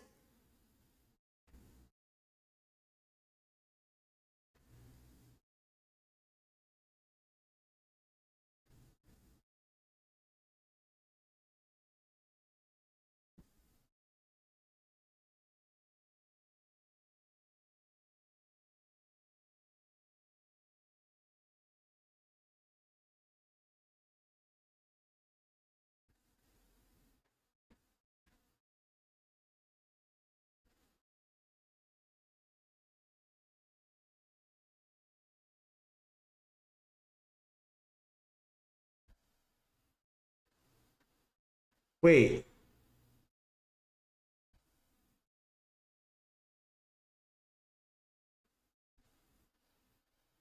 What the fuck?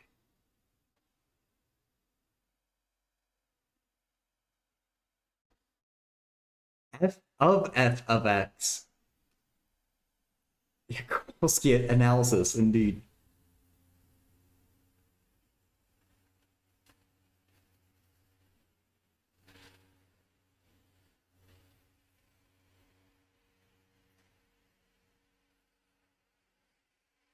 How? So we're letting f of x equal that,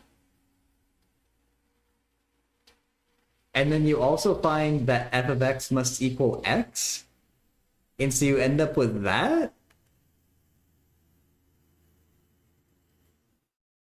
I feel like that's not a function anymore. It gets the right answer for sure. I'm just confused about what f is.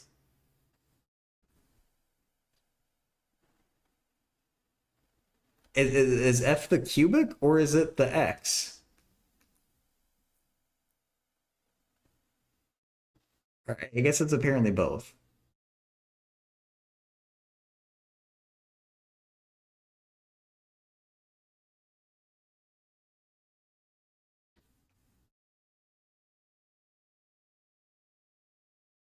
Or I guess it's maybe a substitution. F of x equals x. You substitute that f of x.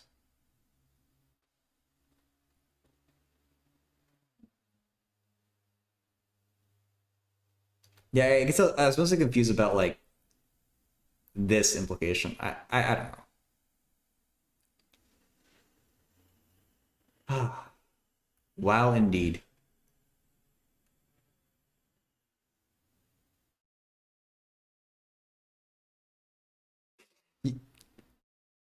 You know that you have no reason to need to solve a problem like this.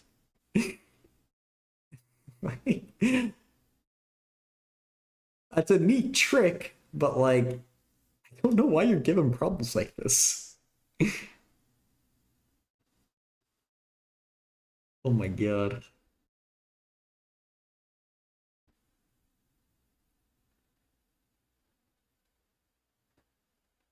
What a crazy problem. I spelled that damn 16 into 2 and 8 to like 2 bloody pages ago. The wackiest way you solved a problem? That's really saying something. See, all your problems are wacky. There's a distinct whack about each of the problems I've seen from you. Wow.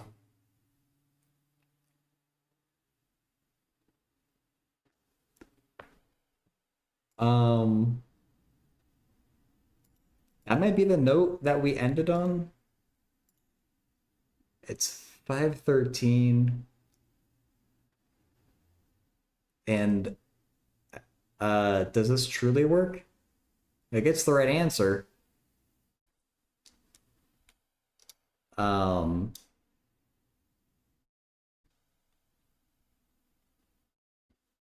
I still feel weird that we're saying f of x is simultaneously this and this.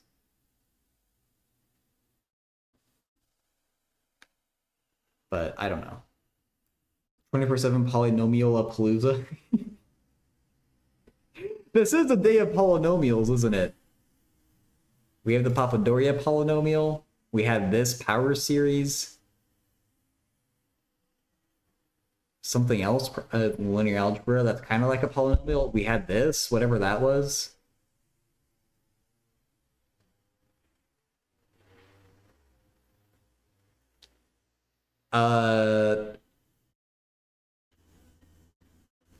It sure seems like it works. I wonder if the argument needs to be phrased slightly differently, or there's something about this definition of f of x that weirds me out.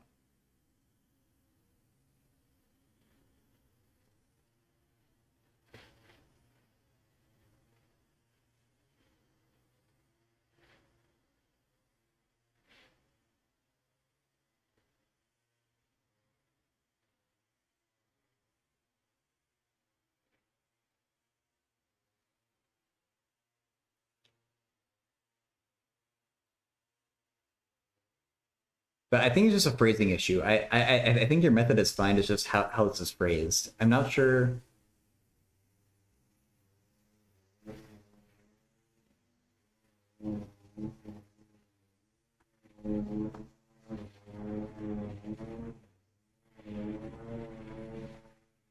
I guess I maybe from like this stage here, maybe a little bit of text that says the solutions to the original equation are all solutions such that f of x equals f inverse of x.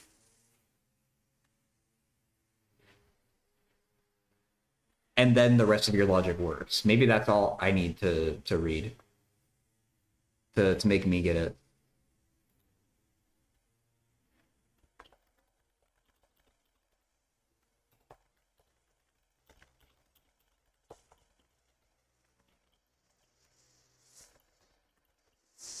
Like have that text be somewhere like there. That's the part where I got a little like sketched out. Yeah, Crim. And so I think this will address it in my mind at least. And so like from here you'd say So we're looking for solutions of the form f of x equals x. A bit of branch cut trickery going on too. 1 plus root 5 solution holds on the principle. Really? If these are real numbers, I thought branch cuts wouldn't matter.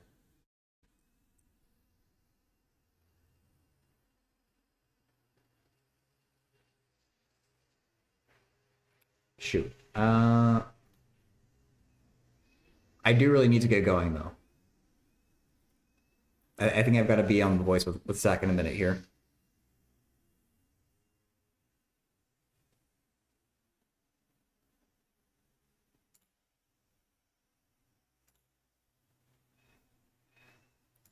Um,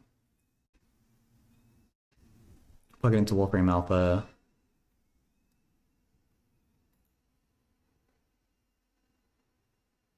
Wait, no, the other two do work.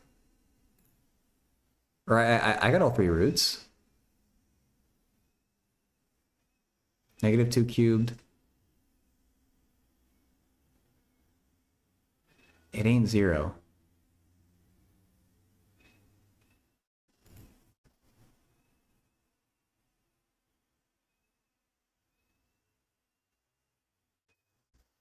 Seems like 0 to me. I don't know.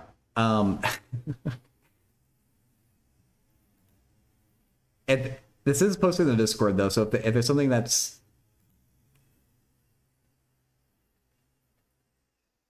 dramatically wrong with it, like if Papadoria shouldn't turn in those three solutions, I don't know. I guess I'll think about it more. But I feel like those are the three solutions to the problem of Papadoria. I don't know. I'm done with thinking and I have to get into class soon. But Papadoria, if there's an update, I'll make sure to get back to you on Discord. I think what you have is fine though. Okay, so I think I'm gonna cut the YouTube stream off here, like I said. So if you're here on YouTube, thank you. I'll be back on Saturday. So yeah, Papadoria and also here on YouTube. Thanks for being here.